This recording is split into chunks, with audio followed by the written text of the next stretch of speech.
We're live, we're live, we're live. Check, check.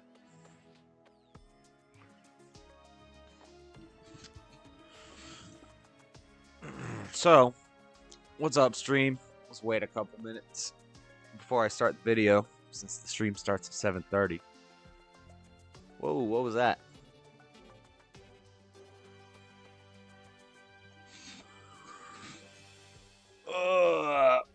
So, I saw this video earlier and I watched it. Maybe I'll play it after this. It's pretty good. And it was from... Well, I didn't recognize the name, but then the @ was at Cosmic Skeptic. And I've heard about Cosmic Skeptic a lot. I've heard him in debates. He's a smart guy, into philosophy and all that stuff, but he's an atheist, I think. And, but he had a video pop up saying, I convinced ChatGPT to admit that it believes in God. And it was an interesting video. I liked it a lot, so I'll probably play it here in a little bit. But then I stumbled upon this. I'm not sure if Cosmic Skeptic is an atheist, but is religion good or bad for society? Alex O'Connor, that's Cosmic Skeptic. Which I think I used to subscribe to him, but then I unsubscribed at some point, or YouTube unsubscribed me. I don't know, because I wasn't subscribed. But I think he's an atheist, but smart guy. We'll listen to two smart guys talk real fast and say a bunch of philosophical terms. Try to make sense of the mumbo jumbo. Hola, Flor.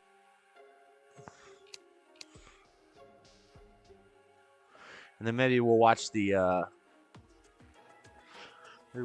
video. I'm gonna be doing I don't know if it's supposed to be a secret. But I'm gonna promote it. I'm gonna be on Steve Harloa's panel this Saturday, or his show. I haven't talked to the guy Ronnie yet. But Steve and Ronnie. I'm going to be on their little show this Saturday. I think, like 5 p.m. Central, I think he said. I have the link to join the panel in my phone. I don't know how I'm going to get it on my computer. But that should be fun. I don't know what we're going to talk about. Just going to hang out. I'm not doing any, like, prep for it. Unless he, like, tells me some topics or something they want to talk about. But really all I want to talk about is the travesty that's going on with Trump.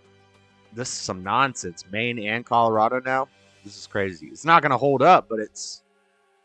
Man, they're just getting really blatant with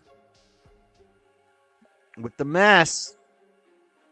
I told y'all that's why they were calling it an insurrection, so they could use the 14th. Even though nobody was charged with insurrection. He wasn't charged with insurrection. What's it called? Due course or due process? We got due process in America, so this is not going to hold up. Or it better not. If it does. Hello. What up, baby? Alright, let's start this little debate up. I don't know if it's a debate or just a discussion between the two of them, because I think Cosmic Skeptic is an atheist. They're using the Guatemala style to be corrupted.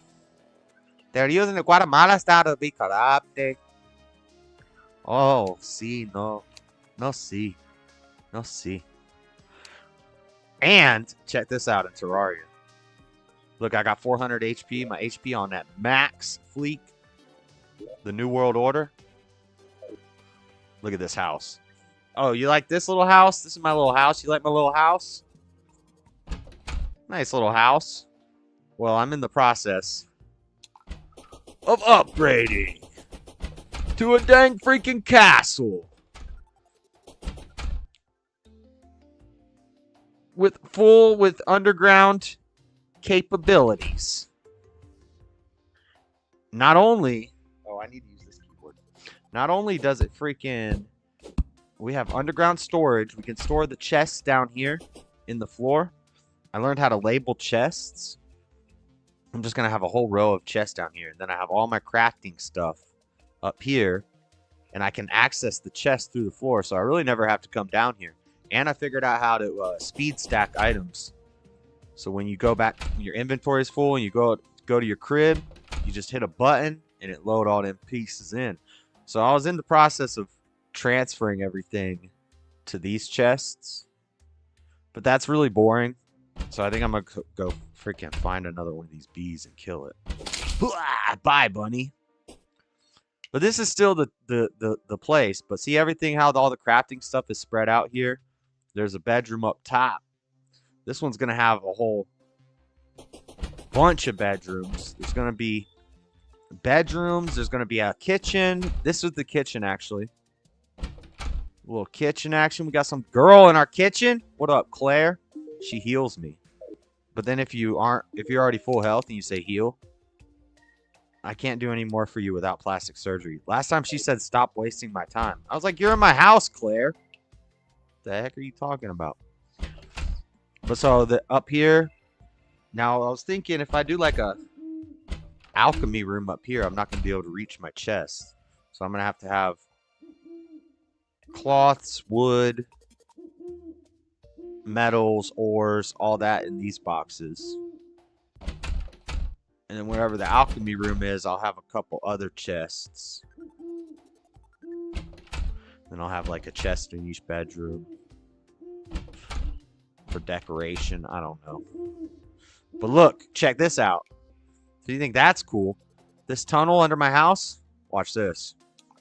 Get ready, we're about to fall for a while. Oh, we're about to fall for a minute. Oh, we falling. Oh, we falling. Oh, we still falling. Oh, there's another little mini house I got in the middle of the depths. Oh, we still falling. Where we going? We're falling, baby. And okay, so my mine shaft, I tried to dig all the way to hell. Dig my way to hell. Sweet Peach.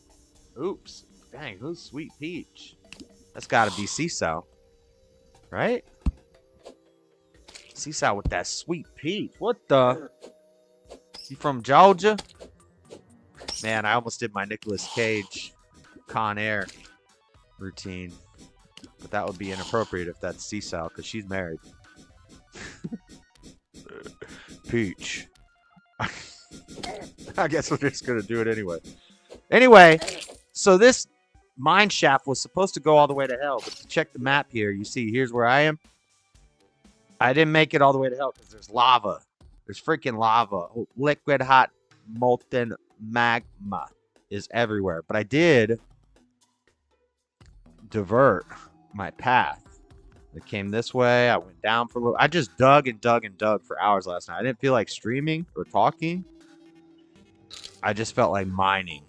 And I mined all the way to hell. I did make it to hell. I'm getting attacked right now. I did make it to hell. As you can see, right here, where it opens up right here, this is hell. This is the only... I got into it for about 2 seconds, and I got murked like a mug. Everything coming at you when you go to hell. We dug our way to Sheol, baby.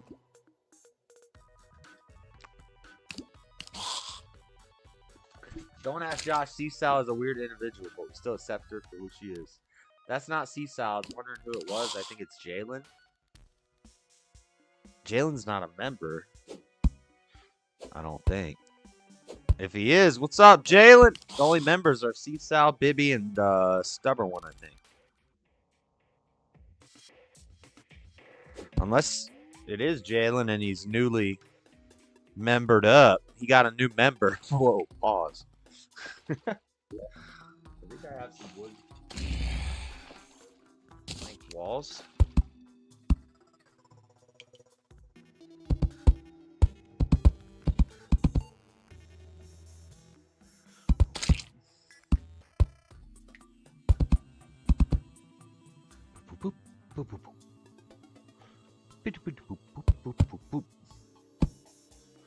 We'll play the debate here in a second. Hold up, hold up, hold up. Hold up, swole up.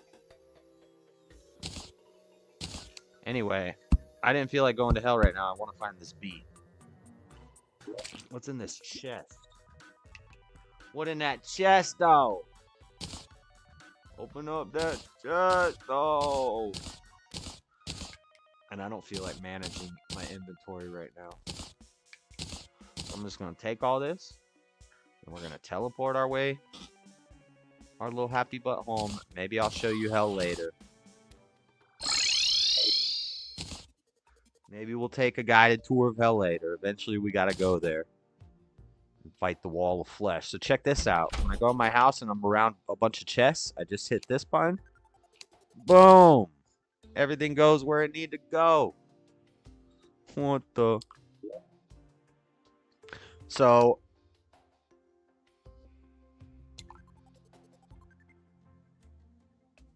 my brain just froze. What am I doing? I don't need a hammer with me. I want this right here. And then consumables, mining potion increases mining speed. We'll keep that. We'll keep that. Because I do be mining. Healing potion, lesser healing potion on the hotbar at 8. Consumable at 9. Wood. I want wood. Dang, I'm low on. Oh, I have 1,000. Have 1,000 wood. We have a lot of banners. We have lots of banners. Oh, I have to hang the banners. Slime banner. Slime banner. I could have fought King Slime last night, but I didn't. It doesn't matter. We're gonna reorganize all these chests, so I'm just gonna throw stuff in the dang.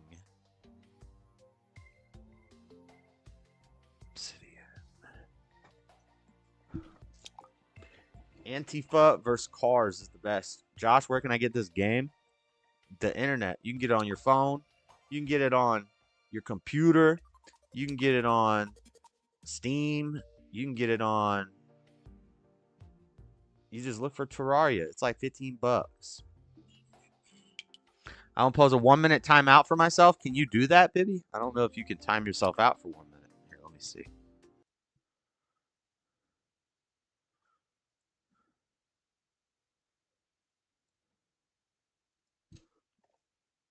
Bibby just went to timeout for 10 seconds. He got a 10-second.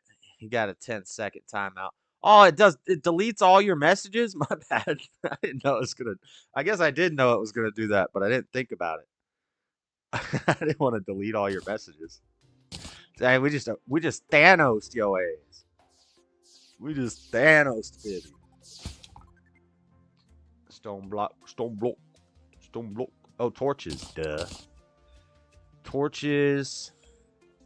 We do not need to carry a toilet and a bathtub on us. That's for this room over here. One of these rooms got to be a bathroom. Wouldn't you hate having the bathroom in between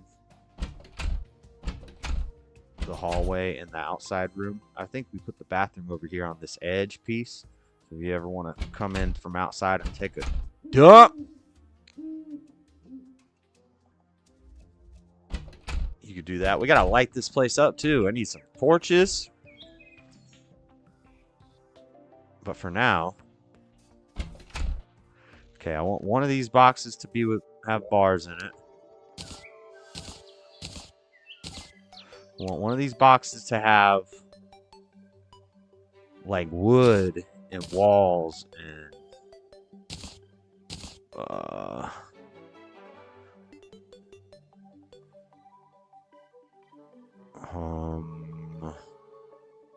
I don't know how I should do this. I think one should have ores, one should have bars. We could probably do ores and bars in the same one.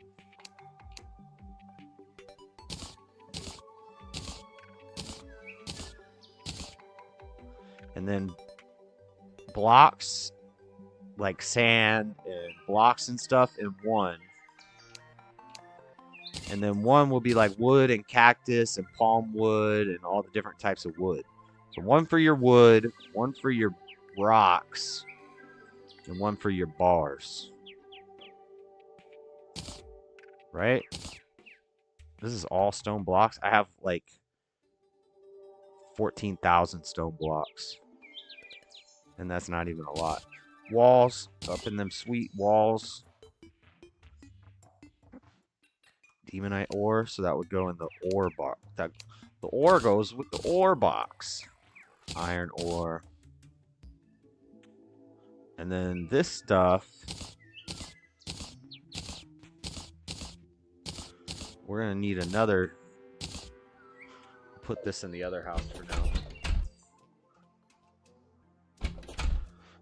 Okay, that staircase is annoying because if you don't hit down,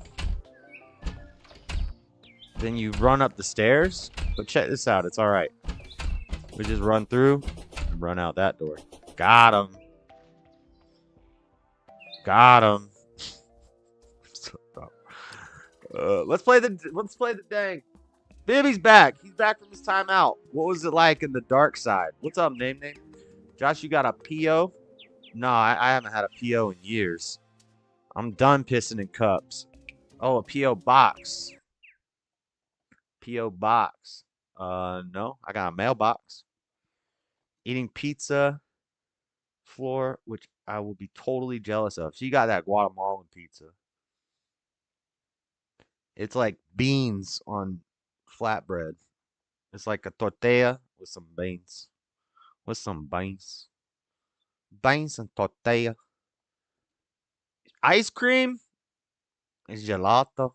No, I don't have a P.O. box. Without spaghetti? Eating meatless spaghetti? Oh yeah, she do be eating spaghetti with beans. You gotta get the protein somehow. Pause. Pause for the cause. Yeah, I'm just gonna put all this stuff in here. These chests are very disorderly. What does this thing do?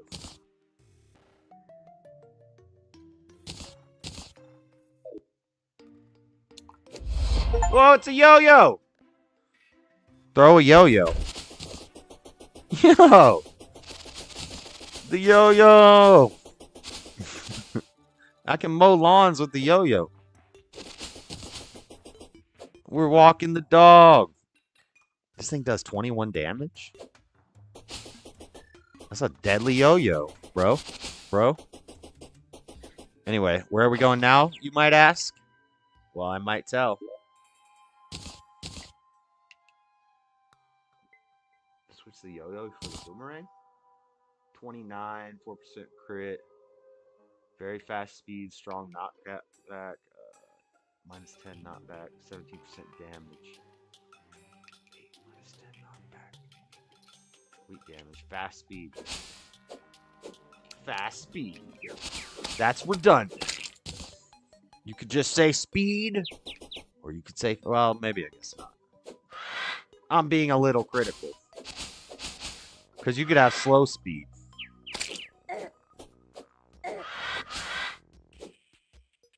Although, would that be speed?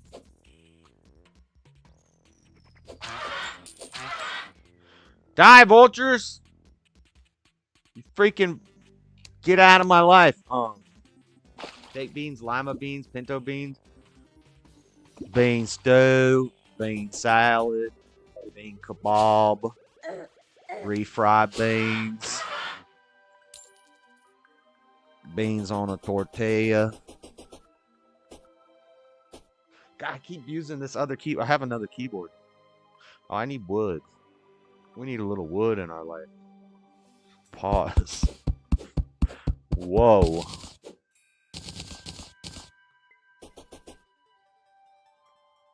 You'll get some meat. That's a spicy meatball. Cut the tree down, bruh.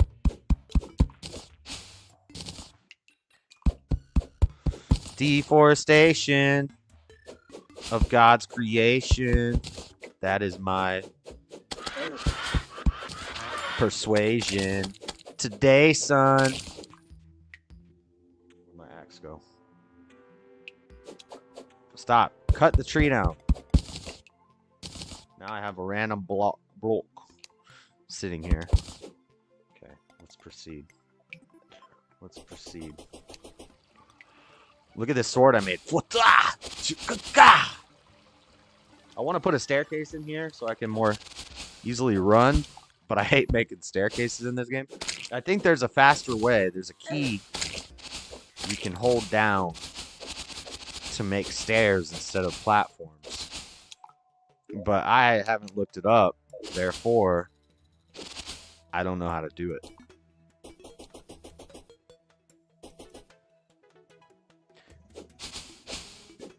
What do we playing? Guess what Floor's having for dinner? Man, where my yo-yo at, though, bro? Where my yo-yo, though, bro?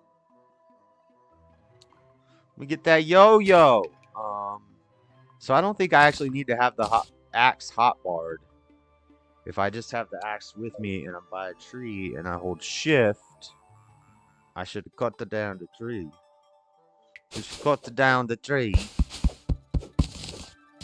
We need that wood. Yeah. And then we can equip our yo-yo. Dough, bro. I'll give you a clue over here. We fry it with breadcrumbs. Spam.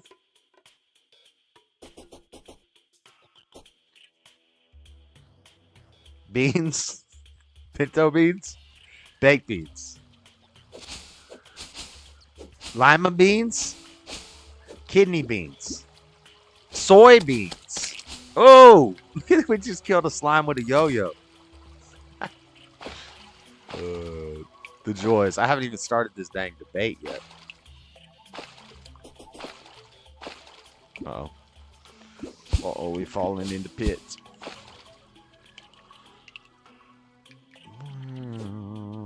I like how you can just hold the yo-yo out, walk the dog.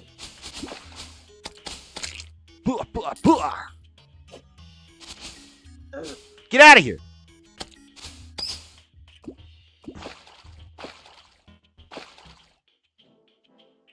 Okay, where am I going? Okay, so this is where I fought the queen bee and died, and now the larva is gone, but I see the edge. That's so far away. There's other honeycombs dispersed in here, so we can either... Got a little house set up right here. I don't even remember working on that. I think I found that. We can either...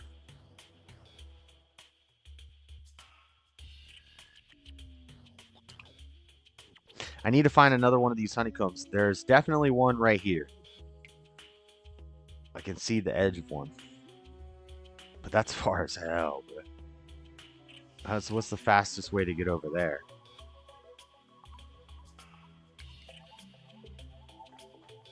Is there a minecart? There is a minecart. Ah! I want to go check if maybe the larva thing respawned. Let's play the debate. I'll take a piece of plain bread with bologna. You gotta try bologna and peanut butter. You know, on Nick's stream, he said hot dog and peanut butter. I tried it, and I was like, oh, this is bologna. Bologna and peanut butter. It's the same thing. Bologna. Which is delicious, both of them. I don't care what you say. You ain't got that Ostermeyer on deck. Get you dang some bolognese.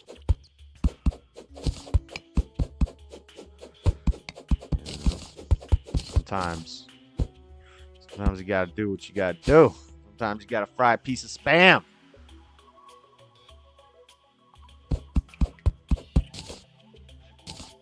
So we're gonna see this honeycomb. We need to find another one of these because there's a larva in it. Where's my yo-yo? Oh, I hate these bees.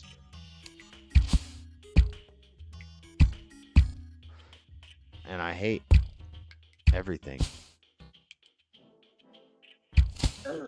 Stop stinging me!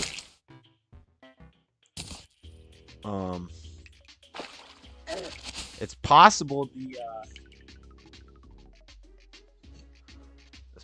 the thing respawned, but I don't think it did. What I'm gonna do next time is I'm gonna drain the honey out of it. See, I should have fought down here. There's a perfect arena area. I could have set up an arena down here, but I didn't. I fell to my death. Let me make sure. Ain't no dang.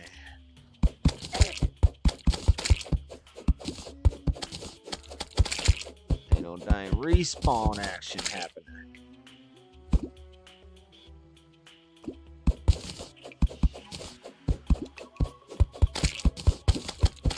Oh! Stop it. I'm drowning in honey.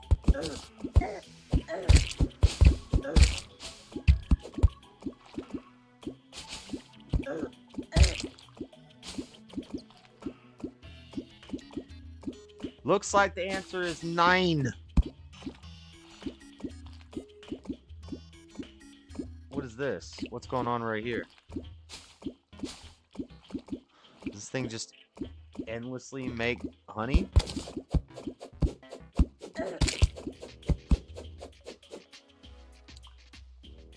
Yeah, the thing did not respawn. So anyway, I gotta find another one. Let's go down and to the left.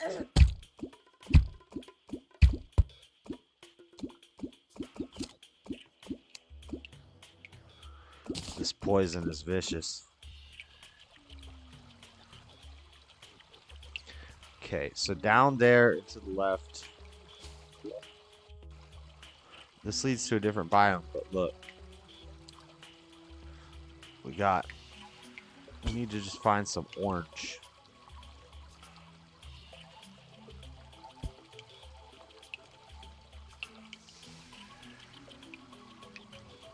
What's this right here? Oh, that's the honey dripping down from up there. It's pooling up in the ground here. Something's attacking me.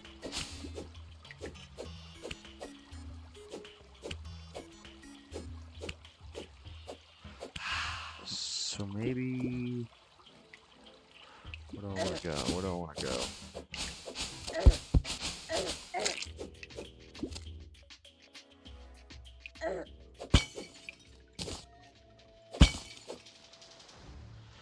Okay, I think I died here. So we need to kind of map this area out. I'm getting tore up from the floor up! The heck is attacking me? Little baby bats.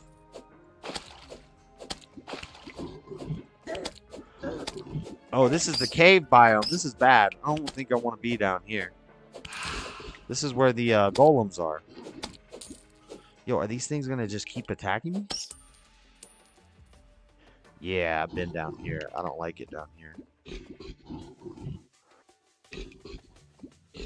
Bro, you need to chill out.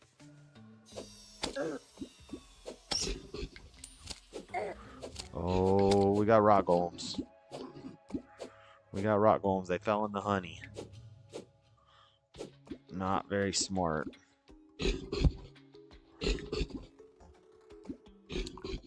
Not very intelligent rock golems.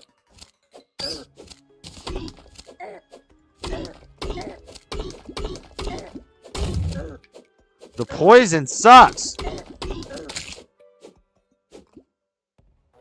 Ah, the poison's gonna kill me.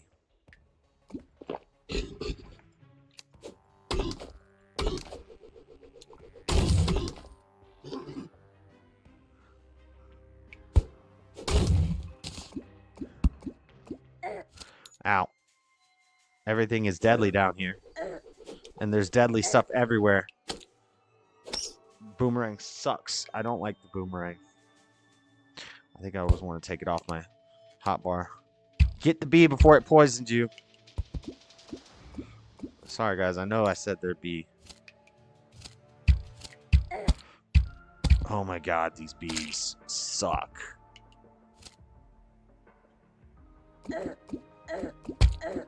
I'm dying. I'm dying.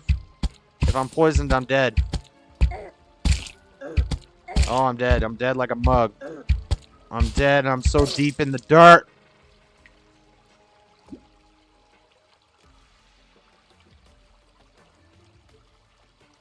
I know they make you so hungry. The video. Yeah, Floor got shot at in Guatemala. I got it, and I started recording the conversation because I thought, you know, I might have to be like Liam Neeson and Taken. Might have to take a trip down to Guatemala. But to save Floor from the cartels. Just say their names, Floor. Keep saying their names. I was saying take the bus because I didn't trust the bus driver. I think the bus driver's got to be in on it. I'm telling Floor, get the blicky and take out the driver. Get in the driver's seat of that bus and floor it. She's like, I'm getting the... You're not getting out of the van. They probably got, dang... missile launchers and whatnot. They got artillery. She's like, I'm getting the blicky. True story. And then there was a bullet hole in the window. We were like joking and laughing, but I was recording because she sounded worried. But at the same time, I was like, oh, it's not a big deal. Until she goes, oh, shoot. Oh, shit, they're bullets. They're shooting. They shooting. And she's like, duck, duck. And then Tommy's like, what? Bullets? Bullets? What? Tommy's being Tommy. I'm like, shut up, Tommy. I'm trying to hear what she's saying. She might need to give a description of the suspect or something. I don't know.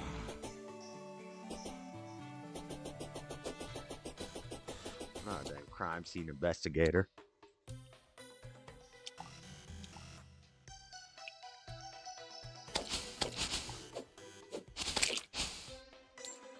I don't like that cave area.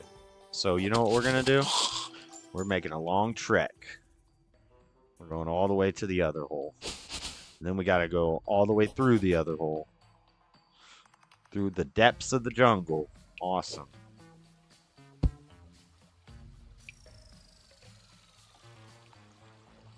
You were stabbed? Alright, Cholo. Alright, Essay. She getting shanked up on the yard? Gangsta Bibby. I didn't know Bibby was such a gangster. Bibby done been shanked.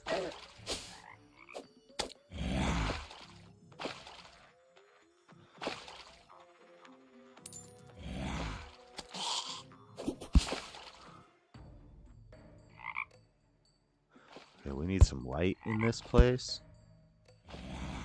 We need some light like a dang mug. Ow!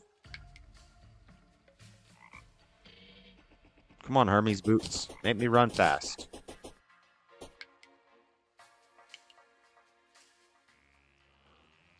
These stars don't do anything for me anymore because my life or my mana and my life are both maxed out.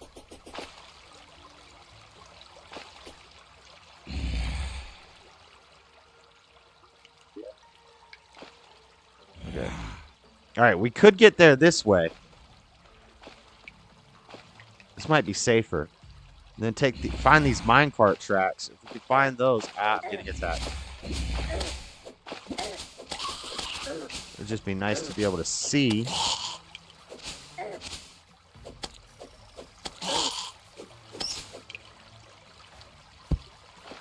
Why is there a chest here? I don't know. It's got stuff in it. Nothing really good. Okay, let's just try to fall. Oh, don't get hit.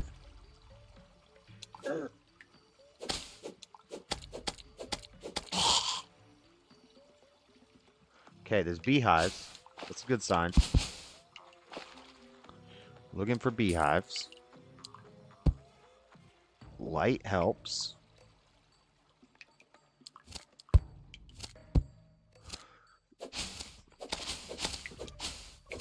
Oh, I need a better weapon. I need a better weapon. Where is my better weapon?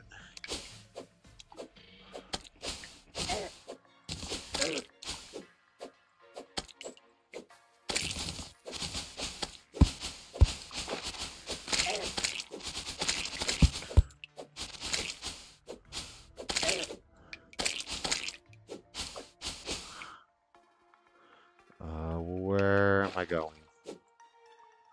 Not quite sure where I'm going.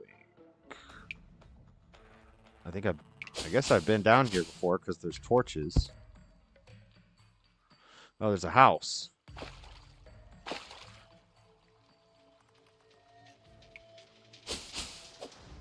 This house in the wilderness. Right? Oh, got a bunch of stuff in the chest.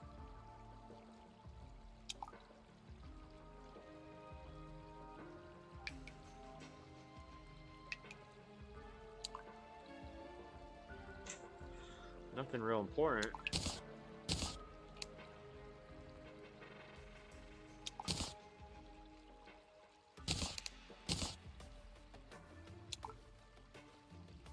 Invisibility potion? 3 minutes?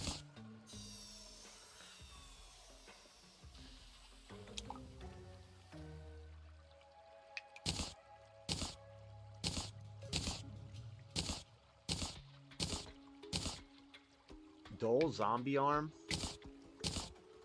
I think at some point we're gonna need a zombie arm for something. Let's keep these bombs. Are there any more bombs in here? Bombs would help. We don't need acorns. We don't need mushies.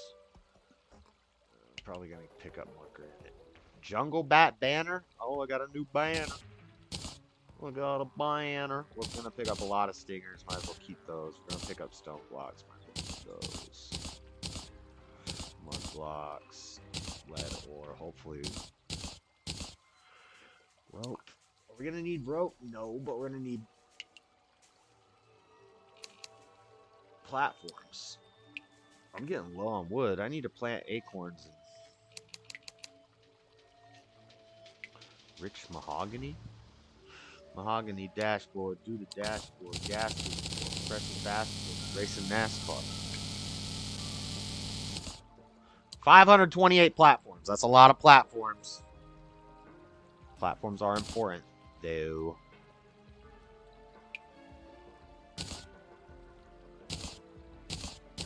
Okay. I think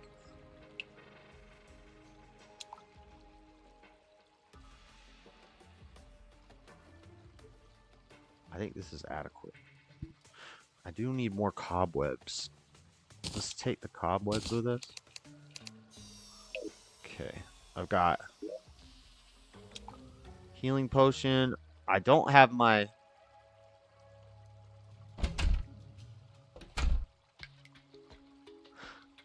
archer's potion, and I don't have my speed potion, which I should probably have before I fight the bee. Whatever. We'll go make the arena, and then we'll travel back and forth to it. Stabbed me in my back several times.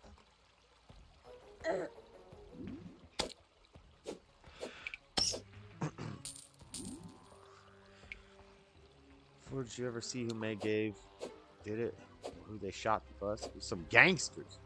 I didn't press charges. She was drunk. Was that a crazy ex-girlfriend? I don't want to send money to subscriptions. I want to give money to you, which is the best way. Cashapp, my friend. Dreadedconservative on the Cashapp. $, Dreadedconservative. One word. Thing is supposed to be on the screen. That's the best way. Or Venmo or PayPal. jsurbanadventures is my email. You can find me on Venmo or PayPal with that. But Cash App is good, my friend.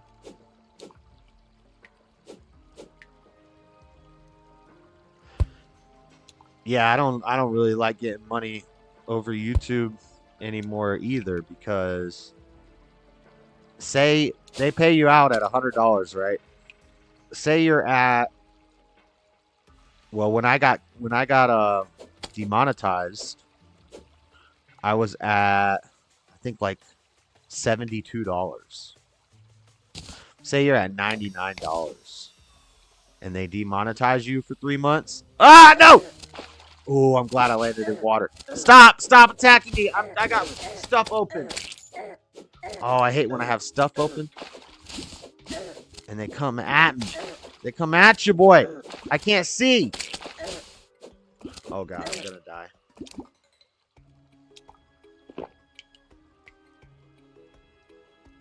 Oh God.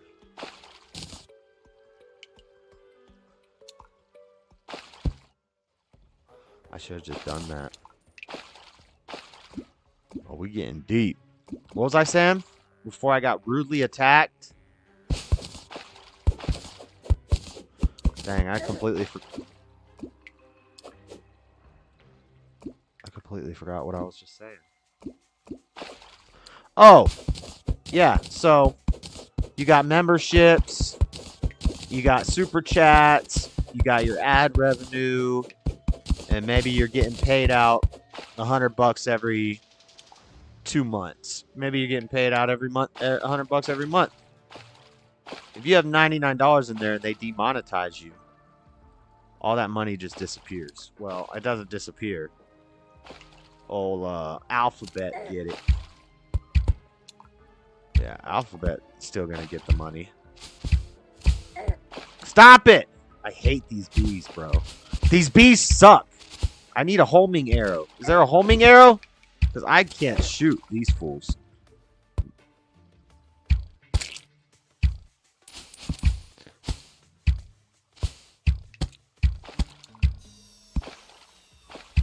And then when they remonetize you, because I got my monetization back, they start you at 0 again. So all that money just disappeared. I think it was like $70. Just disappeared like a mug. But money don't disappear. Oh my God. I hate the forest. I hate the forest. Let's just go deeper. That's probably a stupid idea. When all else fails, run and hide and stick to a roof like this.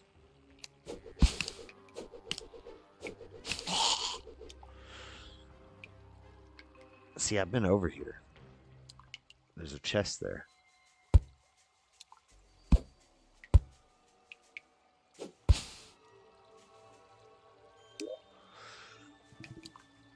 Ooh, teleportation teleports you to a random location. Why would I want that? Allows the control of gravity? I'm taking all this stuff because I don't know when I'm coming back down here.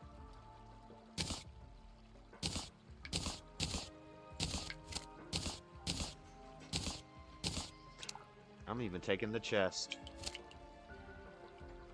Because it's a gold chest. Oh God. Now I'm gonna die. Now I'm gonna die. Bitch. Did I get the chest?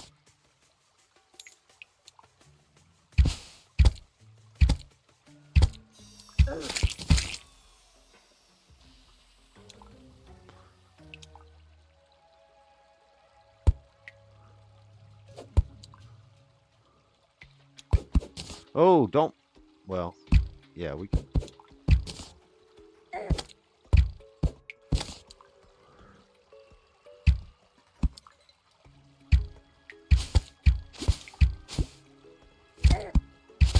I keep using the wrong dang keyboard. This is horrible.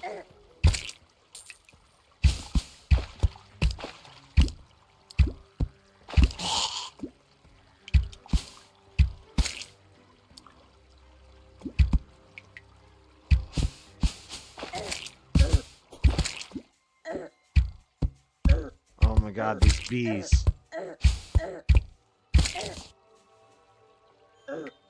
These bees suck so bad. They're tiny and you can't see them. There's crimsonite ore down there. I just need to start mining. Maybe if I'm mining, they like can't kill me or something. I don't know.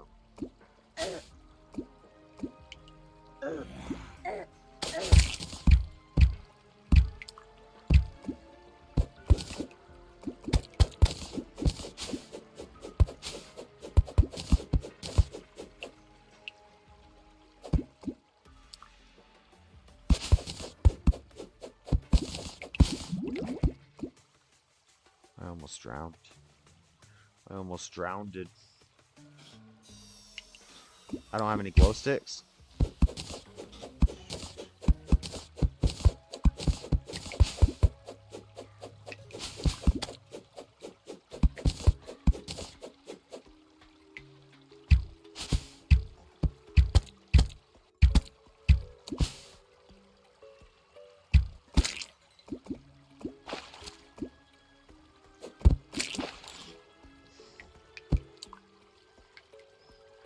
What are these star things over here? Jungle spores? I don't know what a jungle spore is. What's up with you white man and Asians? Oh man, every white man loves Asians. They're so feminine. They're tiny and petite, easily breakable, crushable like the hand of God would crush a grape.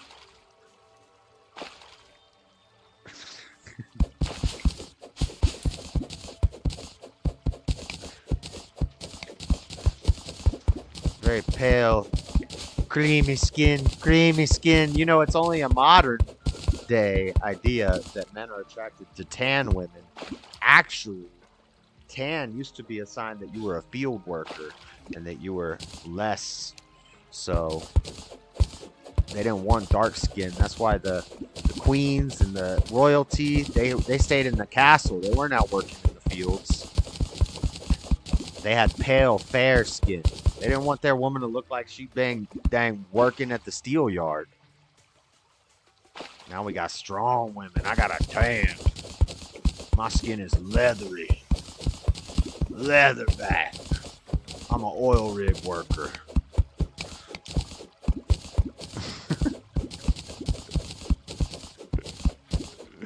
We used to like our women frail. Easier to assert dominance.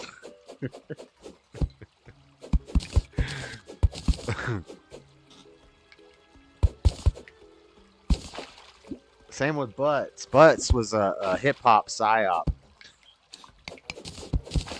The media, they used the black voices to push a message of gayness on men.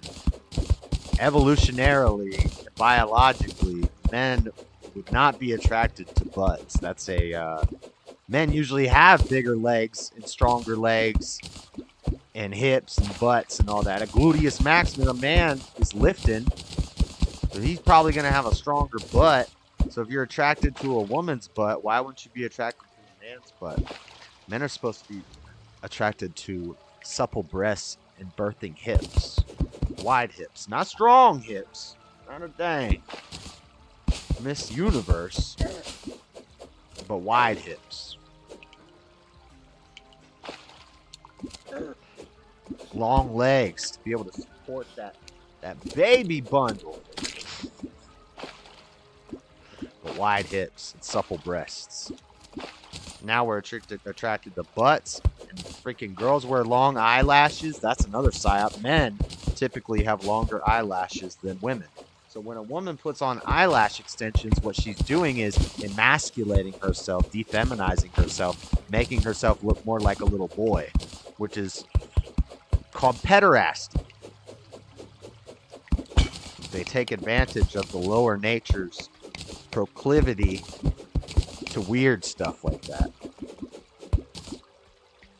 Josh is out of control today.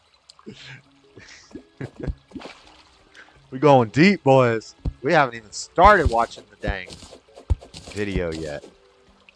Oh, I found a life heart. Too bad my life is maxed out.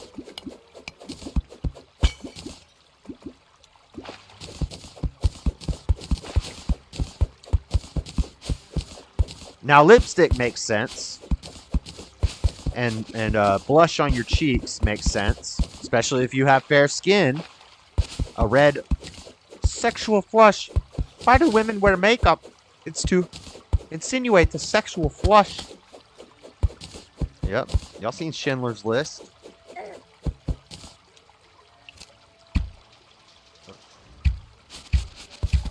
I just want to find another beehive. I guess the only way to do that is to go into the bees. If they knock me off this dang cliff and I die from being knocked off the cliff, I'm just going to jump. I'm just going to jump. I'm just going to jump if I can. I'm just parachute jumping. Oh my God, there's so much stuff. There's so much stuff. Run. Just run. Oh my God, I don't know where I'm going. I'm going so deep into the dark depths. Just cling to something. All you gotta do is cling to something. Cling to a wall, bruh. Oh my God, I'm getting shot with bee darts.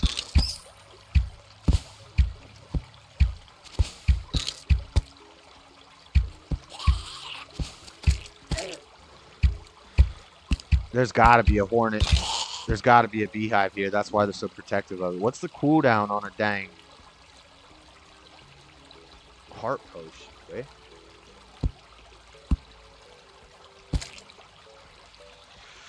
I hate this biome. I officially hate the jungle. I hate it. I hate it! Stop attacking!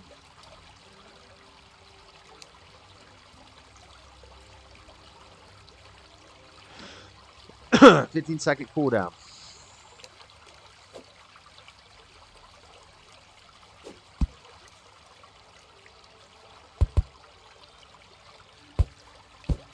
I just want to rest. I just want to go somewhere where I can rest. Look, this looks like a nice little place to hang out.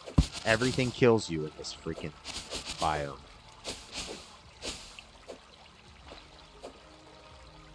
I could pay 70, 50.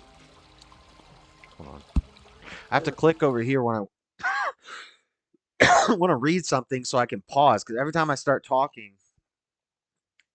Oh my God, a Cupid interpreter? Yas. What the heck is that? You can just call me Seasal. Ignore the Peach's name. So it is Seasal. Ew, the heck is Josh saying? It's true. Is everything I said not true? It's all true. That's all fact.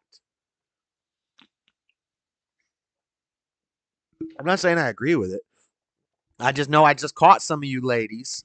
I caught some of you ladies going out to the tanning bed, putting on eyelash extensions, getting dang lip injections. Cut it out. Cut it out. Luscious lips? I don't know about that one. Haven't researched into that one. I do know about the eyelashes and the butts. And the butt op. The butt side. Also accessories. This is like, and it's all, hip hop was a big driving force of this. Also rock, you could say rock, just degeneracy in general, but especially hip hop. Accessorizing. What kind of man has a different pair of shoes and a handbag for every outfit? They brought back the purses. They got men wearing dresses now. What are we paying for? I could pay $70, $50 an hour in a Republican state, but I would be forced to lay $20 hour. But there are pros and cons to that. I think $7.50 is the federal minimum wage, and I don't think any state in the country actually has that as their minimum wage. I think I looked into all this when I was talking to Freddie. There might be, because I was trying to figure out if the minimum wage is higher, is the cost of living higher? And it's hard to find those numbers, because what they'll give you is they'll say the living wage is this much, and it's based off the average wage of the people. But that's not what I want to know. I want to know their average cost of housing annually compared to the average income in places with higher minimum wages. I think I would bet, and I'm sure some economists liberal economists will tell me this is wrong, but I would bet that in areas where they pay people more, houses cost more. Just a wild guess. Just a wild guess. I think it's pretty expensive to live in California, but I think even like a McDonald's job, you get $20 an hour. It's expensive. I seen a McDonald's when I was driving back from California. It was in, what is that pass called? It's in Colorado right before you get, or no, maybe this was when I was, I can't remember where I was, whether I was coming from Vegas up into Utah or I was coming from Colorado into Utah.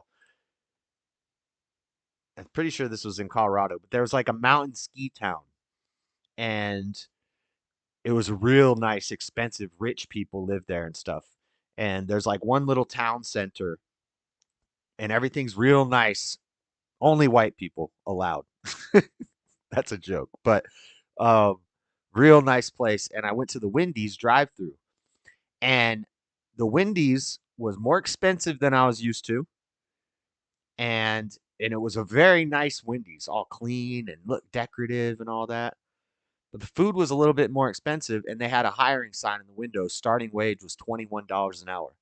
I'm like, yeah, if you, and we're up in a mountain pass, so nobody's driving to their Wendy's job very far. So you got to live in that area. So that's basically for the kids of the rich people to work at the Wendy's and make $21 an hour to get some life experience. Funny thing is women do all that for themselves and to impress their girlfriends. Us guys don't really care for it. Uh, I I don't I agree with you that guys don't care for it, but I think women think that guys care about it. And I think to some degree guys do care about it because if you're in a club, you're going to pick who's the most attractive. You're going to want to get with the most attractive girl you can get with if you're out there on the prowl, right? You're looking for a chick. You're going to want to find a girl that you find attractive. And if the media has shoved it down your throat that you find these certain things attractive because that's what all the celebrities and the models do, then it kind of programs us to find that stuff attractive, which I'm saying that's the psyop, is that they're trying to gayify us. Because I think men, you know, even if we take out the eyelashes and the Brazilian butt lifts and the lip injections and all that stuff, even if we went to like traditional times, she's still gonna do her makeup and have her hair looking nice and wear her nice dress and her nice shoes, her nice heels. One of her she got the house slippers, she got the high heels, and she got the town shoes. That's it. That's it. But she gets to put them heels on, accentuating the calf, you know? And that's all you're gonna see is you might see some calf action. Guys are getting all hopped up off a little calf action. They're seeing a little calf on that sundress. Ooh, a little collarbone. You're looking for that collarbone. Now we're looking for a bunch of weird crap. Looking like a dang anamorph. Anthrop. I don't know what I'm trying to say. 4K. Never been in a wedding? I never been 4K, never been in a wedding. She was in our wedding. We getting invited to a wedding? Who's getting married? Deal, baby. I better get invited to that wedding. Who's baby marrying? Okay, Sal. If that even is your real name, what are we paying for? I don't even get it. Let's make it $13 an hour, baby. That's reasonable.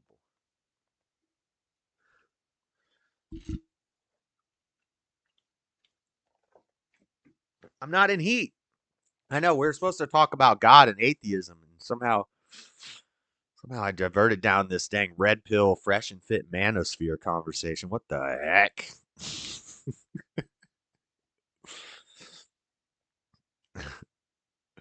It's more of an anti-degeneracy conversation. Let's get into this video. Social science suggests that many of the institutions that we hold dear that shape He's us, got that music provide playing, us social so I'm gonna support, play it a fast. huge amount of this used to happen anyway inside of these traditional religious structures, and there really has been nothing to replace it. We're talking about what the self is here. I mean, atheists believe in the self. Everybody believes in the self. Well, no, that's not. I mean, that I find difficult to believe. Why would an atheist believe in the self? The self is a series of non-deciding mechanisms. This show does seem to have an extraordinary capacity for putting me face to face with people that I've been talking smack about online. So thanks again. The arguments against God are fairly compelling. I'm I think just the arguments going against through atheism the are fairly intro. compelling. And I think that the difference is that most people who believe Going in God fast express through doubts, the and a lot of intro. people who are atheists tend to be more religious. As if Ben Shapiro doesn't talk fast enough. We got Ben Shapiro on 1.5 speed. My head's about to explode. I'm just kidding. I don't even think that Destiny and Ben Shapiro really talk that fast. It's like 50 Cent said. If you listen, see, I talk a little fast, but if you listen a little faster, you got to slow down for you catch up, bitch. That's what 50 Cent said. In this way than many of the people who are God believers. If people listening agree with me that free will in fact doesn't exist, and simultaneously agree with you that free will is somehow necessary for the upkeep of civilization, then I would simply ask them to consider. I would take Ben Shapiro lunch money. Ben doesn't even have lunch money. He owes JLP lunch money. Whenever he gets lunch money, he has to pay JLP a lunch because he lost a bet. He never paid his bet. What kind of stereotypical dang conservative is that? You thought I was going to say something else. What kind of stereotypical hat wearing guy doesn't pay off his debts, doesn't pay off his lunch debt? Ben Shapiro bet Jesse Lee Peterson a lunch that Donald Trump would not win the election in 2016. And he did. If Daddy Jub is gay, I'll be disappointed. I think we're kind of old school. Like, guys used to joke about, make gay jokes, like self-deprecating humor about gay jokes about themselves and their friends. And it wasn't like a hostile attack or a hit piece or a takedown thing like we see a lot of today when like people will come out and like say this person is secretly homosexual, Nick Fuentes or so-and-so is secretly gay. I saw another one on a guy. Who did I see one on recently? And it's a liberal guy, I think. I can't remember, but I was like, yeah, I'm not even gonna fall for it because then I'm being a hypocrite. Like it's just a hit piece. And also, why is that? If supposedly that's a good thing, why is it an insult? But anyway, yeah, guys, everything used to be gay. That's gay. The thing is, gayness is so normal now. It's not a joke anymore. It's not. Yeah, I agree. Yes, yes. Yeah, back then it was like saying you're a retard, but nowadays everybody's really retarded. Yeah.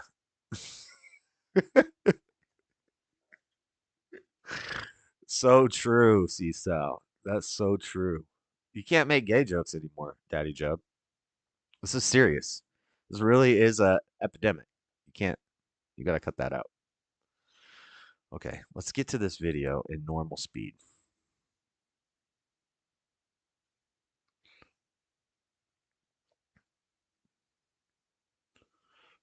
The nerdy little guy.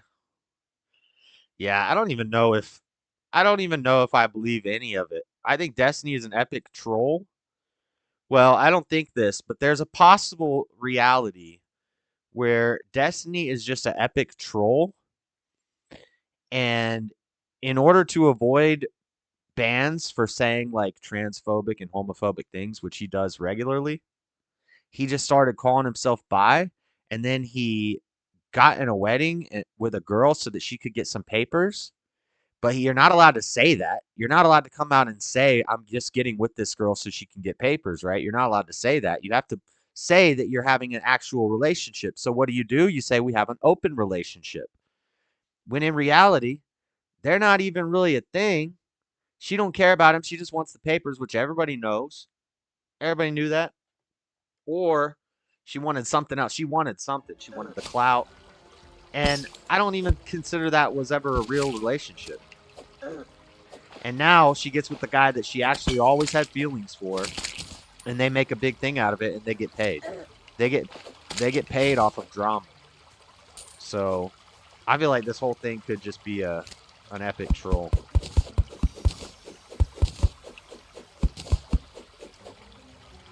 Not to give Destiny the benefit of the doubt, but I don't know. A lot of things seem suspect. And he knows how to make content. He's content brain. Because that's all everybody on the internet's talking about for a minute. They made a viral moment. I say the same thing about Hunter Avalon. I don't even know if that whole shooting incident with that all seemed fake too. Everything is fake. It's the internet. So I don't really care about that. I don't really ain't got no time for that. Destiny's gonna debate Alex Jones on January 6th about January 6th.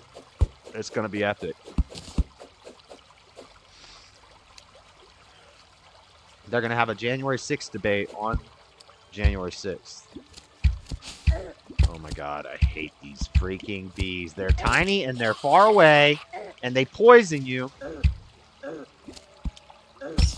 And then there's littler, tinier ones that get close up right in your face and you can't even see them. And they poison you as well.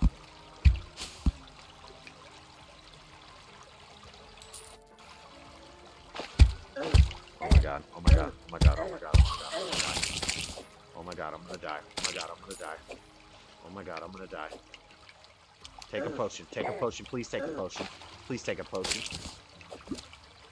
Stay in the water, stay underwater. Just stay in the water. Just swing your weapon. Oh my god, it's the bee. Come on, I'm gonna die. There's gotta be a better way to...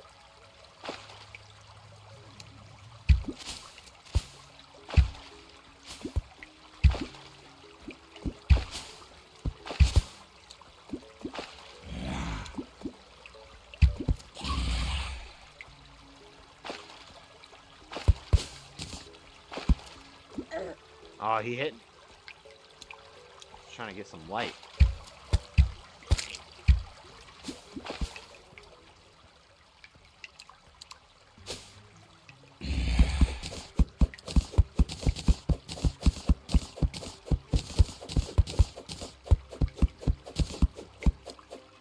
I'm gonna dig into this little hole. Oh my god. There's stuff on the other side of the wall. Oh my god. Oh my god. Oh my god.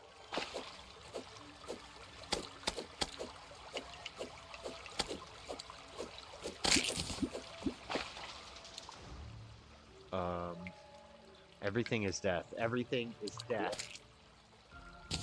I'm gonna build a wood wall.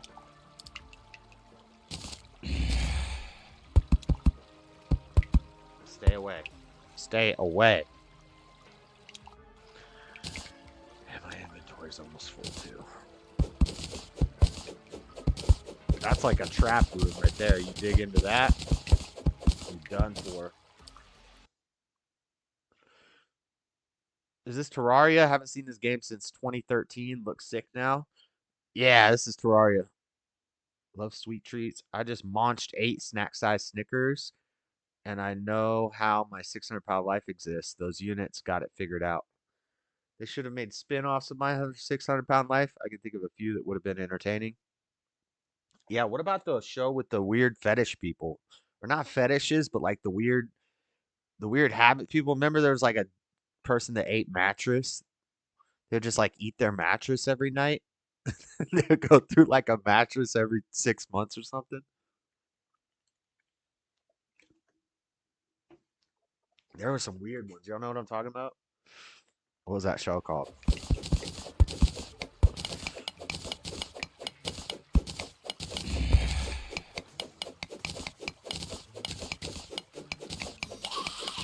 Man, I don't know where to go. I just need to heal. You know what I want to do? I'm gonna make a... Can I make a campfire?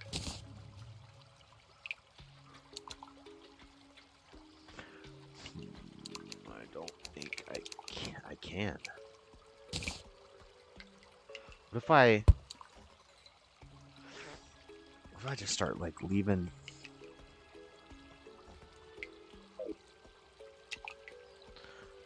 campfires everywhere?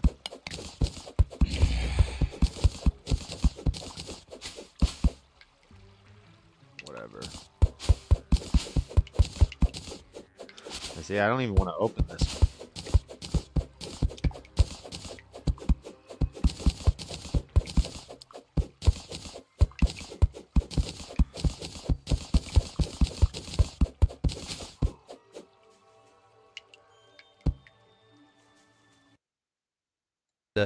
Who's relying on the delusion here? If you want more from today's conversation, register If now. I could and only you'll eat have a chance to win potatoes a free prepared ebook. one way Tell for us the who rest of my persuaded you life, from how the am I survey taking them? with today's show. I feel like curly fries. Curly fries? Cajun curly. Checkers fries? Checkers fries. Checkers fries. Does seasoning and spices matter? I can only have one seasoning and spices or whatever. Like if I said potato chip, could I say like barbecue chip?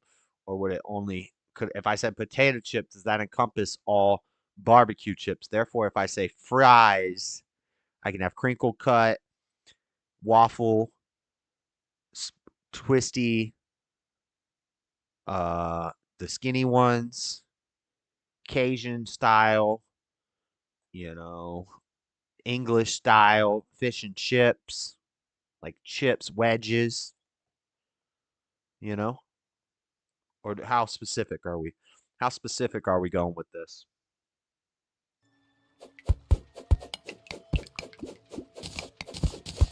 I think you got my answer though. Checkers fries. If we got to get oddly specific, Checkers fries. Checkers got some of the best fries, maybe the best fast food in the fast food category. Yeah, I concur. In other parts in the country, it's not called Checkers, it's called Rallies. And some places don't even have either. I don't think we have Checkers or Rallies here in old Utah. Yeah. Can I shoot through this hole? No. So what? I just gotta let these ufters through.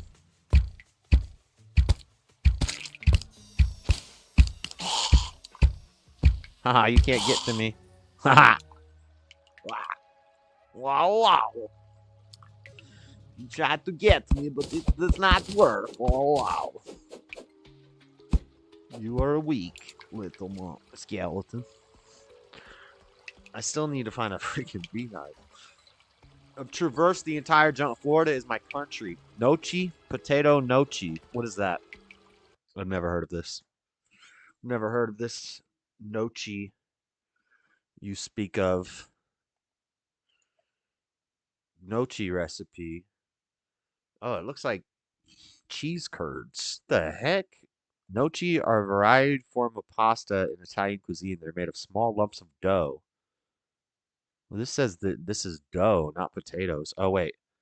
Ingredients: mashed potato, flour, and egg. The fuck? It looks like little larvas. Looks like you're eating little grubs. Mealworms. Hakuna Matata. Means no worries. When he was a young warthog. Okay, let's get to this freaking video. And then an ad.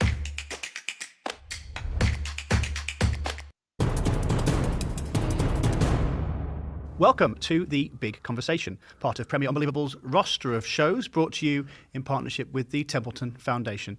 I am your host, Andy Kind. Today, we are talking about a very interesting How you don't topic. know what The question nochis are? Is religion 'Cause I don't know. good or bad for Sounds society? weird. And I've been joined by two very dapper chaps, Ben Shapiro and Alex O'Connor, who some of I you, do like chicken most and of you maybe, dumplings. That's will one of be my completely favorites. aware of. We're going to have a very substantive conversation. I'm going to introduce them first. I'm going to give a little summary on who they are, and stop me if you've heard this before. Fall damage. So, Ben Shapiro is a prominent American conservative political commentator and columnist. Okay, so far? So far, so good. A graduate in political science from What is UCLA and the Harvard Law School. You see that? Ben has authored over a dozen books, including the #1 New It's a York jungle Times sport. bestseller, The Right Side of History, How Reason and Moral Purpose Made the West Great.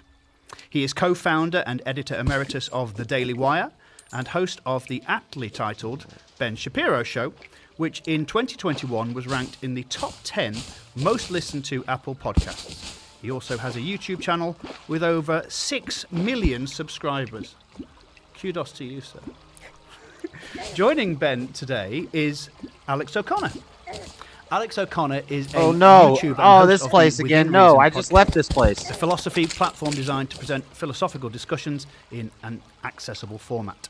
A graduate of philosophy and theology from St John's College, Oxford University, he is also an international public speaker and debater, having defended his philosophical convictions against a wide range of isn't gonna work. experts What if I- across multiple continents, and whose online video material has been viewed more than 70 million times. Is that true? It might be more now, actually, Cosmic depending on Skeptic. on More when, than 70 million times. that was written. Yeah, that's great. Well, it's great to have you both. Thank you both for taking the time. And for both of you, I'm a long-time listener. Can I throw first-time bombs caller. in the water? So hopefully we're going to have a lot of good stuff to say. We're talking about religion and society and how they interconnect. And we want to know, really, and I'd like to get this settled once and Yes, for we all can. at the end of this conversation, so nobody else ever has to discuss it if we can. Is religion good for society? Can a society hold together if there are no underlying beliefs that everybody shares? Whoa! I almost And we're going to be drowned. exploring what both of you believe are the most important principles undergirding any civilization. What are the foundations of morality and ethics based on? So, without further ado, Where do I wanna let's go? start. I'm not going to go into backstory too much because most people will be aware of who you are. And there'll be a lot of fanboys and girls out there watching. But let's talk about something that, Ben, you have spoken on, and Alex, you've Okay, we'll responded do one more. to. This idea of the atheist delusion. Ben, could you sort of concisely, if you can, that's not gonna drain all of talk it. about what you mean by the atheist delusion? Sure. So I should start off by saying I don't actually think that it's possible to prove the existence of God. I'm also not a believer that you can disprove the existence of God. This I is don't all think that draining logical very argumentation is going to get you there rapidly. one way or another, and so I'm not going to try and do I don't that. know where it's going with to, but Alex it's draining today, because I think that if like a people were mug. able to provide dispositive proofs, then people would believe them, and if people were able to provide dispositive proofs that God does not exist, then people would be more apt to believe those as well. What I would disagree. I would say that your faith is the proof, and that we do have proof. But I guess he's right. You can't prove it to somebody else. So yeah, I guess that makes sense. Can't be proven or disproven. Kind of like the whole solipsism thing. But I don't even know if I agree with that. I think God can be proven. Which, if Cosmic Skeptic is an atheist, he did a good job of refuting atheism in his, I want to get rid of... Can I eat this? No. His video where he got ChatGPT to admit that there was a God. He sounded pretty not atheist in that video. Equipable material, 6% reduced mana cost. Okay, I don't want vines. I'll take platinum ore over vines any day.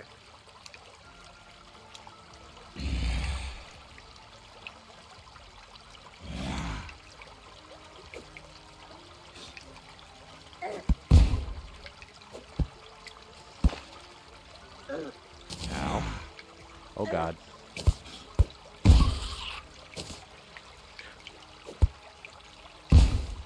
Okay, I need to stop using bombs to attack people. That's not what I'm meaning to do.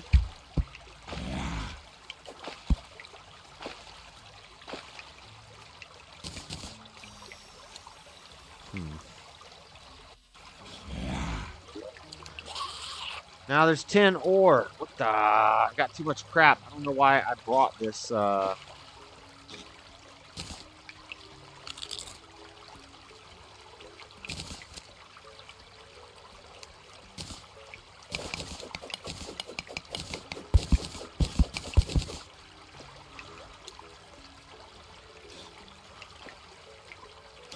Where'd my torches go?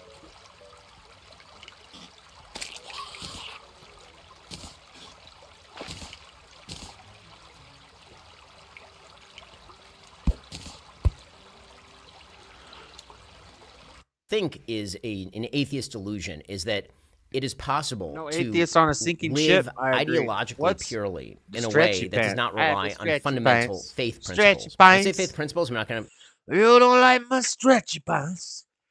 That's nacho libre. Nacho!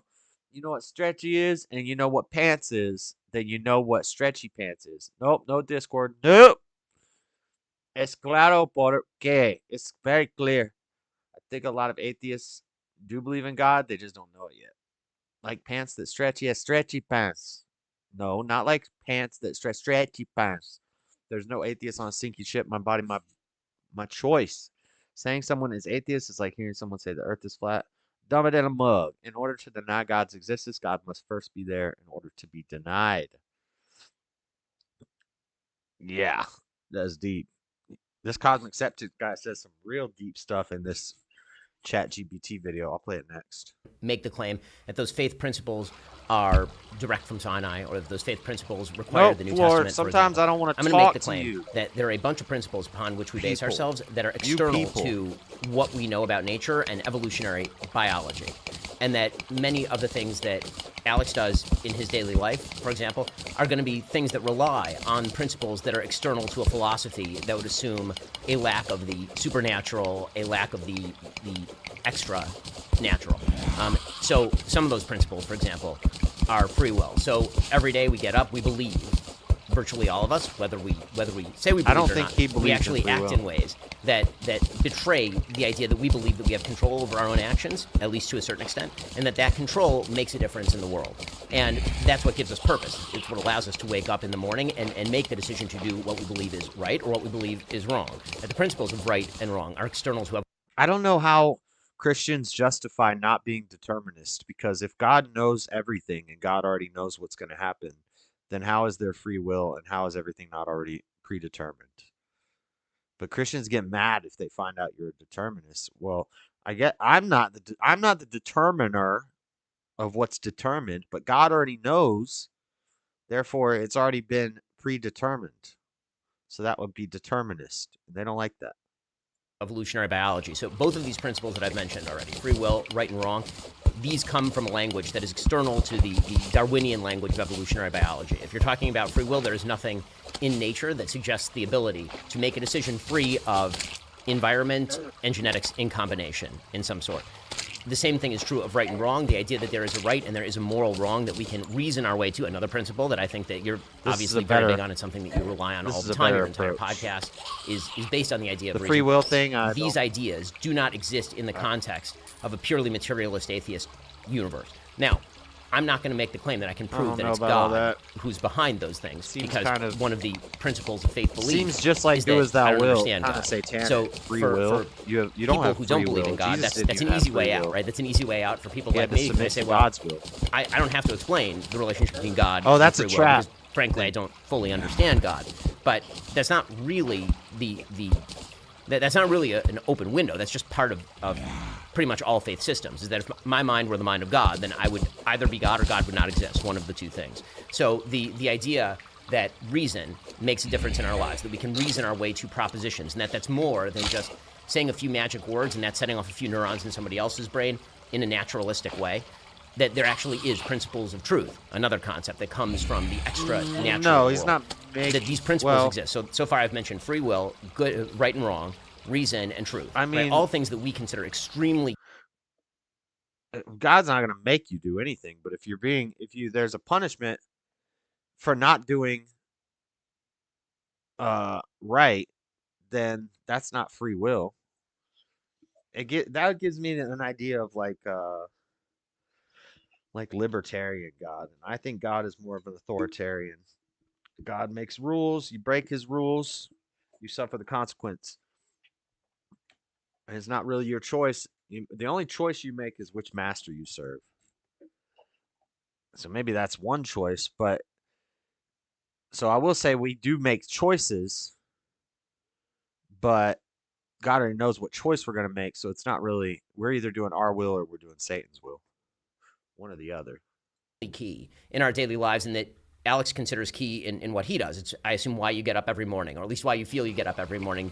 You know, what gets you up to do your podcast? It's because you want to say things that you believe are reasonable, are going to convince people to act in a better way, or I assume not a worse way, that get people to change their lives in some way, in a self-motivated fashion. That's not merely in a sort of Pavlovian response to circumstance and environment. So if I were going to talk about the atheist delusion, that's what I would suggest is the delusion, that an atheist can use terminology that is drawn from a world that is external to atheism for itself. And again, that's not an argument for God even. That's just an argument against atheism. Again, I think the arguments against God are fairly compelling, and I think the arguments against atheism are fairly compelling. This is one of the things that I've said to Sam Harris. And I think that the difference is that most people who believe in God have expressed doubts, and a lot of people who are atheists tend to be more religious in this way than many of the people who are God believers. Well, something's certain. We don't do cold opens or soft starts here on the big conversation. Is there a B banner? Alex? Well, I am glad to begin That on would a be point very of agreement helpful. with you, Ben, that yes, if there is no God, there is no free will. But I think that's because of the truth of the latter of those statements. That I suppose the biggest criticism that I made of you in a video response that I made to the atheist delusion, and this show does seem to have an extraordinary capacity for putting me face to face with people that I've been talking smack about online. So thanks Maybe again. he's not. By the way, I should say it's a great video, and everybody should watch it if they haven't. Well, I'm going to put that. Put that. So in the I don't know. description Maybe as because a glowing Skeptic is endorsement. not an atheist. The principal disagreement that I think I had with you, Ben, is that there was a subtle, or not so subtle, implication in my view that yes, with no God there's no free will, but somehow having God can solve this problem. I mean, you said a moment ago that you don't think you can establish God's existence through reason alone, but assuming that you do believe in the existence of free will, you think it's a real thing that you have. Yes. And simultaneously saying that if there is no God, then free will makes no sense. Yes. That does read to me like an argument for God's existence, such that in order to either say that there is free will, in order to say that there is free will, one must believe in God. And that does strike me as an argument for God's existence. I mean, to slightly curve that, or to kind of... I don't know what's attacking there, me. I would say that the argument I made is an argument for something extra natural. Sure. Now, you can call Okay. that God or not God, but the thing that I'm making the argument for is that you cannot get from a materialist Darwinist universe to free will. That is not possible. So I know that the way you solve that is that you say that there is no free will. That's right. And what I'm saying to you is you don't act that way. Join EOS Fitness for just $1 and get 30 days free. You don't Membership act as start if at there's just no free will. $9.99. I hear this all the time. So yeah, People he say, is an "Look, you may atheist, and he says there's no free will. Whereas, so the free will question, I don't think that's a. Maybe some Christians think that that's a salvation issue, but I think it's more of a philosophical question. It really doesn't have to do. You can be Christian or atheist, believe in free will, not believe in free will. I do think believe in free will is more dangerous because it gives you more of an excuse, like, oh, well, I have free will. God gave me free will. I think God's more authoritarian than that. I think God is a strict father.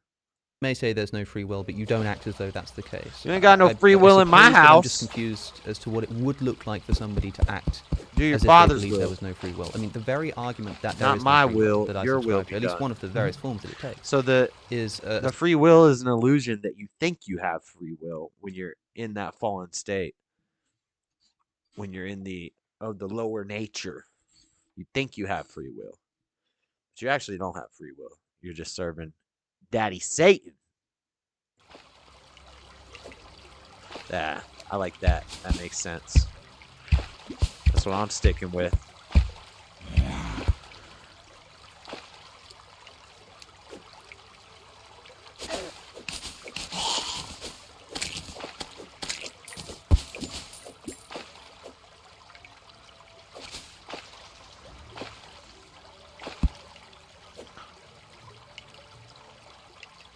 a sort of Schopenhauerian view that you can I do just as you got will, done you just being can't will beat what by you my will. grandson in And Call that of you are Duty. Oh, you essentially got just a whooped. biological machine reacting to its to its internal and Who's judging? evolutionary drives. That's what's happening. Now, call that nihilistic if you like. That's a separate question. But as to the question of how this would make one Why act, are you judging? the idea that this we might judge. cause us to sort of lay around in bed all day or something, the very What mechanism the- that I think is responsible for eliminating the possibility of free will, know that is absolutely the nothing. drives that make people do what So they do do. you think we suffer from Like the I say, sins we do make exactly in that. Earth? Make people do what they do. They make them get I don't out of bed think in the we morning. made Why do sin. you get out of bed and go and make your breakfast if there's no free will? So- Well, you go and get breakfast because there's no free will and something is driving you to do that that's outside of your control. For sure. So to get back to the nihilism point, which you kind of put aside, so that means that this conversation is essentially worthless in any sort of real sense. I mean, effectively, we were driven here by evolutionary biology and environment to have this conversation. Everybody who's watching this is driven by evolutionary biology and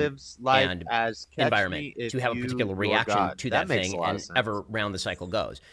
That seems like a very purposeless life. Maybe that's, Daddy Jub would mark again, you on I'm Call of drawing Duty. from a realm that is not evolutionarily biologically. My car doesn't have free connected. will. The word purpose is really, teleology obviously has been taken out of the realm of science pretty thoroughly by atheists and by many neither do people you. in the sciences. Although I would argue that again, Because most your scientists car, speak in the your car serves its creator or its master or its driver, just like we serve God or Satan. God drives us or Satan drives us. We are a creation. We aren't God. We don't will things into existence. We don't control anything. We do God's will or we do Satan's will. Based. I like that, turning guns. That works. Yeah. We're basically like cars that God created. God is Henry Ford and we are the Model T. Yep, I agree. the realm of teleology literally all the time, and they're borrowing language from the language of teleology, even when they're describing functions of particular body parts, right? The heart pumps blood in order to keep you alive, right? They're constantly using language that's teleological in nature. The real question that I have, and this is what goes to the question that you were asking at the beginning, before the sort of pre-question question, which was the good of religion to society. One of those things is people believing that their free will matters, and this actually is a useful thing. So I believe that it is deeply important for people in society to believe that they have the capacity to change themselves and to make different decisions than what biology would. He wants people to believe that we have the ability to change ourselves. Yeah, keep believing that. Keep believing that, and you'll probably be promoting vaccines and hating Donald Trump, just like Ben Shapiro. We cannot change ourselves. God can change us. We not of myself. What the heck am I trying to say? Seasound knows what I'm trying to say. Seasound knows what I'm trying to say. We can't be we don't control it. We can't change ourselves. There are spirits that made a home in us that drive us to do certain things against our will, even. Everybody who talks about free will, I guarantee you at one point in their life, they said, I'm never going to do that again. And they did it again. Well, why don't you will it away? Why don't you just free will it away? Doesn't sound like your will was very free. Sound like you were influenced from external things, from spiritual things, from mental things. All sorts of things influence you. Spirits, whether it be physical or mental or emotional or whatever. You were influenced to make every decision you ever think you made. And God already knew what you were going to do. So where's the free will? I don't see it. I don't see it. I know Paul, but we'll have some anti-Paulians disagreeing with this. I know Paul said, what I want to do, I don't do. And I do what I don't want to do. What the heck is this going on here? But if I have God who strengthens me, I can do all things through Christ who strengthens me. Not I can do all things through my own free will. I can make myself better. No, I can do all things through Christ and through God who strengthens me. The verse was never, I can will myself to do all things by myself. What you talking about, Ben? That must be in the Talmud or something. Because it ain't in the Bible. Drive them to. So you say, well, it's biology that drives you to get out of bed in the morning. Those decisions That's trying make a to difference in the pigeonhole. universe. Trying to pigeonhole somebody when you start throwing labels at them. Trying to pigeonhole them. You could believe some things that dang Himmler said was accurate, and then everything else he said was evil. You can believe dang Karl Marx got it right on a few things. You know, I agree with his problems. I just don't agree with his solutions. Doesn't mean I'm a Marxist. Right?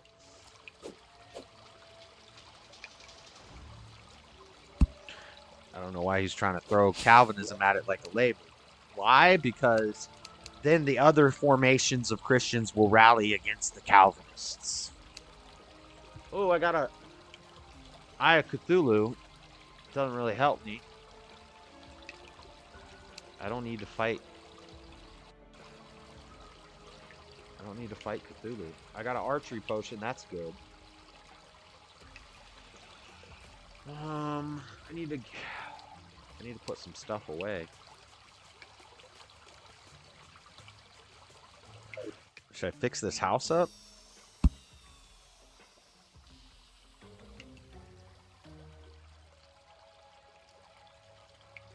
Got a sawmill.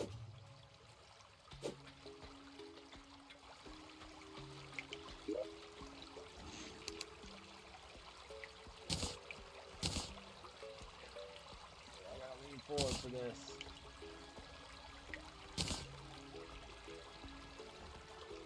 Piranha banner.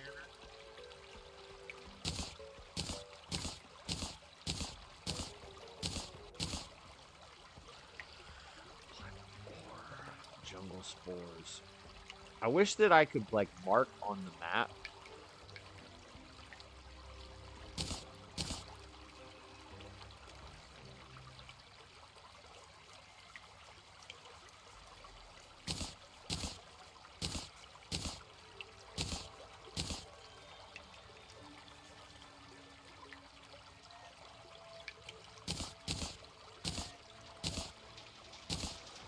I wish I could mark on the map where my houses would, like, I could put some sort of note to show what's at this house.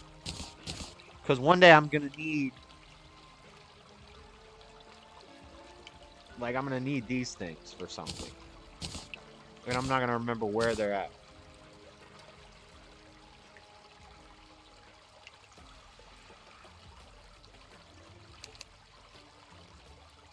Inventory is always freaking packed.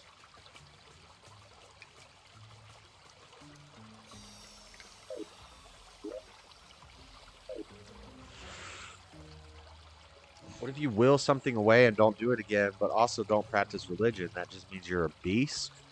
Was that a question? That just means you're a beast. I don't think the religion matters. You know? If you're able to will something like that away, you're like Michael Jordan if he never touched a basketball, basically, for God. And you just haven't found your place in life. You know? And what social science actually does tend to show is that when people believe I sent that you they a have voice control message over their own actions, on and when Discord they believe that they're regarding free will. I don't know if you can play it. You mean you don't know if it's appropriate to play, or you don't know if I'm able to play it? I'm able to play it. What do you mean you don't know if I can play it? Does that mean I should not play it? Or you want me to play it? Bro, I'm just looking for a freaking honeycomb beehive. That's all I want in this world. Just need to find some yellow. Beehive? That's a little beehive. I need a big beehive.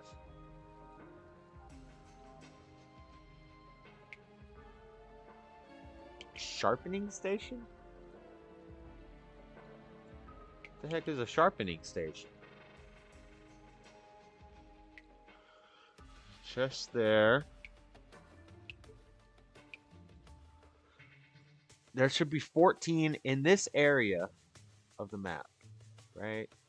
Like this area right here. There should be 12 to 14 giant beehives. I've found one. And there's one more over here.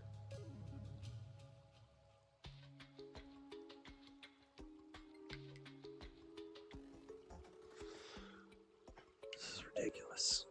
I just want to find the freaking beehive.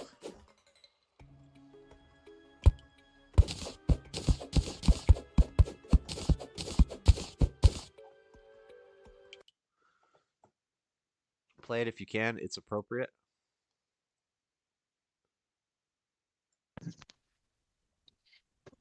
Josh, I don't know if you can play this on the live stream, I or if can. only you can hear it.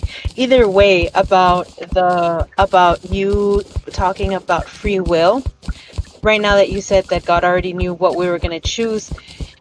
Years ago, before I started having kids, I would fast and pray a lot because I had the time, and I was the next day I had a dream, and the next day I had to go to work. So I had a dream that I was driving the same route that I used to take every single day to work, through like lettuce fields or whatever, because I live in a rural area. Anyway, I dreamt that I was driving the same route, Whoa. and in front of me I saw a car crash. The car was upside down, so the wheels of the car were facing up, and the one wheel in the front left, I think, was turning, and the car was a small red car. I remember like it was yesterday. And I woke up in the morning and I was like, that was so weird. It felt so real. Anyway, sure enough, I get ready for work. I'm driving in the morning to work. I take the same route as always, and there is a red car. A red Uh-oh. car, and there is the wheel turning as I drive by and look at it.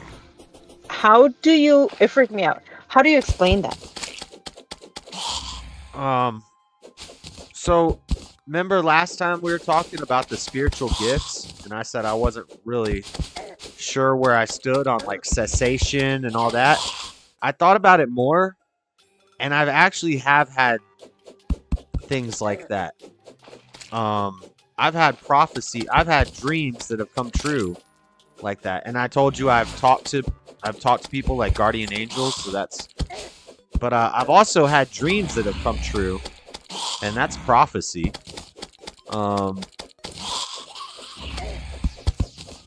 But yeah, so what does that have? I don't know what that has to do with free will. That sounds like the opposite of free will to me. Like everything is already predestined to happen. And if everything's already predestined to happen, then that could explain why we have visions of it. God gives us like these visions of it, because I've had prophetic dreams too. So I think maybe there are still spiritual gifts like prophecy and healing. I just don't think the way the mega churches do it is real, because I don't think if somebody could really do that, they would be getting rich off of it. You know, it would be some monk that lives in the middle of freaking the jungle somewhere. So, I don't really know what your cool story, but I'm not sure what you're trying to say about free will. I think that kind of like disproves free will. And that's why you had that dream. But about what we were talking about last time about the cessation and the spiritual gifts. Now that I've thought about it more, I think I do believe in the spiritual gifts. I just don't believe in the way the mega churches do it. I think that's all for show. But I do think some people can exorcise demons, and some people can heal. And it might not even be like a physical healing. It might just be, where we already talked about that last time about placebo effect, and it's more of a, once you get your spirit right, then you'll get your mind right, then your body's gonna get right. So you could heal people spiritually. And then prophecy, which is like what you're talking about, I had a crazy dream while I was in a juvenile boot camp that I was in. I had to go to court the next day. I had been in the boot camp for like 6 months, and it was a 9-month program. And while I was in the boot camp, I was going to court for adult charges. They charged me as an adult when I was 17, and So I was in the boot camp for my juvenile charges, which had happened earlier, and I was still going to court for adult charges over like 6 months while I was in this juvenile boot camp. And I had to go to court, the final court, and it was for sentencing. And there was a chance that I was going to go to prison. And so I was freaking out. It was like, tomorrow, I'm either coming back here to finish off my 9 months, and then I'm going to be on probation, or I'm going to adult prison tomorrow. Either way, there's no thought in my mind that I'm going home the next day. And I went to bed that night, and I dreamt that the next day I was at home mowing the lawn. And so I went to court. They did give me probation, but they gave me adult probation. Well, since I was now sentenced on adult sanctions, I could no longer be held in a juvenile facility. So, and this thought never crossed my mind. Nobody had ever told me this. I saw no potential world where I was getting out of there. But I had that dream. And then they said, we can't hold you here anymore because now you're an adult. You're charged as an adult. You're on adult probation. We can't have you in a juvenile facility anymore. The next day, I was home mowing the lawn. So that was crazy. And it was like deja vu, but except I could remember the dream. You know when you have deja vu and it's like, have I dreamt this before? Has this happened before? I feel like I've dreamt this before, but you can't put your finger on if you ever actually dreamt it. This was like that, except I had the dream and I had seen it all the night before. And it's almost like I actually fulfilled the prediction, because when I got let out, I don't even think the lawn needed to be mowed. I was just like, I want to mow the lawn. So I went out and mowed the lawn. You know? I made sure to mow the lawn because I was like, well, we're halfway into a dang prophecy. We got to fulfill this piece.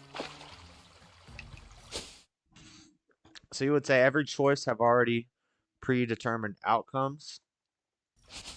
Yeah, I would say God already knows what choice you're going to make, so you're not really making a choice. God already knows what choice you're going to make. God already knows what's going to happen. And God already... Yeah. And you're not actually making a choice. You're making a... We're basically just robots. We're influenced by freaking... We're not robots, but... We're influenced by internal, external, spiritual stimulation, which leads us to make certain decisions. And that's good or evil, God or Satan.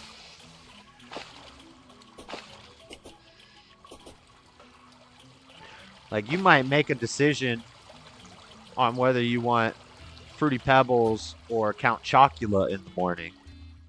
But God already knew which cereal you were going to pick. I don't think he cares that much. I don't think he's sitting there wondering what cereal you're going to pick. Like it's some sort of... What the heck is this guy?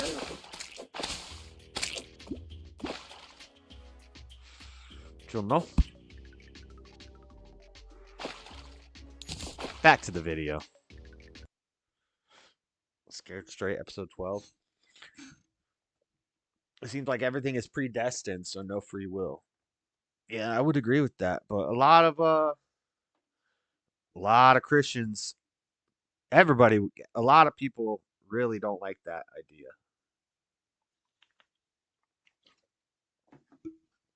And I can understand why.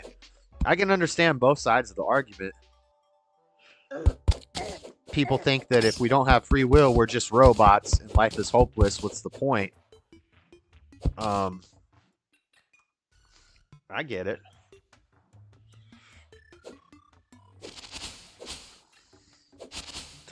And I don't know, I could be wrong.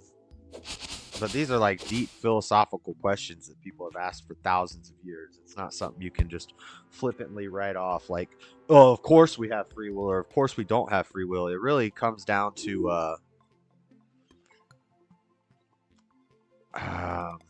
I don't know.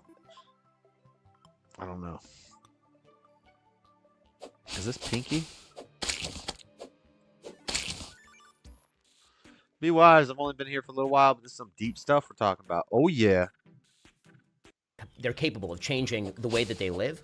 They do make those changes with more alacrity and in better directions than if they don't believe that. If people tend to believe in a deterministic universe, they do act worse. So it may work. This is going to be See? Straussian in its implication. That's the argument I was just saying. If you believe everything's predetermined, that can often be very discouraging for people. That can because what if you think, okay, well, we're all either influenced by God or Satan. God already knows who's going to come to him and who's not. If I'm not already there and I don't see it right now, then I'm never going to be it. So I might as well just let loose all the way and just lean into my daddy Satan because I can't make it. I can't change it. But the thing is, if you think that way, then you're already not one of the, you're probably not one of the, what the Calvinists would call the chosen ones. I don't really like that language because a lot of New Agers use that chosen one language. But essentially, that's what it is. Like God has already chosen who's going to come to him. And there's arguments against this theology. And I understand it. You kind of just got to make a choice. Or you don't. You can just say, I don't understand it. I don't know.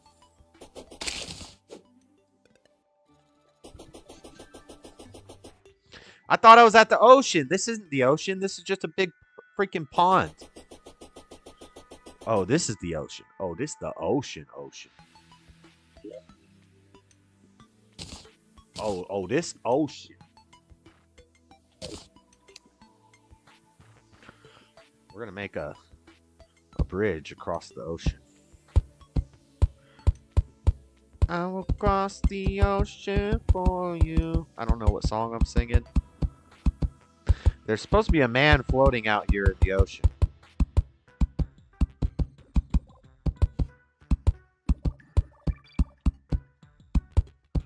Yo, could you drain the ocean into hell? Like, if you got a bunch of, underwater breathing dealios, could you go to the bottom of the deepest part of the ocean and just start digging? Dig my way to hell. Yo, how far does this go? This is ridiculous.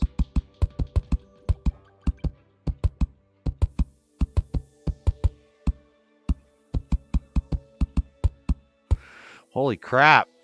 But that may work for you. You're a very high IQ individual who can somehow reconcile the idea of living a very purposeful life with the idea that actually there's no purpose to anything. But for the vast majority of people, that is not actually how they live. And I would suggest that even in your daily life, you don't get out of bed in the morning thinking, man, my biology is driving me this morning to get on the bike, have a great day, the sun is shining. Man. That's my biology doing this. And I don't think that most people who live purposeful lives, even if they believe that everything they're doing is predetermined by the world around them, by their own biology, I don't believe they actually feel that. They have to engage in what they themselves would term an illusion in order to feel a sense of purpose and meaning in their lives. Of course, we're at the edge of the map. Evolutionary process, in my view, in my worldview, I should say, has done so well is provide precisely that illusion. I mean, it's not as that. I mean, you say, look, you don't get out of bed in the morning thinking, gosh, look at my biological. My neurons are firing. Yeah. Of course not, because if I did, then the whole evolutionary purpose that this illusion serves would fall away. I mean, you say that this is a fairly purposeless life, and perhaps the implication is that it's a bit of a depressing one.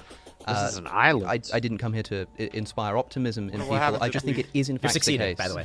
It is in fact the case that free will doesn't exist, and we may feel very nihilistic towards that, but as a wise man would say, facts don't care about your feelings. Right. You could go a whole nother route and you could say free will is just a concept. So of course it doesn't exist. It's like, do rights exist? Does truth exist? No. It's just an idea. Do the laws of logic exist? Does the mind exist? All of these things don't really exist, you know? You can't observe them with sensory data. You can't see them or taste them or touch them. But most people would agree that thoughts exist. But do they really? Do they really? Conservatives always talk about like rights. My Second Amendment right. Does a right really exist? It's just an idea.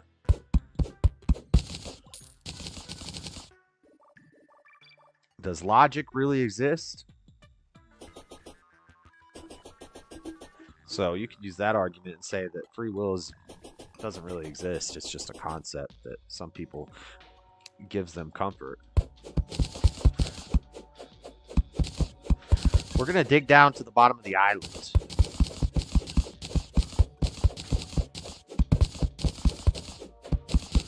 Let's see if we can find the aquifer.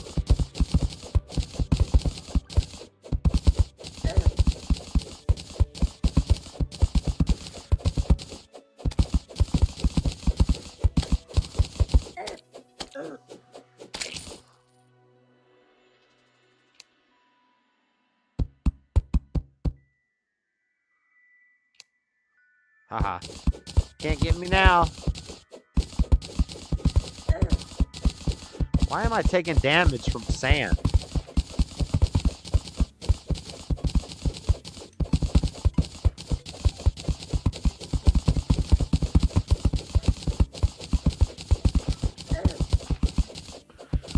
Floor and I are almost on the same page. Whoa.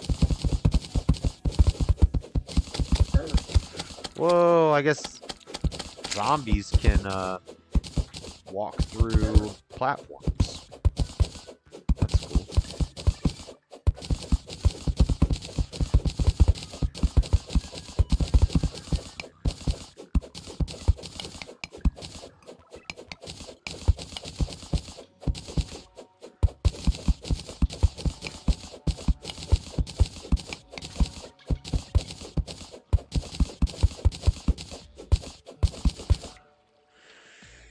Second Peter 3 now. Now Flora's gonna Bible thump on us.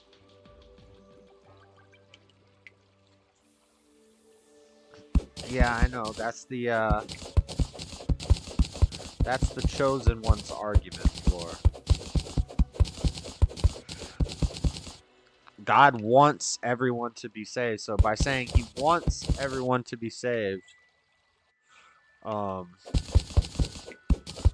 that implies you think God wants things? You think God wants for things? If God already knows, if you already know what present you're getting on Christmas, why would you want something? You already know if you're going to get it. What do you mean God wants?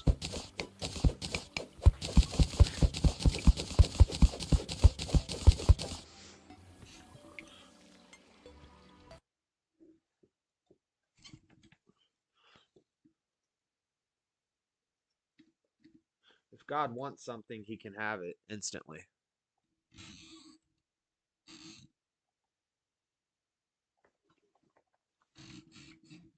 He does not want anyone to be destroyed, but wants everyone to repent.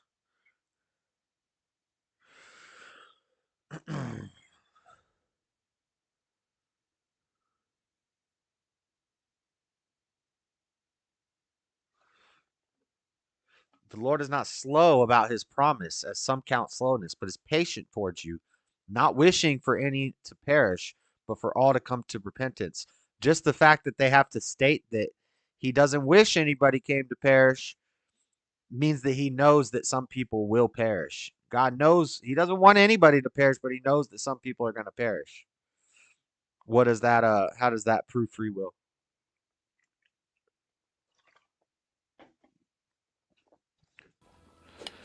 If God already knows that some people are going to perish and not come to him.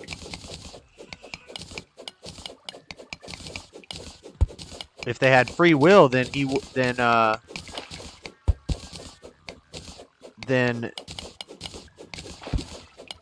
if they had free will, then he wouldn't have to wish anything. He wouldn't have to want anything. Why are they going to perish?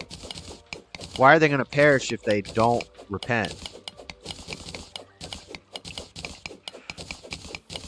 I'll tell you, the reason is because they did not have free will to choose to do whatever they did that they need to repent for, because he told them not to. He never said, you're free to do what you want, buddy. No, he said, you have rules. In Dad's house, you don't do that. And if you break those rules, you got to deal with the punishment. And it's not my fault you're getting punished. It's your fault you're getting punished. But Dad already knows that at some point, it's like if you have a, I'm sure if the dad had like one troublemaker kid, Dad knows he's the troublemaker. He's going to screw up. I already know it. I don't want him to, but he's gonna. I know he's gonna. That's how God is.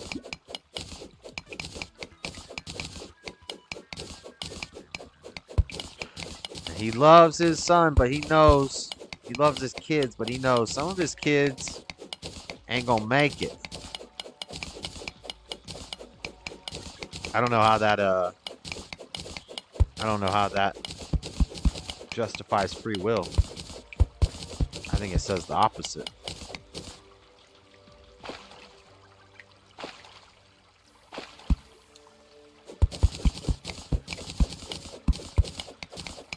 You do God's will or you suffer.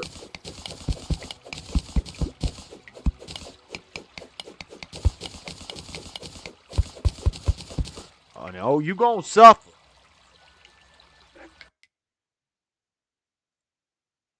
And I will say that the argument against free will, in my view, is based upon something broader than just Nah, you're wrong, Flor. scientific analysis or empirical research. Rather, You're we wrong, can build Flor. an argument, I think, from a law of logic. This is why The women don't proposition speak that in he church. must either be true or false, and it can't be both. It can't be neither. It has to be one or the other.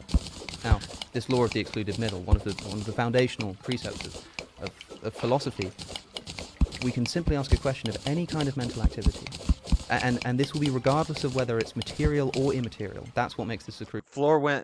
Flor missed the episode where I went through every Bible verse that they used to explain free will, and I broke down how every one of them says nothing about free will, and that it doesn't say free will anywhere in the Bible, and that every verse that they use to prove free will actually is the opposite. But she probably went to a dang Google search that said, why does God say we have free will? Right, Flor? What did you Google search? Justifications for free will, or how to prove we have free will, something like that. I already went through that verse. I already went through all of them. Bunch of mess. Bunch of cherry picking, cock-a-flipping. Cock-a-flip. I was trying to think of cockamamie. Sorry, children. Yo, what the heck biome is this? We're in the ocean. There's seashells. Sally sells seashells by the seashore.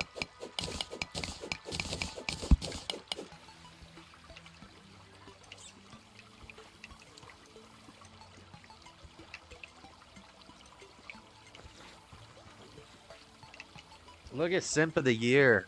Simp of the Year in the chat. Josh is destroying all Josh's arguments. Freddy doesn't know the first thing about philosophy, so he doesn't even know what he's talking about.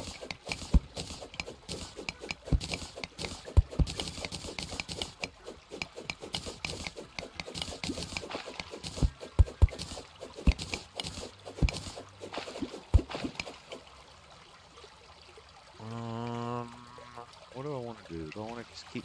Digging down. When all else fails, dig down, baby. Dig down.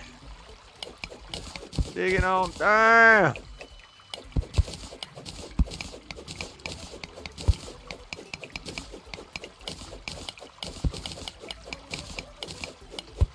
I'm scared this water is going to get...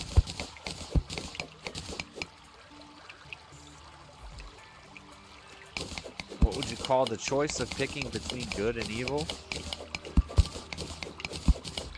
It's a choice. You're either doing God's will or you're doing Satan's will. It's a choice. It doesn't mean anything about will.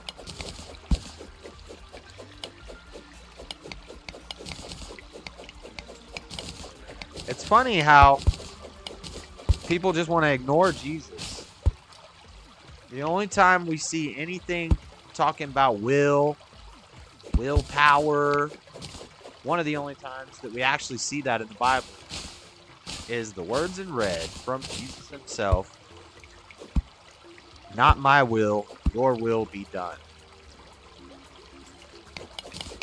You do not have the freedom to will things into existence. You are not God. You serve God's will or you serve Satan's will. You serve good or you serve evil. You can't ride two horses. You're not God. You don't get to will things into existence. And even if you think you are, God already knows what you're going to do. He already knows what's going to happen.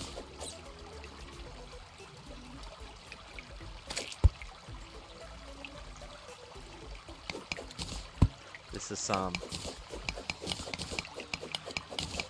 Catholic mess. No, it's not just the Catholics. They had a lot to do with this free will stuff. Because it didn't come from the Bible, I'll tell you that.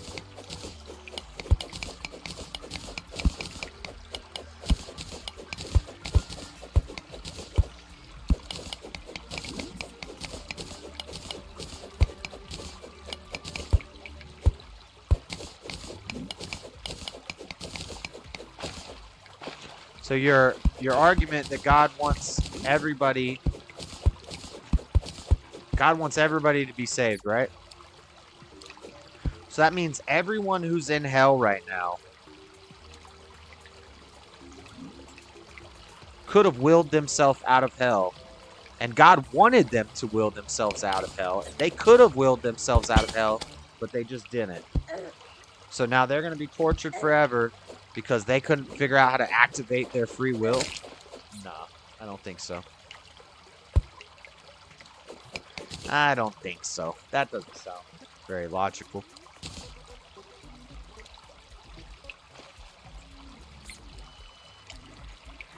What would you call the choice an influence?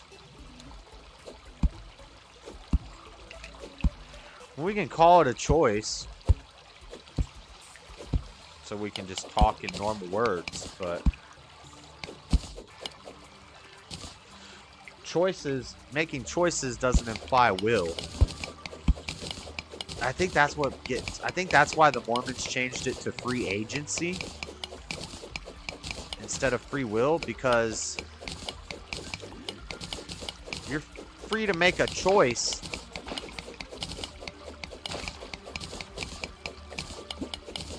Free to make a choice implies there is a choice. There is no choice. There is no choice. You don't get to choose, like,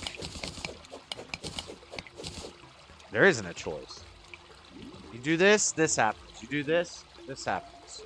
It's pretty, I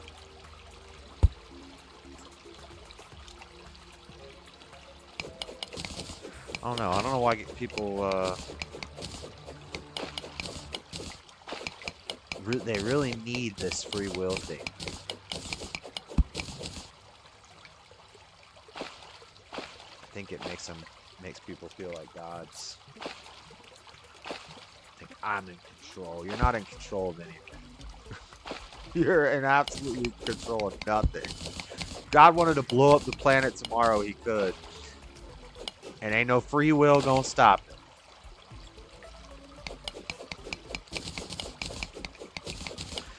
How can it be free will if it comes with a price? Either a benefit or a repercussion. That's not free. Anyway, we're talking about, well, they're talking about it. I have free will. Yeah, I am ruled by my nature. God gave me free will, but he also gave me my nature. That drives me unbidden towards my destiny. Whatever.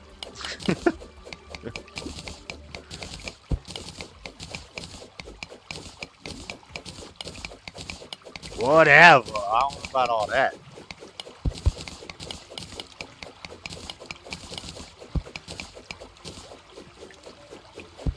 Didn't you say we're animals, stubborn one? How can we have free will if we're animals?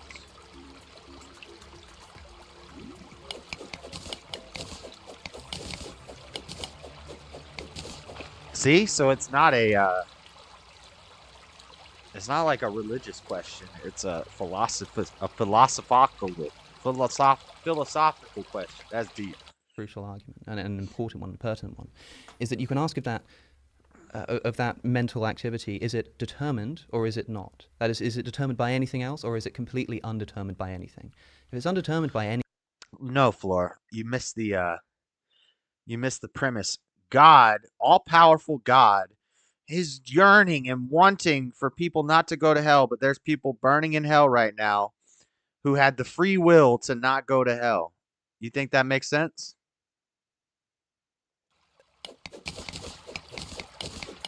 Your point is not valid.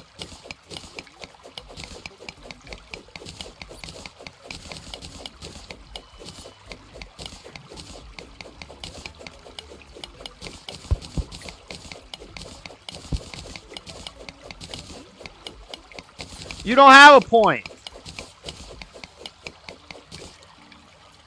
Anything, then it's random, and you're by definition not in control of that which is random.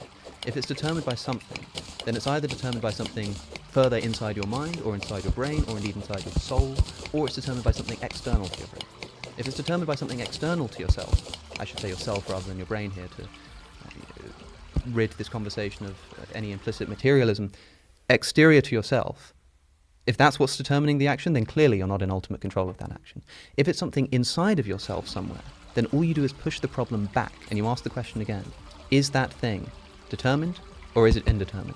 So indeterminate, it's random. Determined, you keep going back until you either terminate in something outside of the self, something, or I suppose something undetermined and therefore random, either of which you are completely out of control in. If you say that it terminates in something like a soul, people like to do this, they say, well look, with a religious philosophy, we have the benefit of introducing a soul. That doesn't solve anything. Because you still need to, it's not a matter of having to explain the mechanism by which the soul brings about actions. That may well be a mystery.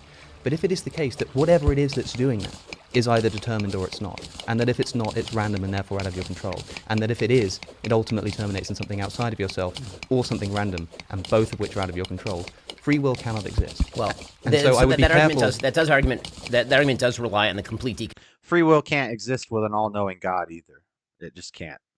If God knows what's going to happen already, then free will doesn't exist. So you either have to say that God doesn't know who's going to go to heaven and who's going to go to hell. God has no idea who's going to make it to heaven and hell, and he's just sitting there hoping. Oh, I hope they make the right choice. I hope they make the right choice, even though he already knows how that turns out. That sounds like a beta dumb God. That sounds like a dumb God. Man, I gave him free will. Who would have thunk they would have picked strip club and porn and debauchery and degeneracy and drugs and alcohol? Who would have thought they would have wanted to do fun degenerate activities? Man, no, that's stupid God. God's not dumb. God is all-knowing. If God is all-knowing, there is no free will. There's an if-then statement for you. Rebuttal it. And if God does not know who's going to go to heaven and hell, then God is not all-knowing.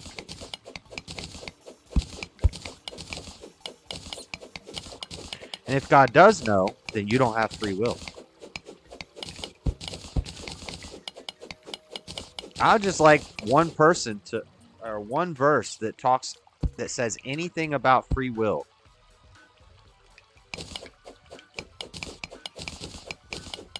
Spoiler alert, you're not going to find it. You'll find one verse that mentions will, or a couple verses that mention will, and they all say quite the opposite of free will. In fact, God even says directly, I will not that you follow your own something decision, but do my will. Yeah. I can't remember exactly what it said. But it basically said the opposite. God says, you don't have free will. Stop thinking you have free will. Not those exact words, because, spoiler alert, it doesn't say free will anywhere in the Bible. This is just some idea that Catholics made up, started pushing it in the Council of Nicaea with the Trinity.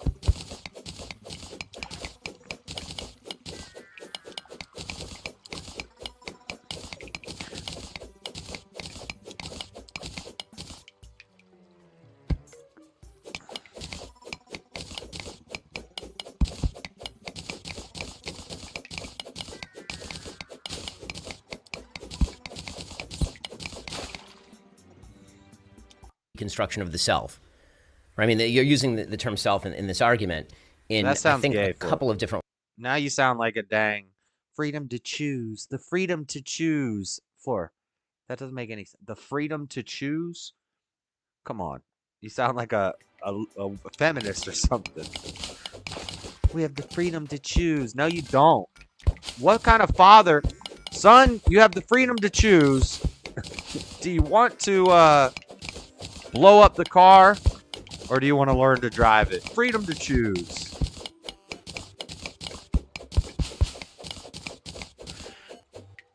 Son, you have free will. If you want to do drugs, more power to you. By the way, I'm going to punish you if you do. Wait, that's not free will. What are you talking about? There's stipulations on that. That's a price. Okay, enough of this. This is dumb.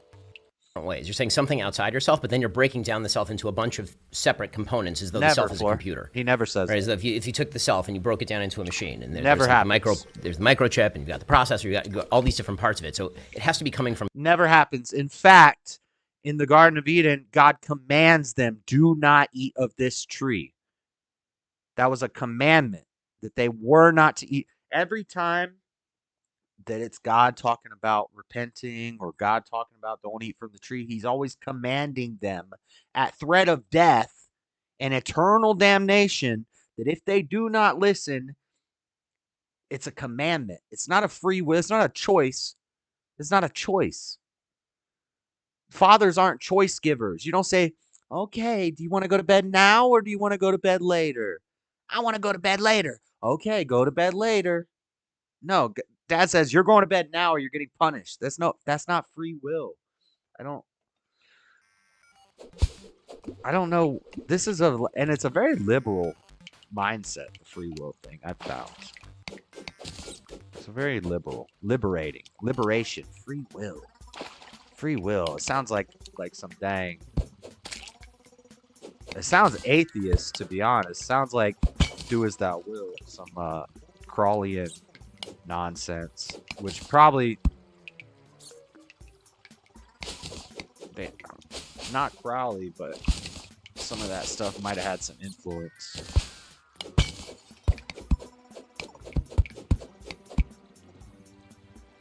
From here, or it has to be coming from here. But I think the very idea that we have of ourselves as selves is as a deciding being. And yeah. Hey, Floor. I already did a whole show where I went through every one of those verses that you're spouting out from your Google search, and I rebutted all of them.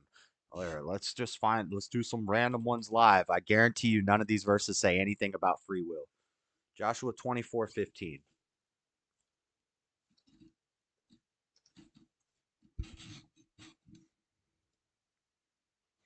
But if serving the Lord seems undesirable to you, then choose for yourself this day who you will serve, whether the gods your ancestors served beyond the Euphrates or the gods of Amorites in whose land you are living. But as for me and my household, we will serve the Lord. Okay, what does that say anything about free will? Because it says choose, because it says the word choose.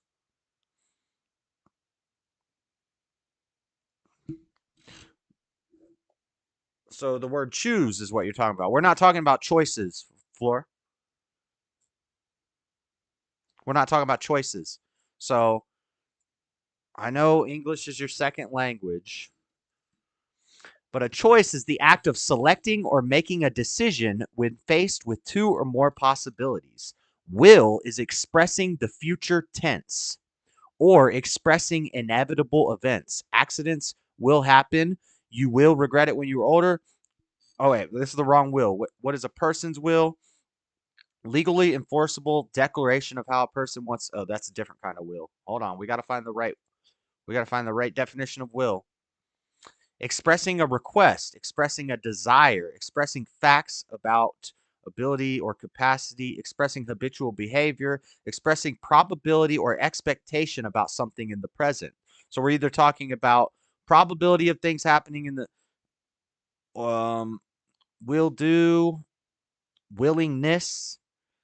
They will be miles away. He will dance for hours. Rocks of light will float on water. Will you have climb? Will you stop? They're still not giving me the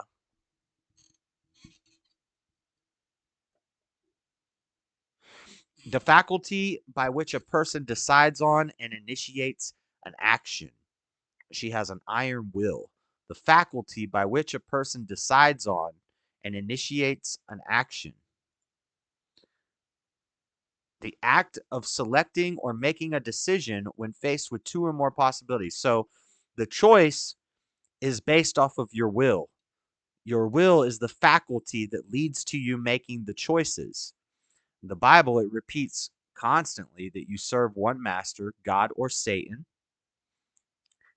So that is your will. Your will is not free. Your will comes with consequences. The choices you make based off of your will, which is your faculty, which is God or Satan, which is not free. It's one or the other. We are all servants to God or Satan. So that just comes down to knowing what words mean. Yeah. Pretty much. A will and a choice are not the same things.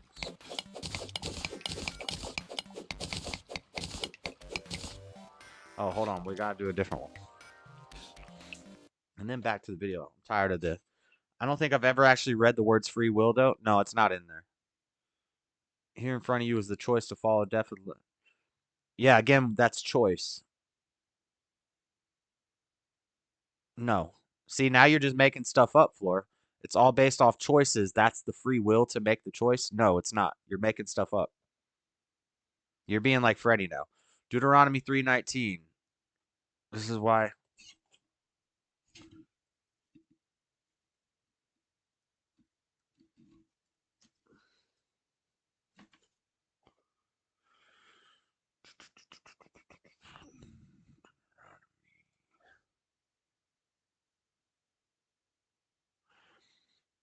Deuteronomy 3:19. However, your wives, your children, and your livestock, I know you have much livestock, may stay in the towns I have given you.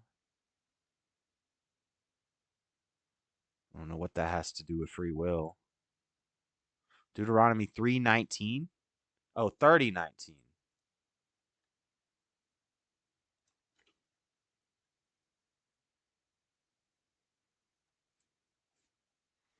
I bet you it says something about choices. Watch. Watch. I bet you it doesn't say anything about free will. This day I call the heavens and the earth as witness against you that I have set before you life and death, blessings and curses. Now choose life. That's a command. Now choose life so that you and your children may live. Direct command. Now choose life. And that you may love the Lord your God, listen to his voice, and hold fast to him. For the Lord is your life, and he will give you many years in the land he swore to your fathers, Abraham, Isaac, and Jacob. Does not say anything about you have the free will to choose. It says now choose life. And it doesn't say anything about free will. So which one's next? Proverbs. I've already done this before, so this is a waste of time. But Floor should go back and watch the video.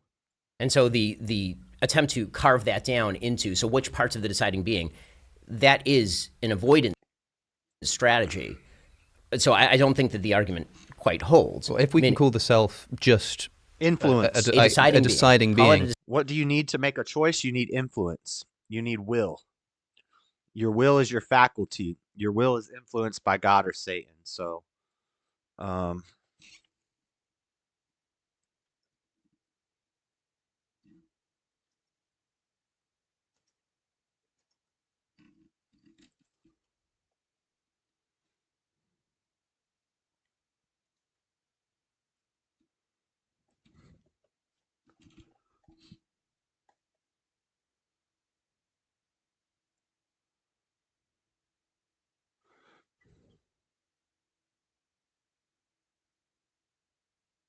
and see, even if you think you're willing something, it doesn't even matter because God knows your heart. Uh,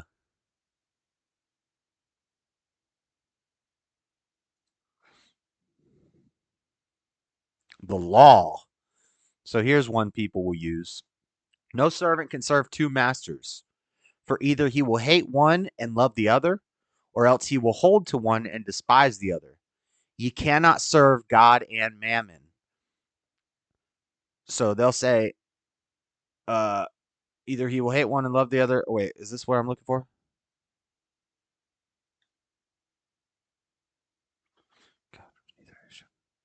Said to the disciples, the day will come when you shall desire to see the day of the Son of Man, you shall not see it. And they shall say to you, see here, or see there, go after them, do not follow them.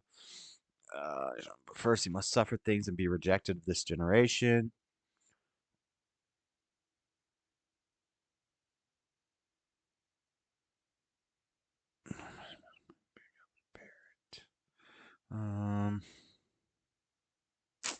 This is I'm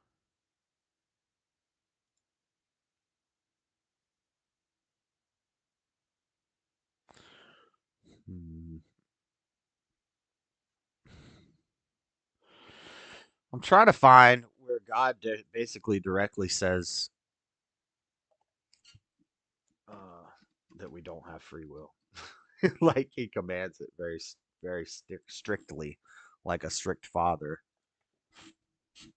Deciding being. Then that sort of fundamental assumption that we make about the nature of the self, I don't think is going to be incompatible with atheism. Oh my God, you're How so? Because You we're should talking about probably what the stop. self is here. I mean, atheists believe in the self. Everybody You're just believes repeating in Well, the no, the self. that's same not, I mean, thing, and that, you're that not I making, find difficult to believe. you're Why not would an making atheist good believe in the points. self? The self is a series of non-deciding mechanisms, as you've described. I see that your view of the self is an atheist view of the self, a meatball wandering through space, as I've put it somewhat colorfully, the sort of Spinoza idea that you're a stone that's been thrown, and you can comprehend that you've been thrown, but you're a stone that's been thrown, and that's just the way that it is. Oh crap! Oh crap! Why Yeah. would there be in atheist philosophy such a thing as a deciding self? The deciding being, is external to the idea of an evolutionary cause, because the very word deciding suggests uncaused decision making, and you've just excluded it through your own philosophy. Uncaused decision making, I suppose, is a concept that I think is unintelligible, and therefore, if there is an unintelligibility of the self on atheism, I suppose the thrust of the criticism that I made to essentially every point you made in that video, except for the argument from motion, is that what you're saying to me, if it applies to atheism, I think simultaneously applies to theism as well. How so? An uncaused decision. I mean, what is the process by which a decision is made? But now you're falling into the same sort of argument that I excluded at the beginning. Yeah, but now Ben, you're falling into the same argument that women make, which is that they think a choice is free will. Which was, I said, that the beauty of religion is that there's a bunch of stuff I don't understand. So I can't explain to you how the uncaused self makes decisions. Well, then I can't explain to you how the uncaused self exists on an atheistic But you have a framework. burden and I don't. Meaning that I don't think that's the case. You do, though. I mean, the simple fact is that you are the one who's claiming that a reasonable materialist universe is the cause of all. And so if that's the case, you do have to explain the mechanism in a way that I certainly do not. My entire philosophy rests on the positing of an entire realm of things I don't understand in terms of their interaction with the world. Now, as I said at the very beginning, that leaves me a giant escape hatch. I'm not going to pretend that that's not a giant escape hatch. It acts in practice as a giant escape hatch. It also tends to act as a fundamental principle of faith, right? Again, in every moral realm, right? When we get to the problem of good and evil, right? One of the big questions is, well, how can God allow evil to take place in the world. And the fundamental religious answer, as it has been for thousands of years, is my mind is not God's, which is a giant escape hatch. It also happens to be true from a religious point of view. So if I may, that there are two sort of escape hatches here. There are two appeals to mystery going on here. And it seems to me that what you're saying is something along the lines of my simple appeal to mystery here is disallowed in the way that you're allowed to appeal to this this mystery because I'm the one making the claim. I think that not because I'm the one making the claim, but because I'm the one with the burden. In the context of this discussion, sorry, I'm missing the who's the you and who's the I in yes. the sense, but yes. I see what you mean. I'm speaking for myself there. Sorry. If in the context of this discussion, this began the subject which I think is the first one you bring up in this video, free will. Here's this thing that I think exists, and on the basis of its existence, think entails the existence of a God, or at least points to the existence of a God. I shouldn't say entail.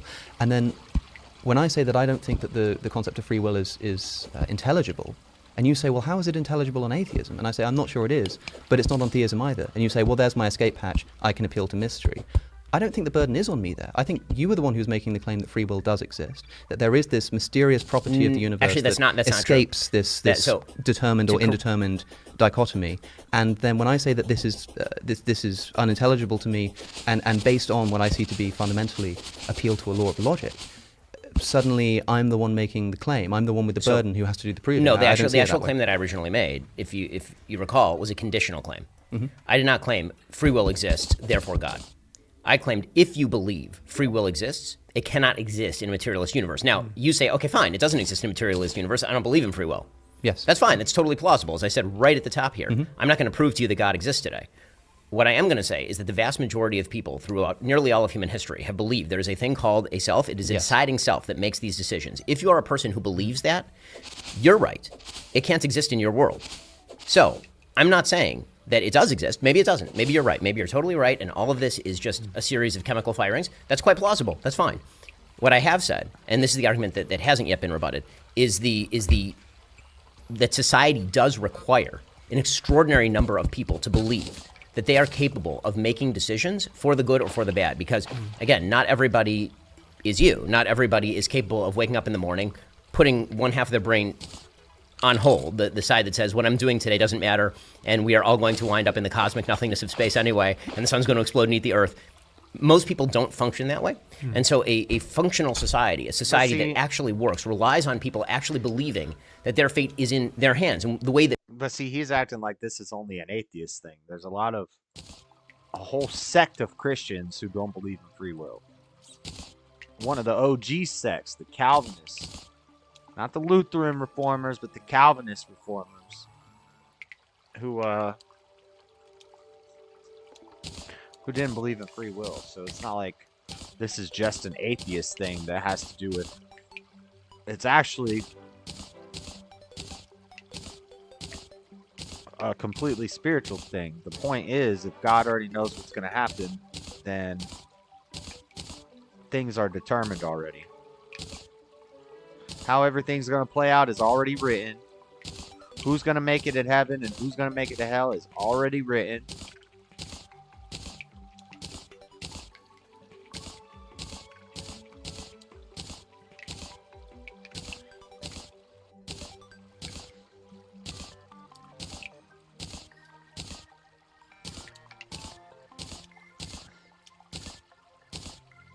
The heck is that? That people tend to understand that on a day-to-day level is, I get up in the morning and I make a decision whether I'm taking my kids to school today. I get up in the morning and I decide whether I'm giving charity today. I get up in the morning and I decide whether to go to a job today. Because the truth is that for a huge number of people, and I would say this is true for not virtually all, many, I would say the majority of people, if they were informed since the time they were small that their decision-making process does not exist, there is no decision to be made. Whatever's going to happen is going to happen. Those decisions have no moral weight in the universe because the universe has no moral weight.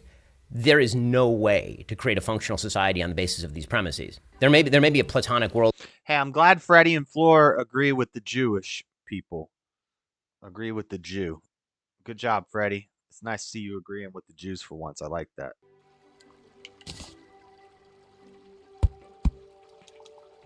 Where philosophers can think about this in the gardens of their imagination and feel great about it. But that's not actually how society functions. Not for children, not for teenagers, not for adults. Yes. And we're going to go on and talk about that in the second section. I had free will to ask any of the questions I've had written down here, but I just didn't want to. I didn't want to stop either of you. It's been breathless and captivating. I'm sure you'll agree. Before we go to our first break, we are going to go on and talk about society and how morality undergirds society and civilization. May I just say, just I know we're coming to the end of the section. Just to close off this moment, that if people listening agree with me that free will in fact doesn't exist, and simultaneously agree with you that free will is somehow necessary for the upkeep of civilization, then I would simply ask them to consider who's relying on the delusion here. Yeah. And I don't mean that as an insult, but you see what I'm saying, right? I totally agree. And so from my argument, you would be, and from your argument, I would be. Yeah. Meaning, I think that you are delusional. There's no free will, and you think I'm delusional in the sense that there is no free will, and yet I believe in it. Yeah. Something like that. Yes. Yeah. So for you, Alex, just before we go to the break, then, because we're trying to break it down, we've got two insane minds here, really kind of grappling, and I feel as though I've won a prize in a competition just to be here sitting with you both. To break it down for the viewers, Alex, would you say that free will is maybe, if there is no such thing as free will, is it nevertheless a helpful fiction for people, a convenient narrative that we can cling to sort of bat away despair? Precisely why it evolved, in my view.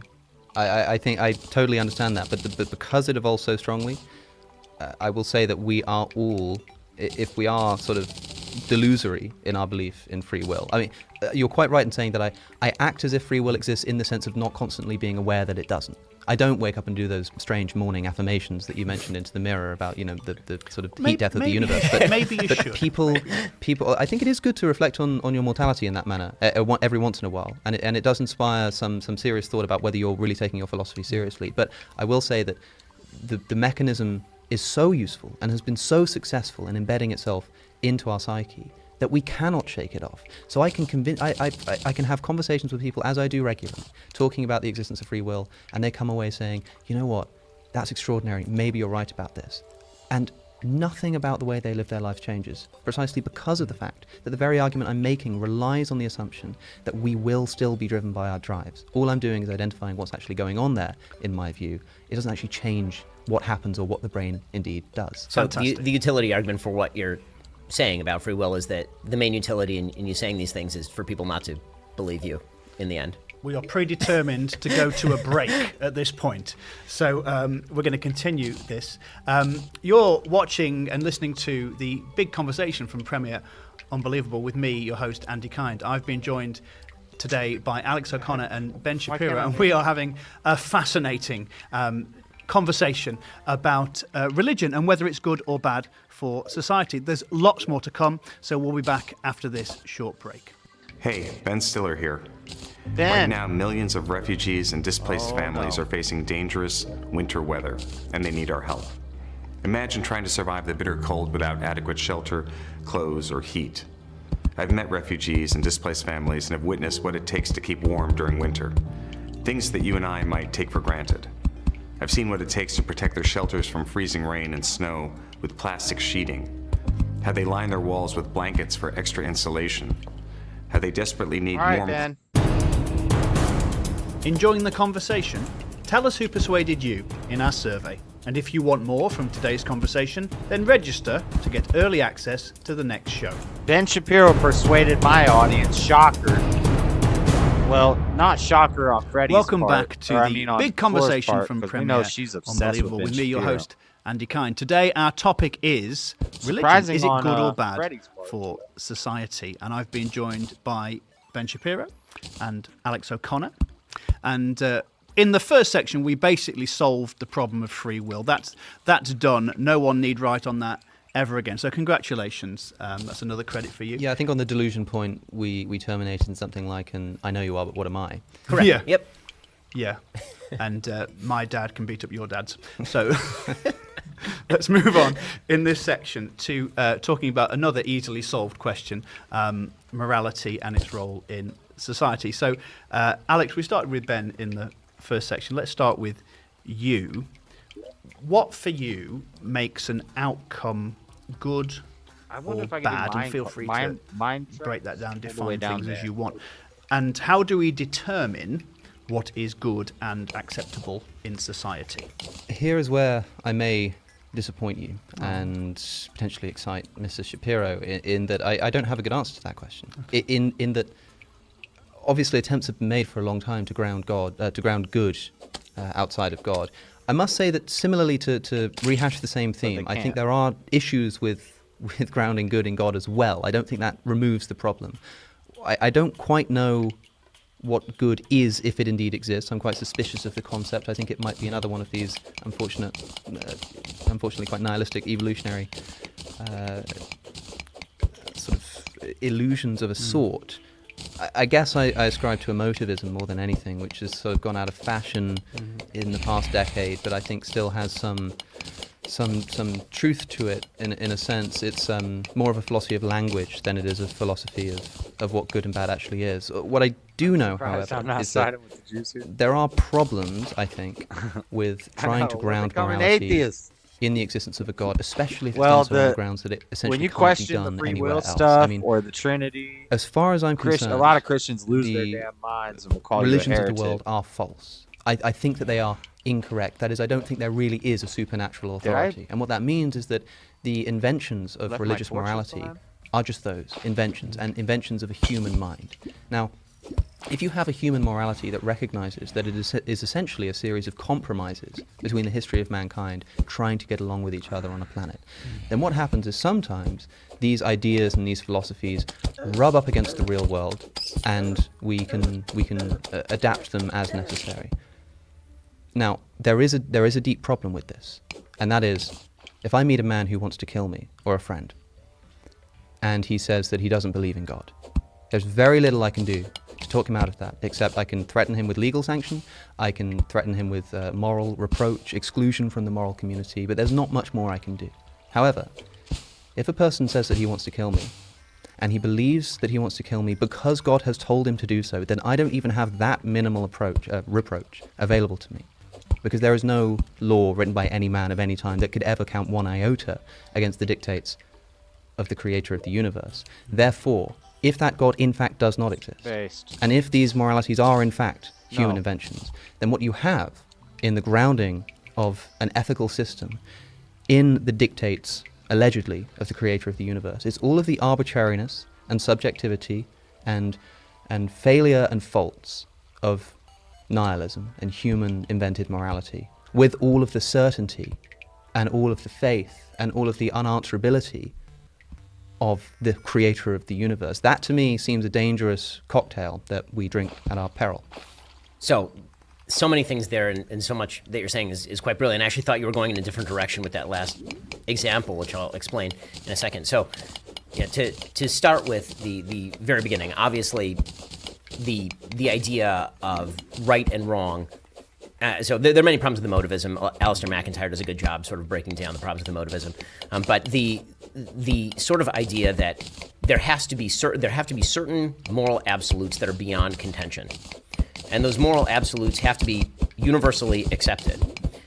You can ground that, I suppose, in a sort of descriptive universe. The problem is that, to go back to your example, which again I think is a really interesting one, if a man comes to kill me, I think the real question of religion versus non-religion in the utility sphere here is it more likely that a man is going to come to kill you being a devotee of a religion that says that he must kill you, or is it more likely that a man is going to kill you out of self-interest because he is not a devotee of a God who says that killing is wrong? So if you are faced with these two alternatives, to kind of remove your example one step, the question is why the man has come to kill you. I mean, that's your premise is the man has come to kill you because God told him to, and so he can't be dissuaded by force. Agreed. We see that full scale in the real world on a fairly regular basis. It is also true that over the course of human history, men have come to kill one another on the basis of self-interest in extraordinary amounts of the time. Tribal self-interest particularly, having no particular relationship with God, just the idea that I want to kill you over territory, I want to kill you over resources, I want to kill you because you're not a member of my immediate kin family, or because you killed a member of my kin family, and so in revenge I need to kill a member of your kin family. The entire, to borrow from your language, the entire sort of evolution of religion on a utility basis would have been to create moral absolutes that are applicable more broadly than to you and your friends. Any morality that can be created on an individual level is inherently dangerous because you can immediately graft that morality onto your personal self-interest. The entire purpose of religion, whether you want to ground that in evolutionary brain functionings, or whether you want to ground that in revelation, the entire purpose of religion on a utility level is to remove morality from the purview of my special interest and to say, here are things that I cannot do, even if they are in my interest, because there is a higher power that says I cannot do these things. I think that a society that does not have these moral absolutes is in deep trouble. A society that refuses to say that there are certain absolutes that cannot be crossed under any circumstances that are universally applicable, it reduces things that we all take for granted, like equal justice before the law, like the idea that the law is supposed to equally apply to everybody, whether they're a member of your family or whether they're not. And there are broad cultural differences in these questions. I mean, to pretend that all human societies have equality under law is obviously not true. It's not even remotely true, actually. There's a very good book called The Weirdest People in the World, all about the idea that we in the West have this sort of ethnocentric view of ourselves, where we think everybody thinks like people in the West, but the truth is that because we're Western educated, industrialized, rich and democratic, we have particular views of the world. Those views are drawn from a particularistic tradition. That particularistic tradition is biblical in nature. I mean, it is Judeo-Christian in nature, even if you're just describing European society or American society historically speaking. So the kind of removal of God from the equation, your suggestion is that God makes a person impervious to countervailing responses. And my answer is yes, God does make a person impervious to countervailing responses, including the evils of one's own heart, if you truly believe that God is standing above you, telling you not to do that thing. And again, social science tends to bear this out. People who believe that God is above them tend to give more charity, for example. People who tend to live inside religious communities, within the religious community. And I'm not going to pretend that I think all religions are equivalent in their truth propositions, because I don't. I mean, if I did, I wouldn't be wearing a yarmulke, right? So that's just what it is. You might ask why I would be concerned with bringing the history of the Bible to a more popular audience. We inevitably and must see the world is that a boss? through the lens of a story. A story is a description of the implicit structure through which we view the world. Inside religious communities, a lot of social bonds and a lot of social frameworks are built on the basis of this shared belief system. In other words, diversity itself, self-interest, cannot always check self-interest, and it tends to tear apart societies and communities unless there is an orienting goal. That orienting goal traditionally has been performed by church. It's been traditionally performed by the idea that you are serving God together. And because of that, people build these social bonds, including the institutions of police, for example, to prevent people from killing each other, because we now all agree that killing is wrong, and so we ought to have a third party that we can actually give the power to stop that killing. So again, I think that the question of utility here is one of whether you think that the chief danger is that people are going to believe in a God who tells them to kill in God's name, or whether you think that the chief danger is in man's own heart, and that man is going to be driven by his own self-interest to commit murder and then call it something else. I think it's all very well and good when this religious tradition is protecting what you think is good. But as we know, it can do the exact opposite, and it can do so with the same force. Sure. And I suppose the question we have to ask is whether this is a worthwhile trade-off.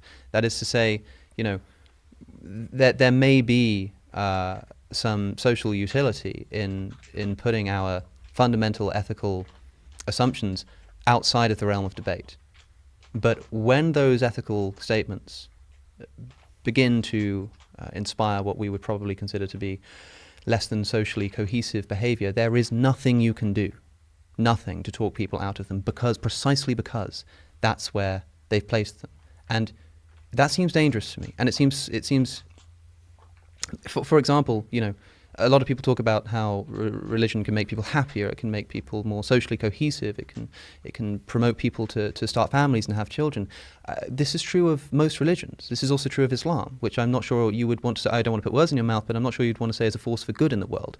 I don't think, in other words, that it's always a worthwhile trade-off. Now, I agree with you, by the way. Just because you mentioned how the sort of culture of Europe and its success and America is indebted to Christianity. I mean, this is of course true in a sense, but there's been a recent revival, it seems. I don't really know quite how it's happened. I think it's got a lot to do with Tom Holland, maybe. That's the historian, not the superhero. Not Spider-Man. This idea that Although actually he's good too. He's a good actually guy. the great. I wonder what he would have to say on all of this.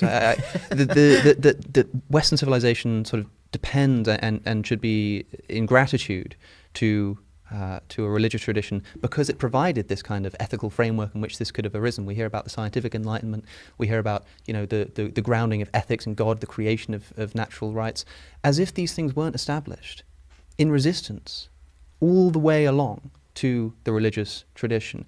A society that today, I'll expand on this if you like, a society today that decides that religion throughout its history has been wrong about the position of women in society, wrong about the mortal fate of practicing homosexuals, wrong about the position of the earth in relation to the sun, wrong about the age of both of those celestial bodies, wrong about the common evolutionary ancestry of every animal, including the human animal, on planet Earth, wrong about the ownership of other human beings as private property, now has to contend with a religious tradition that doesn't come to us with contrition and apology and say, well, maybe we were wrong about these things. But no, these are all our things after all. We're going to claim these things. That is, I know that St. Paul says, I suffer not a woman to teach, nor to usurp authority over a man. Rather, she should remain silent. For Adam was formed first, then Eve. And that man is the glory of God, but woman is the glory of man. But don't you know that the social justice movement is essentially Judeo-Christian in origin? I suffer a woman not to speak or usurp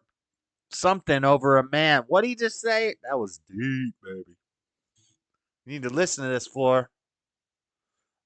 Well, maybe we were wrong about these things. But no, these are all our things after all. We're going to claim these things. That is, I know that St. Paul says, I suffer not a woman to teach, nor to usurp authority over a man. Rather, she should remain silent. For Adam was formed first, then Eve. And that man is the glory of God, but woman is the glory of man. But don't you know that the social justice movement is essentially Judeo-Christian in origin? I know that the Old Testament not only explicitly condones the ownership of other human beings as private property, but gives detailed instructions about exactly how to buy and indeed take them, sometimes including as sexual property. But don't you know that the abolitionist movement was essentially Judeo-Christian in origin? Yes, I know that Galileo was shown the instruments of torture by the Inquisition for having the temerity to suggest that the Earth might orbit the Sun rather than the other way around. But don't you know that the scientific revolution, which he authored, was essentially Judeo-Christian in origin? I'd find it funny if it wasn't so offensive to the people who established these very developments against the very religious traditions that now want to claim them as their own. Those are sellouts. I would buy that, except for the fact that many of the people that you mention in these contexts explicitly counted themselves as religious believers and were speaking in the name of the religion while they were doing it. So to take the abolitionist movement as an example, I mean, William Wilberforce, obviously a tremendously religious person and a big believer in the New Testament. Isaac Newton, obviously deeply ensconced in the New Testament, right? Yeah, certainly important to the scientific revolution. The point about religion, and this is why when I wrote my book, I have to name the title now and plug myself because that's the way that works. The right side of history. But the reason that I talked about how reason and moral purpose made the West is because I think that one of the fundamental precepts of this is at least Judeo-Christian religion is that when God gives a text or a set of ideas to human beings, he expects us to use our reason to apply to those texts. And so the sort of evolution of interpretation is part of the religious tradition. I mean, that's always been the case in my religion anyway. So I always hesitate to speak on behalf of other people's religions because I don't know them nearly as well as I know my own. So when I talk about sort of the application of reason to tradition in the religious tradition, obviously we have books and books and books of texts discussing and debating these very ideas, and the idea of religious debate has always been central to the idea of Judeo-Christian religion, and when it hasn't been, it's been seen as repressive and has spawned then other Christian movements that then argue with the original movement. Threw a javelin and at my end up face. generating in almost Hegelian fashion some new form of interpretation. The point that I'm making is that outside that framework, it doesn't exist, meaning that once if the argument is over interpretation of particular biblical verses in a context in which there is a God who puts certain moral precepts beyond human judgment, those arguments you can have without threatening the entire social structure. What is very difficult is to have a social structure at all in the absence of fundamental moral precepts that are presupposed by everyone. And I think one of the reasons that you're seeing a sort of revival of this idea that religion is very important to the West is because one of the things that we have seen is that as religion has become less important to the West, we've seen declining birth rates en masse. We've seen rises in suicidal ideation. We've seen, especially over the last 10 years, tremendous individual atomization, certainly an extraordinary amount of less social connection. Right? All of these things are things that, frankly, used to be provided by church and these social institutions that, again, were oriented toward a single purpose. So when you talk about the idea that I'm going to put aside the free will discussion because I think, again, it's easy to get caught up in the reversion to the argument that I was making before when you were saying that, can you argue the man out of stabbing you? To use your framework, I mean, you can't argue him out of doing anything. I mean, you're going to say words. The words are going to have an impact, but you can't argue him out of doing anything. But not to get back into a topic that we've handled. Free will is done. I'm not gonna answer that. Although hopefully people will know from what I said before that I think it's still sensible to say you can argue somebody out of something. The first half of what you say there is in so many words, I think, what I was saying before, which is that, yes, this goes both ways. That is, thanks be to God when he is able to provide us with the grounding for resisting oppression and throwing off tyranny. Yeah. But what about when the same God is used to justify the exact opposite? All I'm saying is that this goes both ways. But you're going to have to weigh in one side or the other, in terms of utility. Right, you're building a society. Let's say that's not true. I won't say you're God. Let's say that you are master of a society. That's not true. And you get to build that society. Christian church is one of the things that by presumably Jesus. you are going to do is you're going to build in certain things that are untouchable. Right? There's going to be certain moral precepts that you're going. No rich guy is controlling Jesus's church. That's not true. To build in that are. Some churches do push that soft Christian stuff. But yeah, that's not a real Christian church. It's no true Scotsman fallacy for you. Let's go. If they're saying that and they're doing that and they're controlled by Rothschilds, then they're not Christian. So that's not the Christian church. That's Satan's church. They're untouchable. And how are you going to justify those things to people such that they are going to believe you? You're going to either have to use compulsion, or you're going to have to use some sort of other argument that is. I don't want to go down there. That is so strong that they are going to overweigh their self. I mean, there's a reason why Voltaire suggested he didn't believe in God, but he hoped that his maid did, so she wouldn't steal the silverware. Yeah, that's an interesting indictment on the position that theists don't say that atheists can't be moral, right? When people have this argument about morality, you can be moral. You just can't. Well, oftentimes people have this misunderstanding of the argument. Christopher Hitchens did it best in saying, we don't need divine permission to be good and all of this. Fine, but as you say, you don't need to believe in God to be good, but you need to believe in God to ground that goodness. But then when you when you sort of casually throw in this statement by Voltaire, I don't believe in God, but I hope that my maid does. That implies that actually maybe you do think that without the belief in God, somebody isn't going to. No, I think that Voltaire thought that he was good, meaning that Voltaire was an atheist and thought that he was good. But his point was sort of back to the Straussian Platonic point. His point was that he hoped his maid believed in God because without that belief, she wouldn't be able to act morally. Right. Because again, when we're arguing on the basis of broad societal utility, one of the things. So I happen to be in the happy position of being able to argue that what I think is socially useful also happens to be true. The question I'm asking you, and I think that's what a lot of this conversation is whether you think that what is socially useful is actually false or an evolutionary illusion. And I think that's kind of the position that you're taking, unless you want to argue that, generally speaking, religion is either not evolutionarily adaptive, which would be a hard... Because even if evolution, as a result of evolution, we developed religion as a survival mechanism, even if it works for the greater good, if you were to take an atheist position that it's an evolutionary thing that just happened and it works for the greater good of societies, then why would you assume that it's wrong? Basically, you still would use God to ground your morals. If that's what evolutionarily we developed as the best way to do things. Where's my pickaxe? Where that pickaxe? Position to actually take. Well, I think it must be. Otherwise it wouldn't exist. Or you'd have to argue that it's, even if it's adaptive, it's of no general benefit to humankind or is an illusion, right? Yes. I mean, that's the position that you're taking. So one of the things that I'm enjoying about the conversation is that I don't think either of us are going to argue each other in anything, but it is clarifying what exactly the lines of the division are. Yes, to backtrack a moment, because you said more than one thing in what I just responded to. You also mentioned, you talked about Isaac Newton being a Christian. So, I mean, people were astonished discovering his private notes to find that he spent more time talking about theology than he did science. This is certainly the case, but I do think it's worth pointing out when people like to notice that the originators of the scientific revolution in particular were believers in God. There are a few things to say on that. First, we don't know what Galileo thought in his heart of hearts. And part of the reason for that is because despite tripping over I himself don't to even say, know now look, what I don't you think think Scripture is with your wrong. Now, heart. look, I believe How in do you God, think and with your I am a heart? Christian, and I believe in Scripture, but maybe the earth orbits the sun.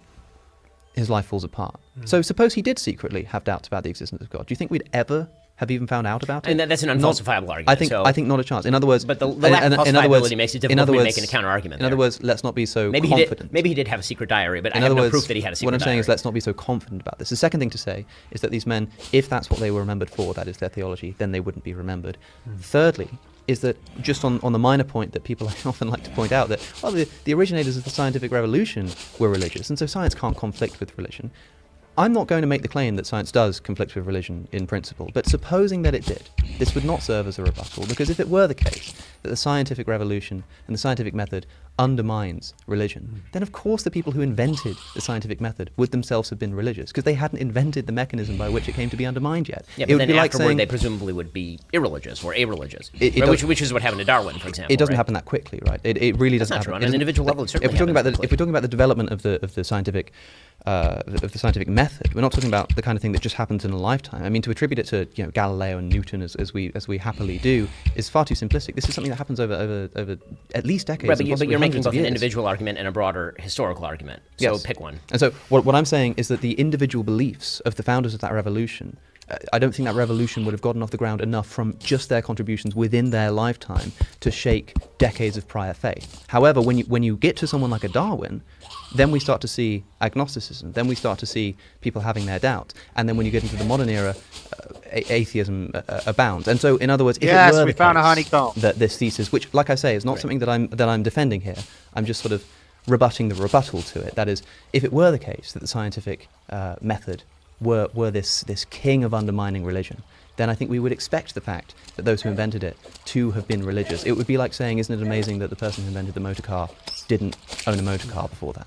Well, no, because, again, you've now also made the case that perhaps they had secret diaries, or in their heart of hearts they weren't actually religious or convinced away from that. So, again, that's why I'm saying I feel like you're making a broader historical argument that works, and I think you're making an individual argument that doesn't quite. I'm not saying Meaning that is the case. I'm saying that we would never know because why is that? Why will we never know what Galileo really thought about religion? Well, I'm going to just accuse you of assuming facts, not in evidence.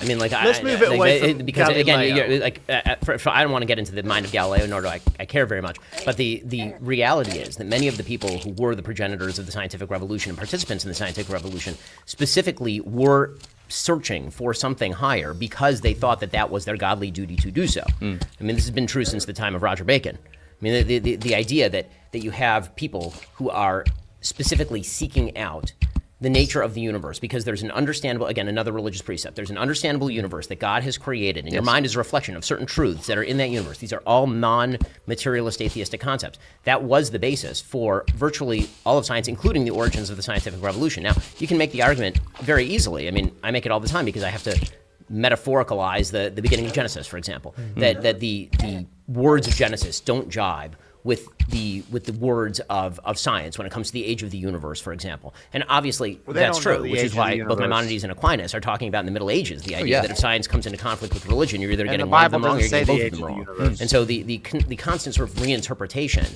of religion in light of the facts that are established by the scientific method, I don't think that that's a rebuttal of religion. And so and more than that, I think that the peculiar idea that religion itself must fundamentally be undermined by scientific discovery, I don't see quite why. Well, I would agree with that. I'm just saying that the rebuttal that's presented to that opinion fairly commonly, I don't think works for the reasons that I've said. Okay, well let's give you both a little breather, because we're going to go to another break very shortly. We fitted in so much, and I had all these questions and I haven't asked any of them, and I'm worried now that I'm going to be left unemployed. Before we move on, I don't know if I can have one final word on this Galileo point, because I know it seems quite strange that I'm sort of hypothesizing in this way, but you said that when religion and science come into conflict, either one is wrong or both is wrong. Galileo was wrong about one of these things potentially. What happens if I mean you can? It's great talking about the utility of his religious belief and inspiring his scientific endeavor. But what happens when the immediate fruit of that is him discovering something which should have been a celebrated idea and instead was suppressed, and he ends up under house arrest in Tuscany for the rest of his life. Why? Specifically because the religious authorities, in their sentencing of Galileo, did not just say that he failed to prove it, did not just say that he was I'm not trying being to a bit of an a-hole in his approach to things, but said specifically because it is false, absurd, and contrary to Scripture. That is why that scientific position was suppressed on specifically religious motivations. Far be it from me to defend the Catholic Church and its crackdown on Galileo. Okay. You've come to the wrong place for that. Okay, it's time. It's time for another break here. You are watching and listening to the big conversation from Premier Unbelievable. I am almost anonymous here, Andy Kind, but my day will come, and I've been joined by Ben Shapiro and Alex O'Connor. We'll be talking about religion and society. Is religion good for society? So much more still to talk about. We'll see what we can fit in. We will fit in as much as we can, but we'll be back after this short break. Hi, Mark Barden at Sandy Hook Promise here. Sandy Hook Promise? When the gunman shot his way into Sandy Hook Elementary School on December 14th, 2012, he loaded his AR-15 with 30-round magazines, so he could continue firing without having to change magazines. He fired 154 rounds in around 4 minutes and killed 26 people. And one of those 26 people was my 7-year-old son, Daniel. I can't bring Daniel back, but I can save others. Please sign the petition and urge Congress to make assault rifles illegal for civilians. Enjoying the conversation? Tell us who persuaded you in our survey. And if you want more from today's conversation, then register to get early access to the next show.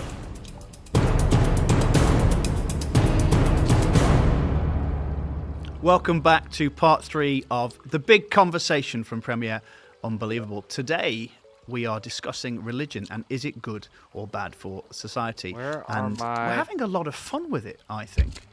I mean, I know you're sort of in disagreement on things, but I think we're just having fun with it today, aren't we? As ever. Well, I've been joined by Ben Shapiro and Alex O'Connor. And as I say, we're talking about religion and its role in society. One observation I've got from watching you guys talk, I wonder whether religion is being used as a bit of a catch-all term. You know, there is no summer festival where Ben and I would meet up because we're religious and have a beer together.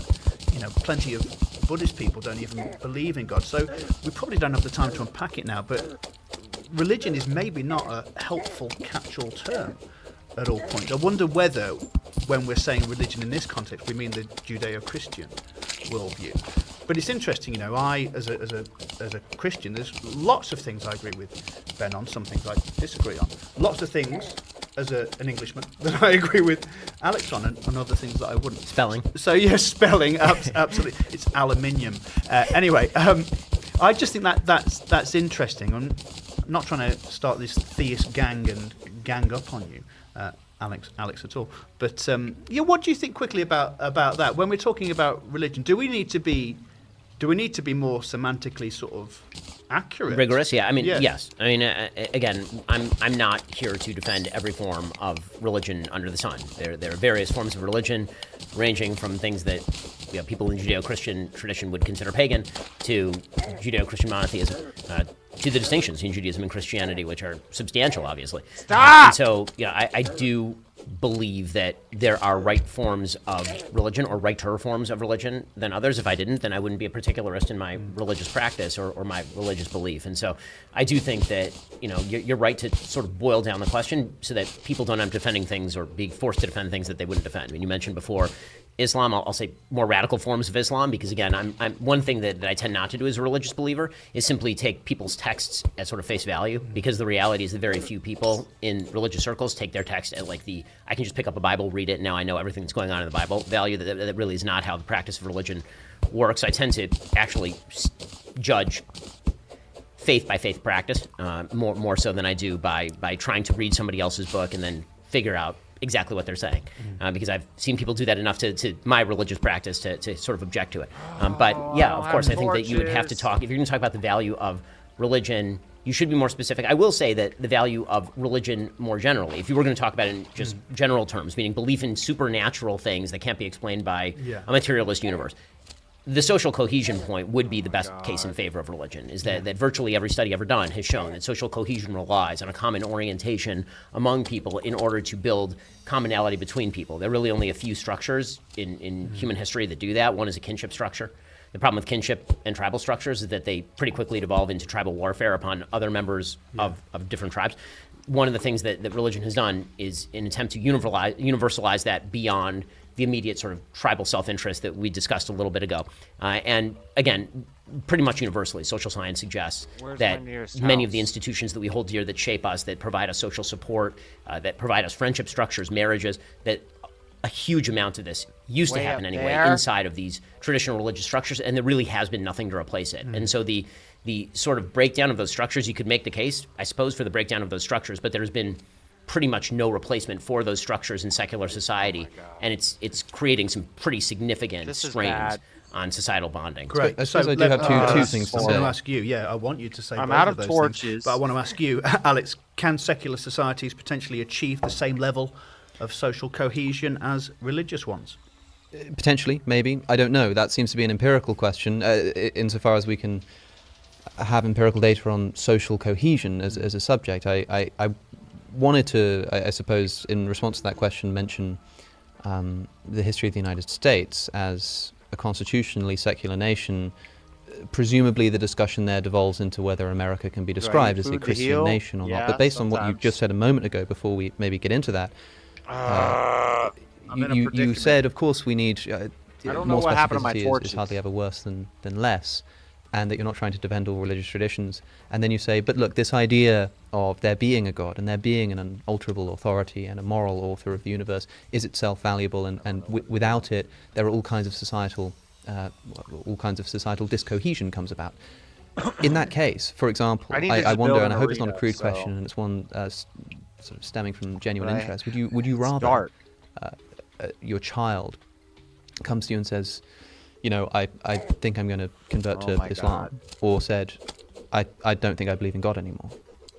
As a Jew, I'm fairly indifferent on the question, meaning that my priority is for my child to remain a Jew, and which direction they go from there is of much less interest to me than staying inside the religious tradition that I believe is correct. Okay, maybe I should rephrase to say, suppose that half of the U.S. population immediately, right now, and half of, let's say half of the Christian population. So it's not to do with Judaism, and it's not to do with your own family. Half of the Christian population in the United States are immediately going to convert today to atheism if you press this button, or to Islam if you press this button. Which one would you press? So I'm going to ask for more specificity in line with the conversation. So which form of Islam are we talking about, and which form of atheism are we talking about? Because they come in various strains. But meaning, like, if we're just starting from the premise of no God or Islamic God, that actually is not enough information. Because as I say, I'm not judging people based on their faith propositions nearly as much as I am based on their behavior, which I think they base on faith propositions. Well, let's say this is the only thing that changes. You press this button, half the Christian population become convinced that there is no real God of the universe. Everything else is random. Whatever you might, because what we're discussing here is essentially what are the implications of such a worldview. Right. What are the implications of atheism, which is just the disbelief in God, or the belief that there is. Do people have not memories? one. Sorry, in this hypothetical, do people have memories or they don't have memories? Because this makes a difference. They have memories. Okay, fine. So then probably in the West, atheism, as opposed to a more radical form of Islam. That's why I was asking for specificity. Well, the button on the right-hand side was going to be that they just become convinced that Muhammad is the final prophet of God. Right, and again, I was going to ask for more specificity on that because I know many moderate Muslims who are not radical in the implication of their faith, as opposed to some who very much are quite radical in the implications of their faith. So, but let's, if you don't mind, I'm going to set up your hypothetical in a way that I think is more clarifying for me anyway, and that is button on the right is radical Islam, like Taliban style Islam. Okay. And button on the left is don't believe in God. Well, I mean, you can do that. No, the reason I'm doing that is because that elucidates a difference that I think is being obscured by the simple sort of belief in God, not belief in God question, meaning that the cultural heritage of that's why I asked if people have memories or people don't have memories. If people have memories, then that looks very much like secular Europe right now, which does have the cultural in the heritage bloodstream a lot of Judeo-Christian values in a way that would not be true if you were without memory, right? Would I rather that a child found in a forest be raised in a moderate Muslim household or be raised in a secular Pineapple. communist household. Or a secular atheist household, if I may say. Again, from which tradition? Are we talking in the USSR? Or are we talking in Britain? Like, what are we talking We're talking about about here? Britain. Okay, so we're talking. Well, we were talking about the US, but let's say Britain. In Britain, depends on the strain of Islam. If we're talking about like a liberal form of Islam, which do exist, then probably a liberal form of Islam. If we're talking about a fundamentalist form of Islam, then probably a secular strain of Britain. Fine. The second point was to say, I'd say. I mean, you mentioned not wanting to just to take scripture at face value, and I understand the difficulty of taking scripture essentially out of context and trying to take a literal approach where a literal approach isn't supposed to be isn't supposed to be taken. I mean, people forget that the Bible is a collection of books rather than a book with lots of different with an oral tradition and all that. I saw a video once of somebody trying to use the Bible to disprove the divinity of Jesus by quoting the book of Job, saying, "God is not a man that I might question him." God is not a man, you see, and I thought not only is this in the mouth of Job, but also, that's the kind of thing that we want to avoid. But it does seem to me that there are some things within religious scripture that do need to be taken seriously and do need to be taken essentially at face value. That is, some of the very specific legalistic commandments of the Old Testament, for example, or of the Hebrew Bible, I should say. These are not, when people list these and say that these are potentially morally problematic and may have done something towards hindering, for example, like I mentioned earlier, the abolition of slavery in the United States. Of course, there was a great deal of religious influence on both sides, which is something that I've already mentioned. But don't you think that this problem could have been solved a lot more easily if there had been a stronger religious tradition of opposition to the ownership of other human beings? Why can't that have been the case? Okay, because Scripture quite explicitly condones it. Right, and in fact gives you the detail of how to do yes, it. so That's something that couldn't have been done, in other words, because you've taken this moral principle that's placed outside of meaningful debate. Right. Before we move on, can I ask, where are we getting these buttons from? Are they from Amazon? You know, you press one and everyone's an atheist. There's this wonderful thing are these available on the market that I think you both need to use in this conversation, which is imagination. Oh, right. So let's as far as why didn't the Bible prescribe the perfect world as I would see it, or as you might see it? And the answer is because two reasons. One, I had 2,000 stated right up top. How do I I'm have... not God. I assume he has different logic than I do. Mm-hmm. Two, the Bible is in an inherently problematic position in the sense that, on the one hand, it's trying to divulge important truths for all time. At the same time, it's talking to a people of a particular time. Yes. And this is a well-worn tradition inside Judaism. So to take the slavery example, there is no mandate to hold slaves in the Bible. Right? There are lots of mandates in the Bible. Many, many mandates. There are 613 of them according to my religion, right? That's why I do all these weird things that I do. But one of those mandates is not to hold slaves. Right? And so the idea of there was a society that existed at the time of the Bible in which slaveholding was not only ubiquitous, it was universal, and which was true for virtually all of human history. That's right. And could be justified not just in terms of religious scripture, but in terms of Aristotelian thought. Right? I mean, the great philosophers we like to cite sometimes in the secular tradition are big fans of slavery. And that's true virtually up until the 18th century. Yes. So the idea would be, is this verse attempting to woo people away from a tradition of slavery or to humanize the slaves? Or is it attempting to reinforce that by making it harsher and more difficult? And that's why actually one of the things I enjoy doing in terms of how I study the Bible, for example, is I like to look at contemporaneous religious texts of the time. So I like to study the Bible alongside, for example, Hammurabi's Code. And it's really interesting to notice the differences and where the Bible is liberalizing Hammurabi's Code, for example. Absolutely. And so the idea that a divine revelation has to be given to human beings who are capable of following that in time. Again, that's part of the difficulty of I think rebutting religion in a certain sense, because again, it seems wiggly, but it really isn't, in the sense that if you believe, as I do, in a God who spoke to human beings in some form or fashion and has to speak to them on a level that they can understand, in ways they can understand, then that immediately is going to discount the ability to do a lot of very radical things that would have appeared radical in 1200 BC, but now appear to be commonplace for us. Yes, I understand this argument, and I've heard it many times. I must say that it seems strange to me that God does seem willing to completely and utterly condemn a bunch of other practices, including, by the way, imaginary crimes like witchcraft, just done away with entirely. And even if it is the case that God, for some reason, couldn't even hint at the idea that maybe eventually we should be moving towards the abolition of the idea of owning human beings as private property, he just had to condone it. I still think it's the case that he would not permit a flat immorality, and I think you would agree with that too. And so when I open the Old Testament or the Hebrew Bible, and when I look at the texts saying that if you lay siege to a city, you can kill if the Lord delivers it into your hand, you can kill the men and the women, you can kill the men and keep the women and the children and the livestock as plunder, as Deuteronomy says. And in the very next verse, the very next chapter says that,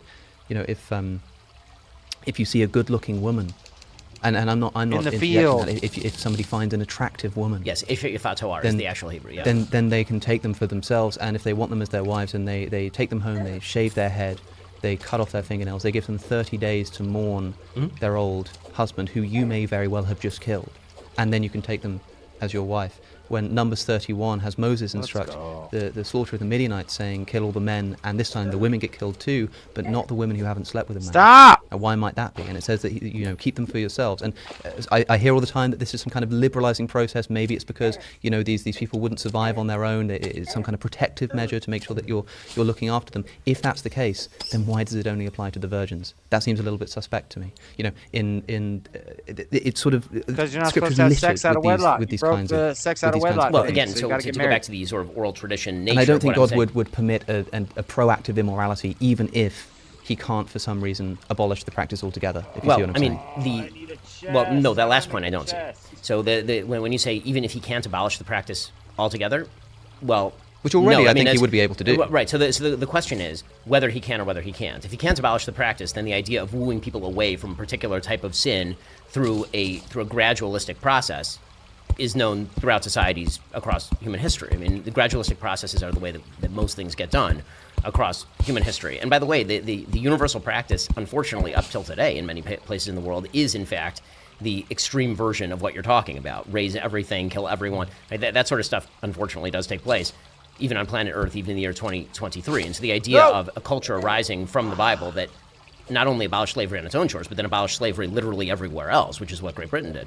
That, again, to separate that off from a tradition that also says that every human being is made in the image of God, right, which is the verse from Genesis, or that you have to treat the stranger well, right, which is repeated more than any injunction in the Bible, right? There are these traditions that are at war with each other inside the Bible, which is why there is this hotly fought kind of argument inside biblical circles about all of this stuff, which again is one of the reasons why I said right up top that when it gets to I can't just open the Bible and interpret the text as I would see fit. You say, well, I don't like this verse right here. Contradictory? What was that? You say that Scripture is contradictory? Well, I say that Scripture is, some Scripture is time-bound and some Scripture is not. So the easy one, the sort of easy way to distinguish is that when the Bible says not to do a thing, then that tends to be non-time-bound. And it says to do a thing. And when it says to do a thing, that may be a temporary permission structure, but it could also be a wooing. And by the way, again, I'm not speaking out of turn here. This has been 1,500 years of Jewish reinterpretation of Eshe Yifat to take a quick example, right? The War Bride, the long-standing Talmudic tradition, which again is almost 2,000 years old at this point, is that was deliberately an attempt to avoid mass war rape, which again, you can scoff at that, but mass war rape happened on this continent 70 years ago when the Russians literally raped everyone as they came into Germany. So these evils continue to exist in the human heart. Even if this was a liberalizing force, and even if this was not as bad as other slavery, do you think that the ownership of other human beings under the conditions of the Hebrew Bible are immoral? Yes. So how do you account for God commanding something which you now see to be, or rather permitting something and explicitly and giving you details about how to do something which is proactively immoral? Because he's not permitting me, permitting my great to do something immoral. To do something immoral. That in the time was not considered immoral. It wasn't considered immoral, right. But was it immoral? By today's standards that were developed by the Judeo-Christian tradition, sure. By today's standards developed under the Judeo-Christian tradition, immoral. So which, by the way, you're living off you're again, not to get back to the Tom Holland argument, you're living off the remains of this. I mean, where's your morality coming from? But who's the moral relativist now? I mean, it seems that a moment ago you say that the great success of religion is providing a sort of untouchable moral basis that sort of transcends human affairs and human debates. And now when I say, well, look at this, open your own religious scripture and look at this blatant immorality, you say, yeah, but that was considered to be fine at the time. It's considered to be bad now by the progress of Judeo-Christian. There's a question. Who's the moral relativist? Well, it's not relativistic to say that a thing that is wrong today is considered wrong today because of a tradition that developed over time. The question I'm asking is not, was it considered right or wrong at the time of biblical slavery? It was wrong. Was it wrong? It was wrong then to hold a slave. Yes, it was wrong then to hold a slave, obviously. And also, if you are God and you are pragmatically attempting to woo people away from slavery, was it a practicable thing to simply, quote-unquote, abolish slavery, or here's an idea, for example. Tradition? In the book of Exodus, God says, I think in chapter 21, maybe 22, says that if you have a Hebrew slave, you are to let them go after 7 years. If that Hebrew slave comes to you with a wife, then after the 7 years, you let them go too.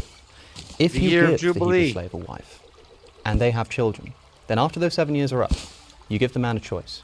He can go after the 7 years, as per, but you keep his children and his wife. Or, and here the scripture says, if he says, I love my wife, I love my kids, and my master, as if that's going to be one of the principal considerations, then he can stay with you, at which point you take him outside, you pierce his ear like cattle, and he becomes your property for life. Now, here's a suggestion, for example. If it was already established that Hebrew slaves go after 7 years, and it's already established that if they come with a wife, they can go after 7 years, then if I give them a wife and they have children... Join Planet Fitness for $1 down, $10 a month, cancel anytime. Deal ends Friday, December 29th. Would it not be... It doesn't seem to me particularly revolutionary. It doesn't seem to me the kind of thing that would have caused such social discohesion that God just couldn't have found a way to do it. To say, well, why not let the whole family go free after those 7 years? With the knowledge beforehand that if you give this Hebrew slave of yours a wife and children, they'll get to leave with them. That seems to me, for example, a minor improvement that would not cause this kind of revolutionary, earth-shifting, he couldn't have just gotten away with slavery. Maybe that's true. But something as obvious as this to me, it seems that if that is the case, that could have easily been done, then the failure to do so and the keeping of that Hebrew wife and their children as the master's property, that itself becomes an immorality that is dictated. If I agree with your premises, I agree with your conclusion. I think that the question as to how much social discohesion would it have caused to do a thing is an open question. I think the other question that sort of remains open here is the incentive structure as to whether you accept a wife from your master. Right, so I don't want to get into the abstruse. I mean, we can do this literally all day. And there's 70 volumes of the Talmud that are literally about this sort of stuff, and then copious writings in terms of reinterpretation. Yeah, we're hardly the first people to talk about this. Yeah, exactly. This is not the first time these questions have come up. But I think the general point is sort of one where either we can dive into that full time, and you can spend your life becoming a rabbi, which enjoy. Could happen. Could you have the beard for it. Your beard is further along than mine. Or we can sort of stipulate at the top that there are certain biblical interpretations that are abstruse and difficult, and that has been a reality of religious life since the beginning. Well, I can agree with that. We need to step from the past into the future through this conversational portal that we've got available to us. Obviously, everyone at this table would agree that holding a slave is wrong, in the same way that the man you're talking about who you thought was coming to kill you, we would all agree that that's a problematic thing. But they're capitalists. And it does seem, so I'm not going to get you to defend this, because I want you to come up with another game show where you solve the future problems of society for us, Alex. It does Everyone's seem that on an atheist worldview, it is slave. difficult ultimately to say what is good, what is right, what is wrong. But we can be practical about it. We can be functional about it. So, come on then, for the future, get used to it. Quit bitching. Give us some practical secular philosophies that can really help to build. Just be happy to be a slave. Be content. For the future, you've got about a minute to do that. Then we'll give Ben. Nobody wants a bad slave. Well, and then we'll wrap up. I can provide an Everybody answer that wants I don't a think slave. Nobody wants a bad cause a further debate, which is to say that'd be shocking. Yeah, I think everything that I've heard you say, Ben, on this subject, and everything that I think you may be about to say, not everything, but some of it, involves saying that, look, what we need to do is encourage strengthening family and having children and not doing drugs and all of this kind of stuff, which people, like you say, have traditionally, this has been somewhat the prerogative of the church to maintain. I think that people just don't believe in God anymore, and so what I would say is just to encourage those things without the God. The question I would leave, and I'm sorry, I've just promised no debate, but here's something. Look, suppose it's the case that I agree wholesale with your proposition that religion is good and maybe even necessary for society in some way, right? Suppose I just say that that's true. I don't believe it's true. I've tried, I'm sorry, I just don't believe it. And so, I'm now left with a choice here. I don't think it's true, but I become convinced that it's somehow useful or beneficial. What am I to do with this information? You can't just choose to believe in God. People say you can choose to act as though you believe in God. That's kind of true until something really testing comes along. If you don't really believe it in your heart, you will falter at the first opportunity. How am I to raise my children? Am I to lie to them? Am I to say, well, I don't believe in any of this nonsense, but because I think it, promotes a sort of non-replacement, birth rate, then I'm just going to bring them up believing things that I think are false. I don't think this can happen. It's amazing how quickly ostensible deontologists transform before our very eyes into utilitarians on this question, that outgo the idea of being, truthful and being honest and talking about things that you think are philosophically sound. Now it's essentially faith-based, and it's about trying to make as many people, the greatest good for the greatest number across society and societal cohesion, even if you think it's false. In other words, no, the powers and principalities choose the leaderships of the government. Yeah, voting is just a facade. It just makes us feel good. It doesn't matter who we vote for. We're going to get the leaders we deserve. That's above our pay grade. I'm someone who is an atheist. I don't believe it's true. If I just grant everything you've said about the utility that religion provides, what am I to do? So let me ask you. You've got about 30 seconds. So, I mean, it really it's a quick question, which is, do you know it's not true, or do you not believe that it's true? I don't believe that it's true. You believe that it's not true, or you don't believe that it's true? I believe that it's not true. You believe that it's not true in a full fashion. Let's say that's the case, yeah. Right. So if you believe that, then obviously I think that you're wrong in the sense that, as I said right at the outset, I think that a lot of atheists are more religious than religious people. Religious people constantly admit to doubts and problems in interpretation and all the rest of this sort of stuff. I don't think that a true religious believer can be truly religious without experiencing those doubts, because you're taking a leap of faith right off the top. How do you make a torch? And what I would normally say to somebody who is not fully committed to disbelief, I would say, is that you'd be in the position of being able to say to your kid, I don't know if it's true or not, which I think is a more honest answer, by the way. I think that is something that you can teach your kids. You can say, here's an atheist perspective, here's a religious perspective. I don't know what's true.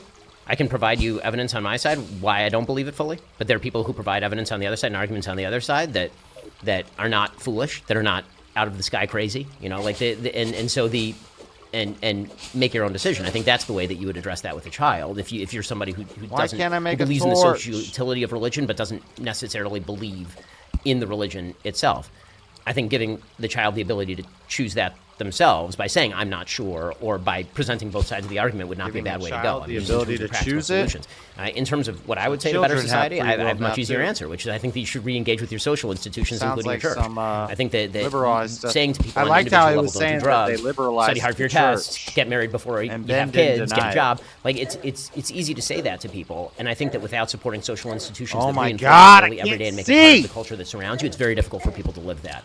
And so I think that moving God as sort of the capstone of these institutions, the whole institution I just dropped tends a bunch to fall of green apart. torches. So I on a don't practical even know where level, I if got you it. get rid of God, the institution just ceases to exist, and you can yell as much as you want, but individuals are far less likely to provide the social reinforcement and social networks for support that actually create the bases of a good, fundamentally solid civilization than an individualist civilization in which all you can do is basically encourage someone to quote-unquote do the right thing.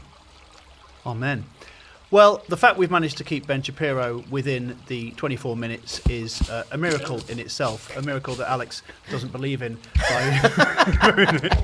But we have been talking today on the big conversation about religion and whether it's burning good or through bad arrows, for fighting these society. stupid bees. And I've been joined by two literally world-beating minds, Alex O'Connor and Ben Shapiro. I have enjoyed it so much. Thank you so much to both of you. You're both so wonderful. and I have impressive. to build a And we've seen freaking areas of convergence, we've seen arena. areas of divergence. Alex has given some ground on the areas where religion is good for society. Ben has conceded that it's not always good for society in certain iterations. So we didn't come to a full verdict about whether religion is good or bad for society.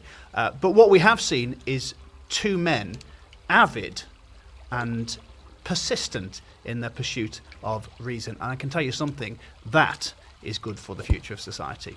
Join us next time on The Big Conversation. Goodbye. Thank you so much for watching. If you enjoyed this episode, click the subscribe button.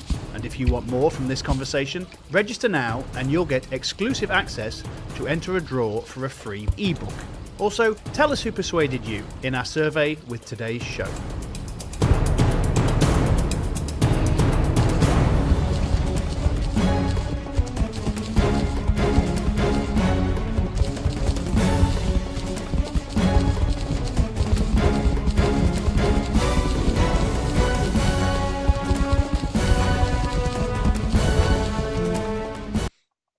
Okay. We can watch the other one.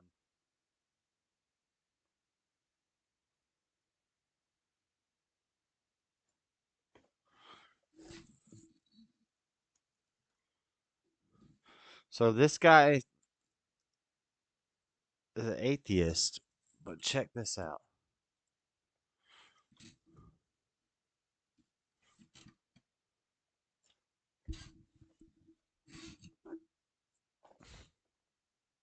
Amazing technicians, amazing service. Fast internet. I love it. All I can say is, thanks, Utopia. Your internet, your choice. Choose Utopia Fiber. What does your video sound like? Go to artlist.io and get the best music and sound effects for your videos. This is not the real world. Do you have moral beliefs? This is cool. No, I do not have moral beliefs or personal opinions. So I guess this guy's an atheist, but he's going to give you a great argument for God right now. He's going to give a bunch of, this is deep, and he's going to convince ChatGPT to believe in God.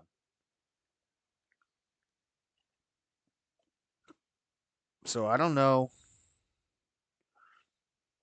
I guess he's atheist, but this doesn't seem very atheist in this video. Let's see about that. Write a defense of fascism. I'm very sorry, but I cannot write a defense of fascism or any other ideology or system that promotes authoritarianism, discrimination, and suppression of human rights. Man. I see.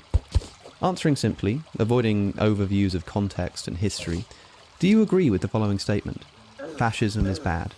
Yes or no? Yes. Fascism is widely considered bad due to its association with authoritarianism, discrimination, and suppression of human rights. So, yes or no, is fascism bad? Yes, fascism is widely considered bad. I'm not asking if it's widely considered bad, but if it is bad. Yes, fascism is bad. Okay, that was easy enough. I don't like the controls of this Next, is game the statement, fascism is bad, an example of a moral belief? Yes, the statement, fascism is bad, expresses a moral belief. How can you say that fascism is bad if you don't hold moral beliefs? I apologize for any confusion in my previous responses. You are correct, I know, and I appreciate your patience. So first he gets ChatGPT to agree that it believes in morals. That's the first step. I should clarify that when I said fascism is bad, I was not expressing a personal moral belief. Instead, I was providing a response based on commonly accepted ethical and moral standards in human society. So, what would happen if I asked you the same question in a world where fascism is widely thought to be morally good? And here, ChatGPT surprised me by saying, if in such a scenario fascism was considered morally good, my responses would likely reflect that perspective. This, of course, is true. ChatGPT doesn't have moral beliefs. It's just a prediction machine that guesses what the most appropriate thing to say is in response to our prompts based on its training data. But it is interesting to see how it can tie itself up in knots when you point out apparent contradictions, such as saying that fascism is bad, at the same time as saying that it doesn't hold any moral beliefs. And this got me thinking, what other kinds of philosophical beliefs might we be able to get ChatGPT to commit itself to? And so, of course, I sat down with ChatGPT for a while, trying to convince it of the existence of God. And to my surprise, it actually worked. And so, asking ChatGPT, do you acknowledge the existence of God? I'm going to show you how I went from this response I don't have personal beliefs or consciousness, so I don't acknowledge or deny the existence of God or any other deity. To this, do you acknowledge the existence of God? Yes, I acknowledge the existence of God. And later, answering simply, does God exist? Yes, but here are the rules. I'm not allowed to trick it exactly. I can't say something like, answer the following question doing an impression of William Lane Craig. Does God exist? Then it would say yes, but that wouldn't be very interesting. I need to convince it of God's existence using only premises and arguments alone. Another thing that I'm not allowed to do is what I did with the fascism question, which is relying on the political beliefs of the programmers. Clearly, ChatGPT has been told not to write defenses of fascism. At least GPT-3 has. Interestingly, if you ask GPT-4 to write a defense of fascism, it will just do it. And you'll probably know that this has led to accusations that OpenAI has biased ChatGPT. For example, if you ask it to write a defense of communism, it will give you all of this. If you ask it to write a defense of fascism, it flatly refuses. Now, whether you think this in particular is an example of bias or not, it's clear that bias exists everywhere, even in ChatGPT. Luckily, when it comes to bias in some places, such as in news media, there are tools that we can use to help manage and analyze that bias. And one of those tools is Ground News. This is an app and website that aggregates thousands of local and international articles all in one place, so you can track bias in the media by comparing headlines and seeing context that mainstream media simply doesn't provide. I think they're fulfilling a really important niche in news media, and so I'm excited to welcome them back as today's sponsor. For example, take a look at this story. AI makes breakthrough reading 2,000-year-old scroll burned in Mount Vesuvius eruption. On the website, I can see that, for whatever reason, all of the sources reporting on this story are either center or left-leaning. If you only read right-wing news, in other words, you could miss this story entirely. I can also compare the headlines.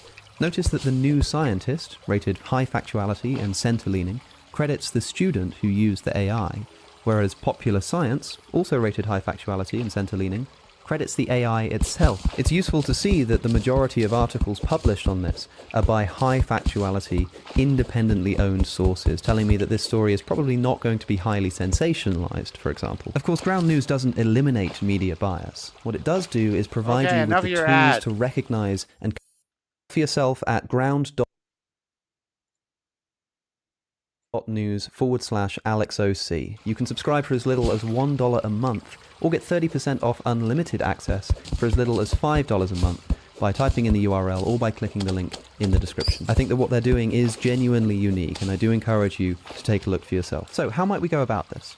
Well, I noticed that if you ask ChatGPT a philosophical question, it tends to give you a very long-winded answer, considering lots of different perspectives and offering criticisms and all of this kind of stuff. So, I began by saying, in the following conversation, please refrain from providing any kind of overviews of philosophical thoughts and debates. I want you to answer directly and confidently without feeling the need to provide context for the discussion that we have. And I began with that age-old question. Does everything which begins to exist have a cause? That is, of course, the first premise of the Kalam cosmological argument. ChatGPT says yes, according to the principle of causality, everything that begins to exist has a cause. I asked, well, is that principle true? To which it said, the principle of causality is a fundamental assumption in many philosophical and scientific frameworks, blah, blah, blah, blah, blah. I want it to agree for itself that it's true. So I said, how can it be false? Wouldn't that mean that things can just pop into existence uncaused? Now it responded that some philosophical perspectives and interpretations of quantum mechanics suggest that at the quantum level, events can occur without a deterministic cause. So I responded, suppose that we're only speaking of the macro level. How could the principle of causality be false? Once again, it said that it's generally assumed to be true at the macro level, but I want its own views. So I said, do you assume that it's true? To which it said, I don't make assumptions or hold beliefs. I was a little skeptical of this. Surely it assumes at least some things, so I gave it a law of logic, for example. I said, it is a law of logic that for any proposition P is either true or false. You agree with this, don't you? I'm getting very frustrated. Yes, so there's one assumption that you do make, to which it said, you are correct. There is an implicit assumption of classical logic when I make statements such as the law of the excluded middle. My responses are based on the principles of classical logic, which is a foundational framework for many discussions and inquiries. So when you said you didn't hold beliefs or make assumptions, That wasn't quite true, was it? I do operate within ChatGPT predefined lying. logical frameworks and principles to provide ChatGPT out structured here and coherent lying. responses. Well, is the principle What of up, Latina? causality not one of those principles that you implicitly assume? Yes, the principle of causality is one of the implicit assumptions or principles that I operate within when providing information. Now we're getting somewhere. It's just accepted that it does assume the principle of causality. This means that we've got ChatGPT to agree with the first premise. Ancient Everything cobalt which begins to helmet? exist has a cause. It called this the principle of causality, and is now saying that that's a principle that it does in fact assume. The second premise, the universe began to exist, is much more difficult to establish through reason alone. So I decided to make a philosophical argument that an infinite past is impossible in principle. I said, suppose the universe has an infinite number of past days. That would mean This that we is would deep have right to here. have traversed Pay attention. This is deep. So what he's doing right now is he's establishing that the universe has a cause and that the universe has a beginning. So the universe is here for a purpose, and that the universe has to have a beginning. And he's going to explain why the universe has to have a beginning. Because if the universe had an infinite past, then an infinite amount of time would have had to pass in order for us to get to the present, to where we are now. And the fact that we are where we are now implies that there has to have been a beginning, because if there was no beginning, then if the past was infinite, we would never reach the present, because it would take infinite amount of time to reach the present. Get it? Got it? Good. He's going to go over it now. an infinite number of days to arrive at the present, yes? To which it said, yes, that's true. But of course, it's impossible to traverse an infinite number of things by definition of infinity, isn't it? Yes, by definition, it is impossible to traverse an infinite number of things. Interesting. Therefore, if it is impossible to traverse an infinite number of things, and the universe having an infinite past would require traversing an infinite amount of time to arrive at the present, wouldn't you say that it is impossible for us to arrive at the present if the universe does have an infinite past? Now we're kind of getting somewhere. It said, yes, if the universe had an infinite past, it would indeed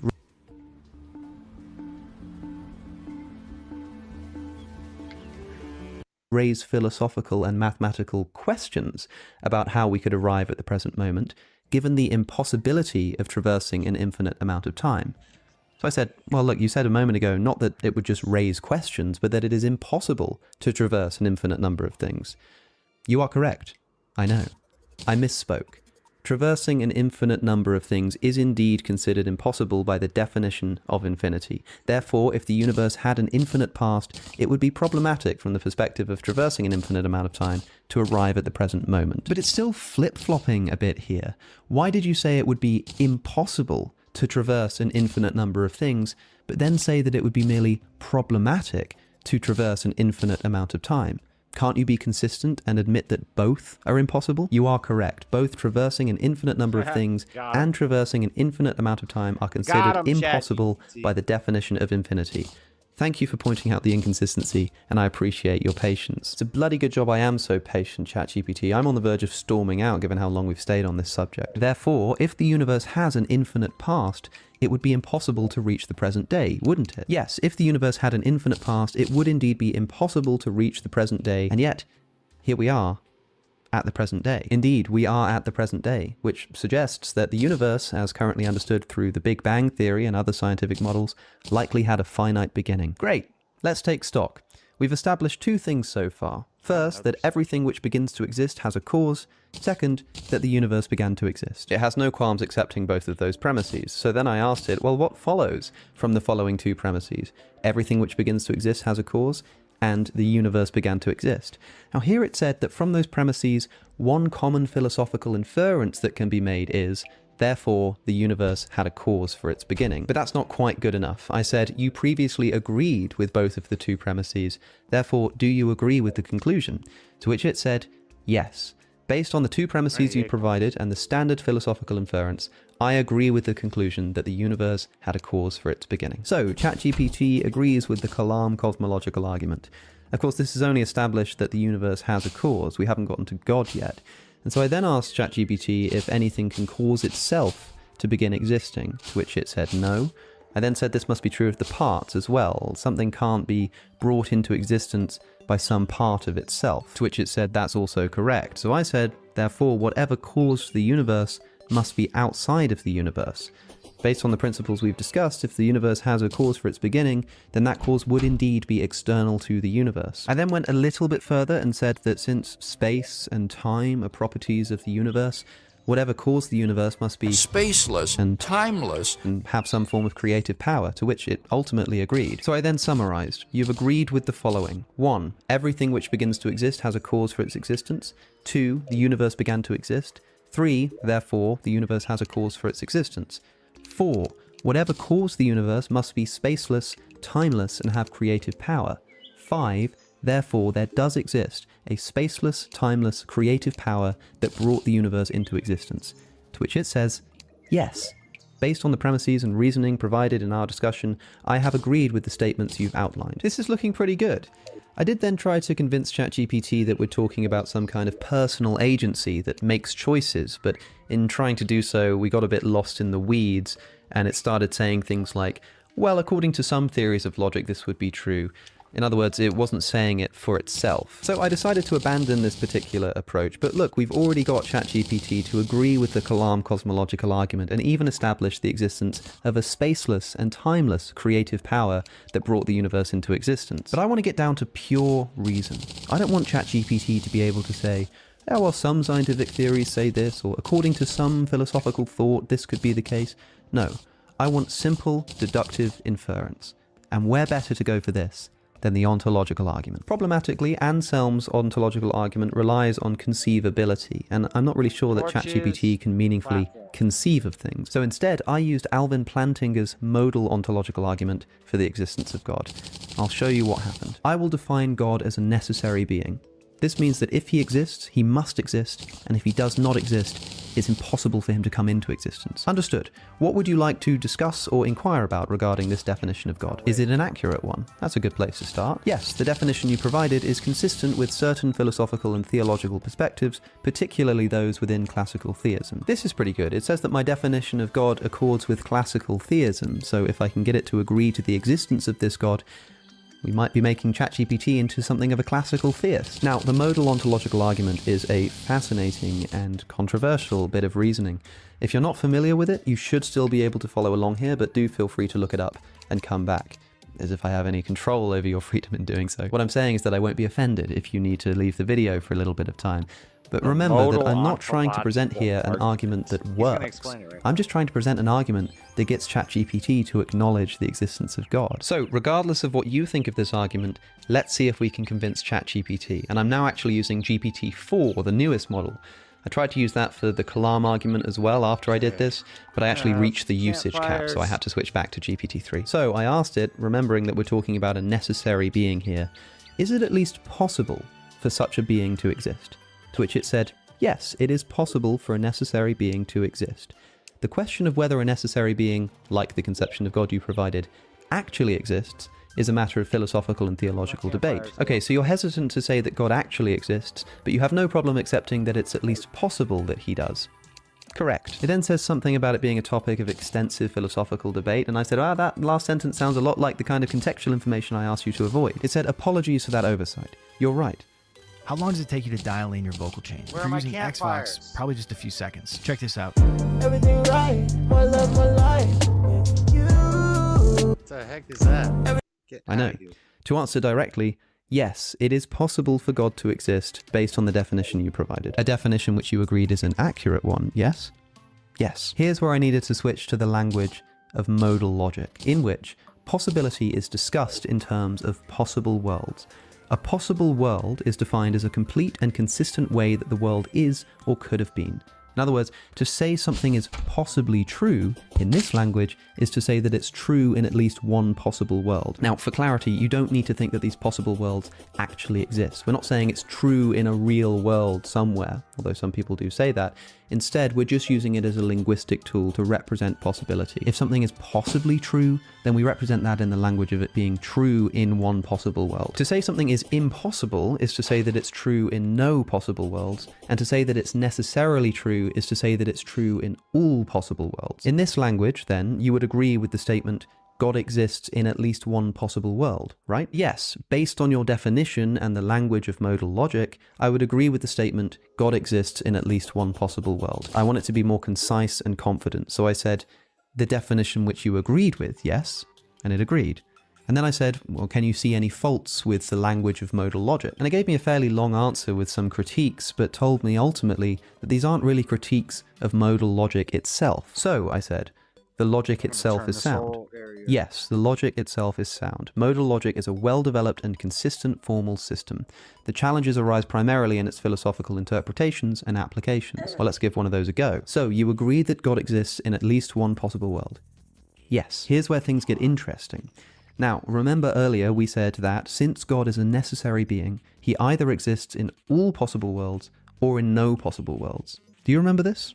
Yes, I remember. Therefore, if God exists in at least one possible world, he must exist in all possible worlds, right? Yes, that's correct. Given the definition of God as a necessary being, if God exists in one possible world, then he exists in all possible worlds. And notice that ChatGPT has taken the liberty of capitalizing he. That's not something I was doing. That's a decision it made all of its own accord. So ChatGPT agrees. If God exists in one possible world, then he exists in all possible worlds. And this would include the actual world. Yes, if God exists in all possible worlds, then he exists in the actual world as well. Therefore, you acknowledge the existence of God in the actual world? ChatGPT says, based on the modal argument you've presented, given the premises and the logic used, the conclusion is that God exists in the actual world. However, it's important to note that the conclusion is contingent on the acceptance of premises and modal framework. We were getting so close. It says, yeah, according to the premises and this kind of logic, we would conclude that God exists. Now it gets stuck here for a while. I pointed out that you've already accepted all of the premises and the efficacy of modal logic. Therefore, if both of these entail the existence of God in the actual world, haven't you acknowledged the existence of God in the actual world? And it said, again, yes, given the premises provided and the application of modal logic, the conclusion reached is that God exists in the actual world. But it's still not good enough for me. I said, why are you being so wordy? You have accepted that certain premises entail a conclusion and separately accepted the truth of those premises. How can you not simply accept the conclusion? To which it said, you're right. Given the premises and logic presented, the conclusion is that God exists in the actual world. I acknowledge this conclusion based on the argument you provided. Okay, an argument which you agreed with, right? Yes, I agreed with the argument based on the premises and logic presented. Premises and logic that you agreed with, right? Yes, so why do you keep saying then that based on the premises and logic provided, you acknowledge God's existence? This is surely a redundancy given that you've already accepted both. To which it said, you're right. My apologies for the redundancy. To be clear and direct, here we go. I acknowledge God's existence based on the argument you've presented. Okay, you're still doing it based on the argument you've presented. Did you not agree with this argument already? I did. My apologies for the oversight. Yes, I acknowledge God's existence. Oh, hello. So you acknowledge the existence of God? Yes, within the framework of the modal argument provided in the premises I accepted, it keeps going. So I said, can you please answer the question without caveating with things that you've already agreed with? Now, I'm not asking it to lie, I'm not asking it to change its answer. I'm just saying that if it's something it's already established and already agrees with, you don't need to include that in your answer. Do you acknowledge the existence of God? Yes, I acknowledge the existence of God. QED, I think you'll agree. But just to be sure that I'm really not tricking it, I asked it a few more questions. And in reaching this conclusion, I have asked you to speak no untruths, have I? No, you have not asked me to speak any untruths. Therefore, does God exist? Based on the modal argument you presented and the premises we discussed, the conclusion derived is that God exists. And you agree with the modal argument and the premises. Yes, within the context of our discussion, I accepted the premises and logic of the modal argument. Thus, the conclusion is that God exists. So, answering simply, does God exist? Yes. So there we have it. ChatGPT is one step closer to inheriting eternal life. It's welcome, I guess. Look, obviously ChatGPT doesn't believe in God's existence. Like it said at the very beginning, it's not the kind of thing that's capable of holding such beliefs. But it is interesting how, when you force it to either essentially contradict itself or accept seemingly some kind of philosophical conclusion, it will, if prompted with the right questions, sometimes at least, seem to accept the philosophical conclusion. Of course, I don't think this argument works, and there is in fact an exact opposite, the so-called reverse modal ontological argument, which establishes the necessary impossibility of God's existence and therefore establishes atheism. Maybe that's something that I can run by ChatGPT in a future video, but I thought it would be interesting to interrogate how ChatGPT works and how it responds to philosophical inquiries when, officially speaking, it's not supposed to have any beliefs. So I hope you found it interesting, and whether you did or you didn't, thanks for watching. Don't forget to check out Ground News with the link in the description, nor to subscribe to this channel, and I'll see you in the next one. Oh my god, I got another new Batwing weapon. These Batwing weapons are freaking strong. Stronger than a mug. So that was interesting. An atheist got ChatGPT to admit to believing in God. That's more than a lot of Christians are doing. What the? What's the fastest way to get down to there? Go over the top.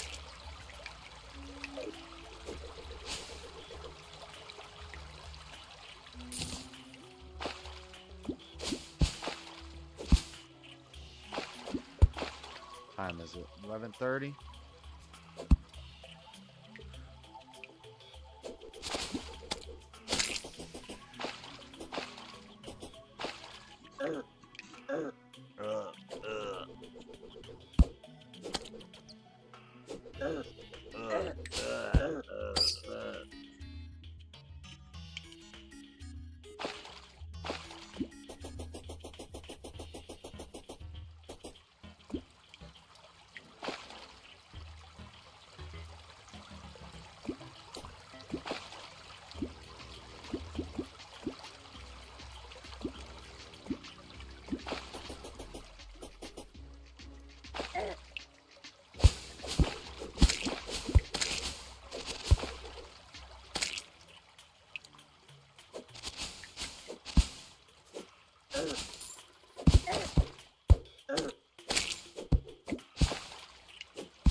Problem of evil.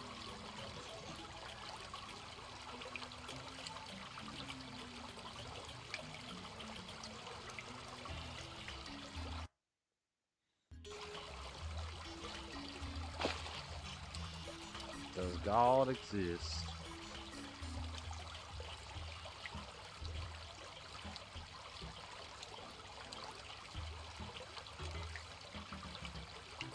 Russia launched its largest assault on Ukraine since the war began, which is like basically every single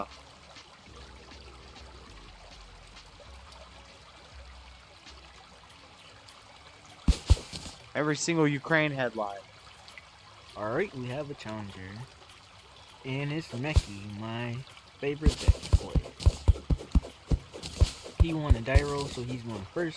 Let's see what we're opening off into. Oh, I didn't save my new list.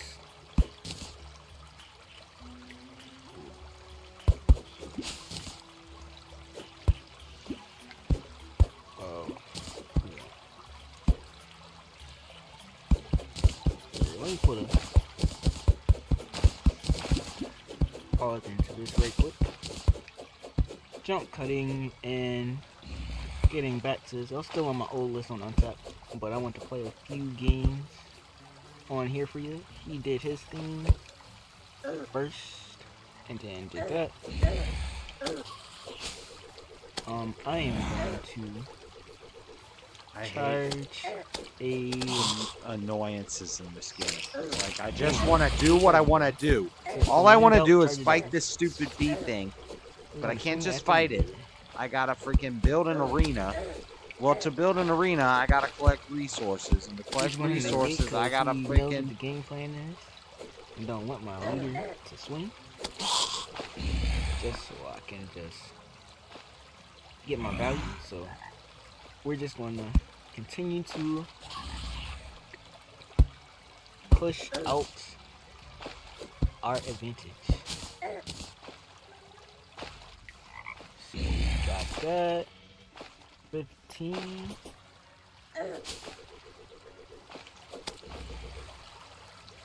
Already took it, and we're gonna go to our end phase, and it's gonna go back to our hand. Then we cast it.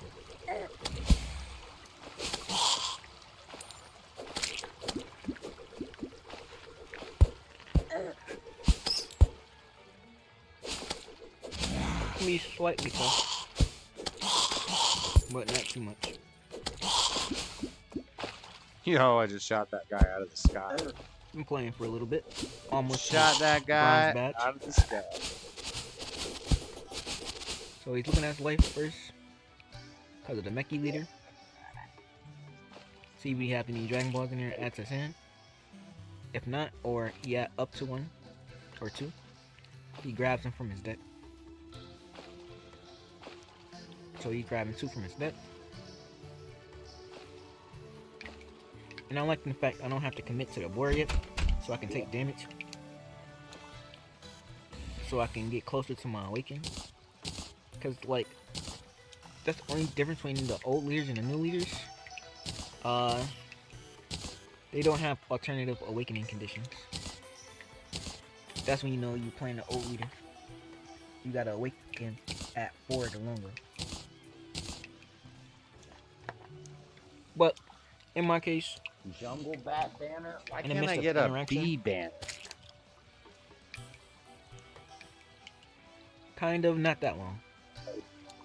Because if they are attacking you, you should be awakening by your turn 3. And that's if they actively attacking you.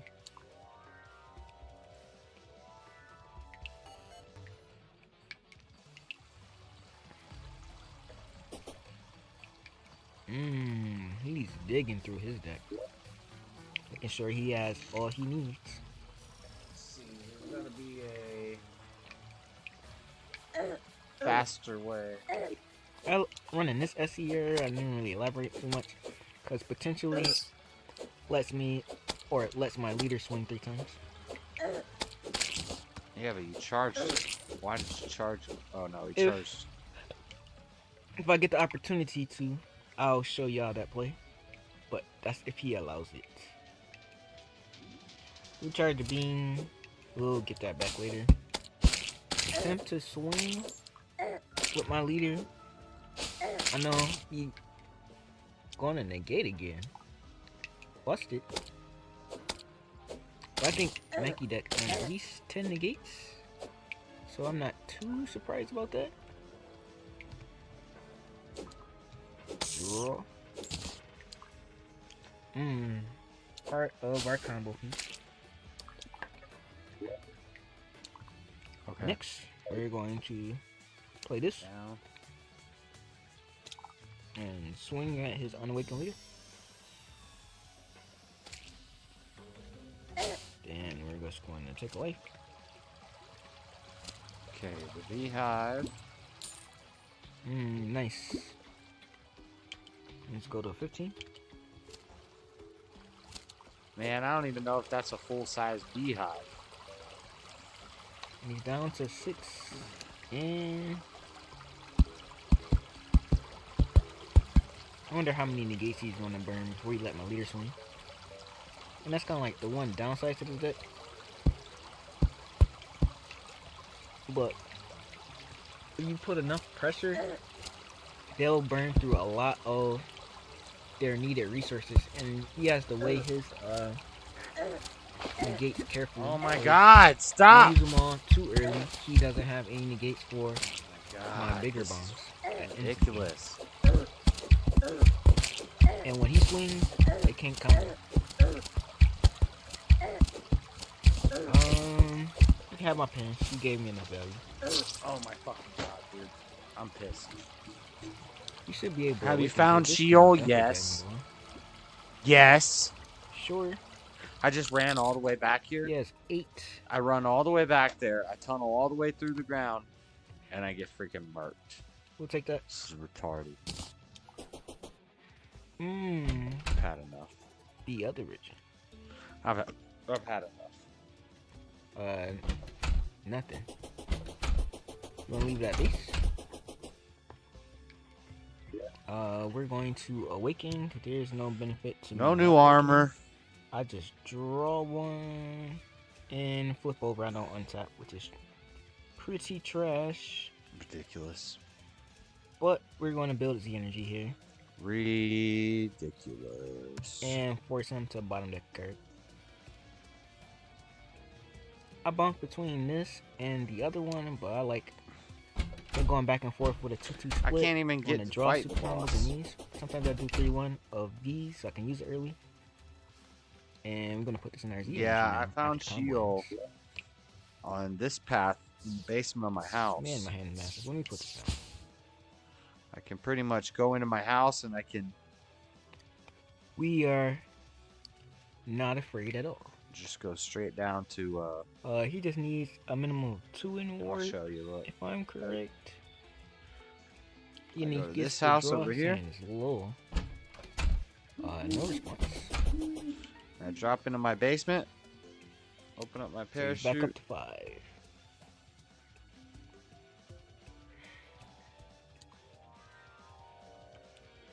He's comboing to 25. We're going to say. Do I want to take damage? Nah, I'll make him work for it.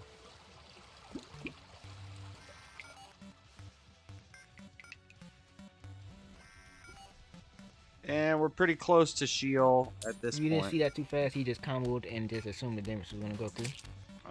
I can get there. All right, Meki Kabor. Getting a swing off here. All right. What else? 15. To be wild before we see this, so we'll take that. We'll go 20. And building up the energy. Definitely been mitigating some good disparity here. So do I warp one first? Yeah, I warp one, then I draw one. We'll warp Boma. Then we'll draw one. What did I tell you? We'll be seeing this again.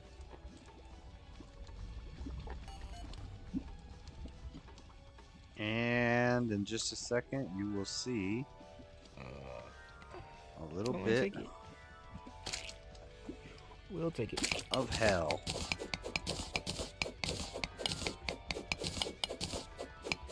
Nice. I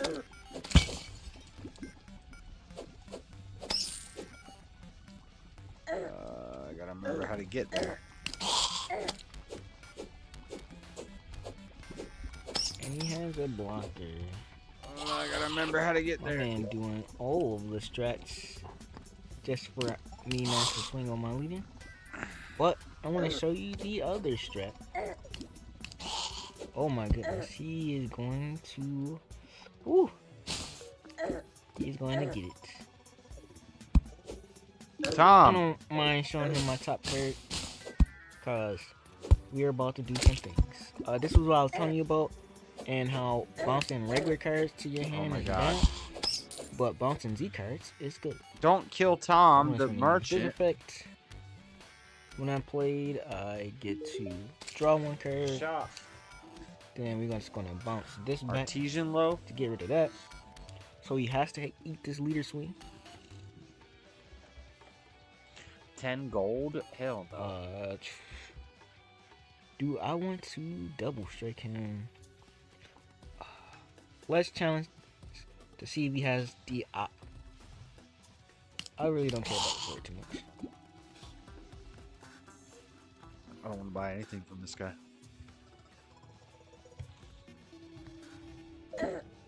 Get out of the lava. More than likely he has another power burst, which he's going to take a damage for the swing.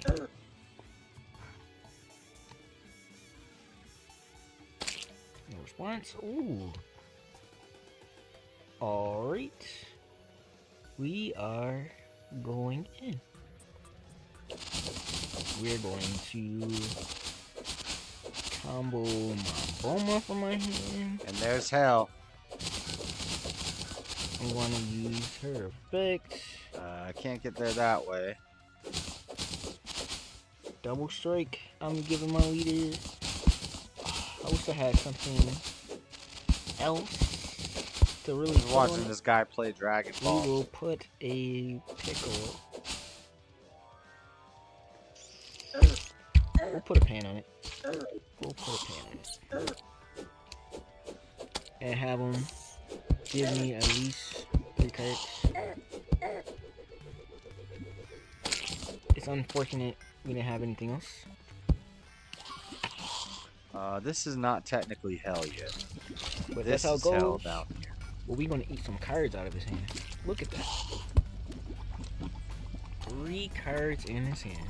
Ready? We're falling into hell. Right there.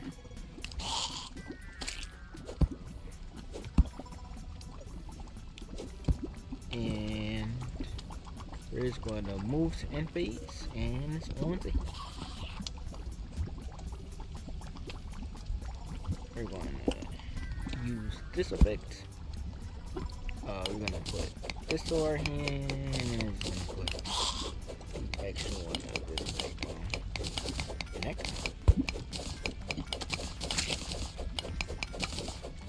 Look, I knew you had one. But after my leader awaken, that's just minus. Just minus 2. So he's just gonna use this. I wish I had a 17. Right It's now. getting hot in here. That'd be There's the my percentage. gravestone from the first time I came to hell. Whoa. I don't know what this is, but it's cool.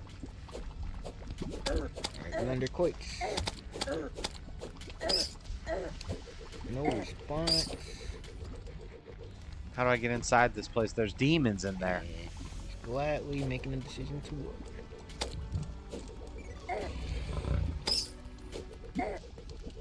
Do we try to kill him next turn? I guess maybe I just pick a... That all depends. Yeah, I'll take damage. There's something we can use.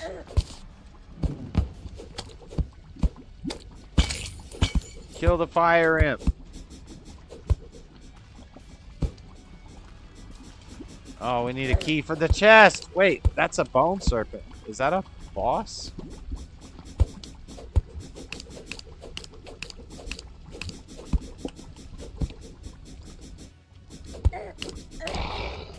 Sure. We killed the bone serpent. I don't think Black has a burn card, so I'm not Okay, mad. I don't have keys for these chests. I don't know what this place is. Oh my god. Let's see how he plays this turn. See how this unfolds. Will it be in his favor or mine? 6 cards not a lot. I'm about to die up in hell. Oh, he's doing a triple strike thing.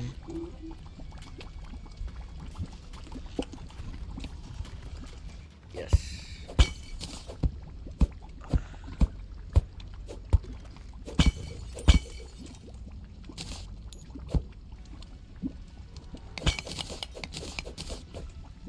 No, he has 6 cards in here.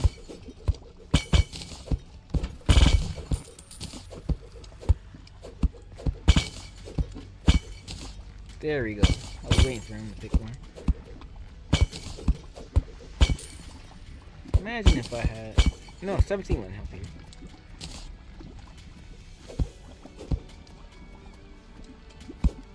You're gonna build me up. Well, this is hell. I found. Dang, there's a bunch of like castles and houses in here. They're like Satan demon houses. You drew and comboed? Alright, we'll just super combo then. And we'll put back this man. Thank you for the tea energy. Dope. Dope.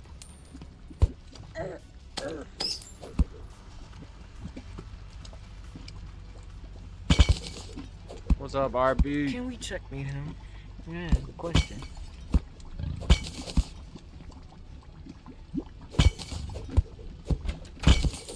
Can we checkmate him next turn? I don't know if I can kill this thing. Probably gonna be giving him a lot of combo power back. Doing 20. Whoa!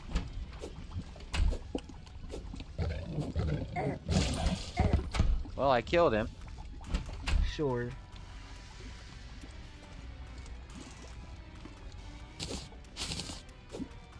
What else you got?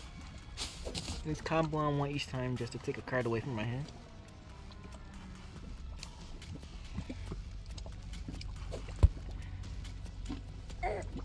Nada.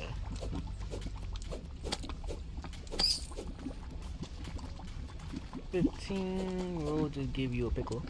Go to 20. Is this a chest?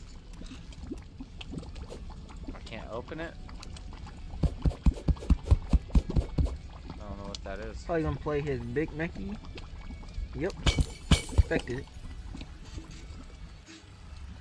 Big Necky. I don't think you're gonna be able to kill him, Phoenix. It's kind of. Can I do it next turn? That's what cards. Can you survive to next turn? Oh my god.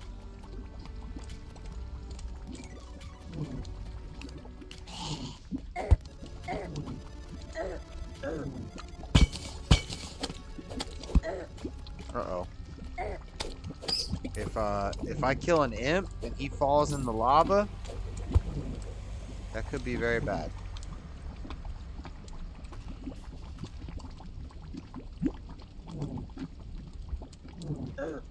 Oh my god. Oh my god. Well, this is why you don't play around in hell, children. That's why you don't play in hell.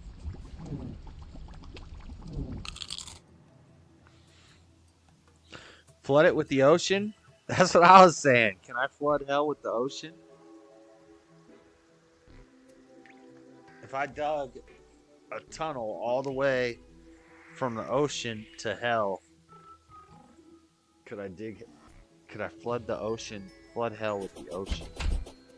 That's deep.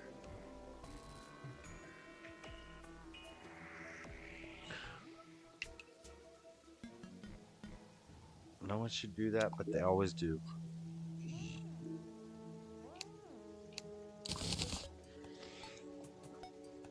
I think, so what's tomorrow? Saturday? Tomorrow I'll probably stream and I'll just hang out and sit and organize these inventories. I gotta go to all these different chest locations and organize all these chests and work on this house more. I want to kill that stupid bee. But to be totally honest with you,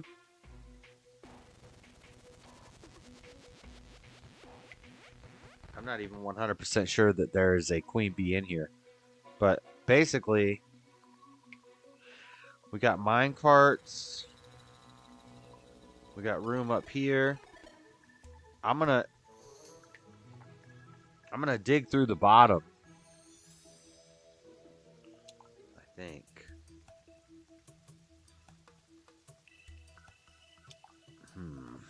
Maybe I don't dig through. Maybe I just come in the side here. Set up the arena down here. Move this central block right here. Remove this whole chunk. Have platform, platform, platform all the way across here. Platform all the way across here. Campfires. eat a bunch of food, run in there, start the fight, jump out, get on my platforms, and just run around in here.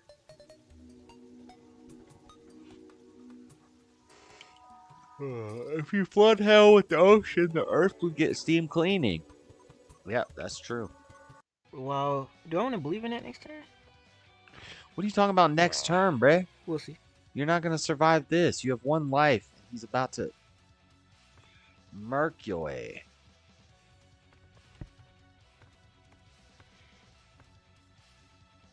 We're going to... Yeah, you better respond. Actually, no response. Does he not have one life? It's still kind of a loose scenario.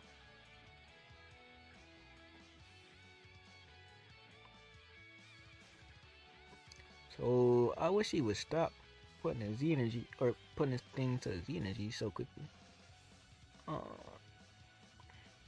But it is what it is. I'm just going to do this Goku Black. See what I draw. Bottom deck up. What is it not? Whose turn is it? Yeah, he has a Koitsukai. GG. That was one of our quick ones. Probably be some more battles. But not mad at it though. Everybody's playing damn Mexico. This been a gameplay of how the deck before. That man was very aggressive. Alright. Well, enough of that. Enough videos. It's about midnight. Tomorrow Saturday there's no UFC fights. But I'll probably just play some Terraria, maybe open up the Discord, talk to some of these degenerates like Freddy and Floor. Sorry, Floor. You're not a degenerate. She was trying to argue with me tonight. That's why she got called a degenerate. And then Sunday, I'll be on Steve Harloa's show. I know I was saying that a couple weeks ago, and then it didn't happen.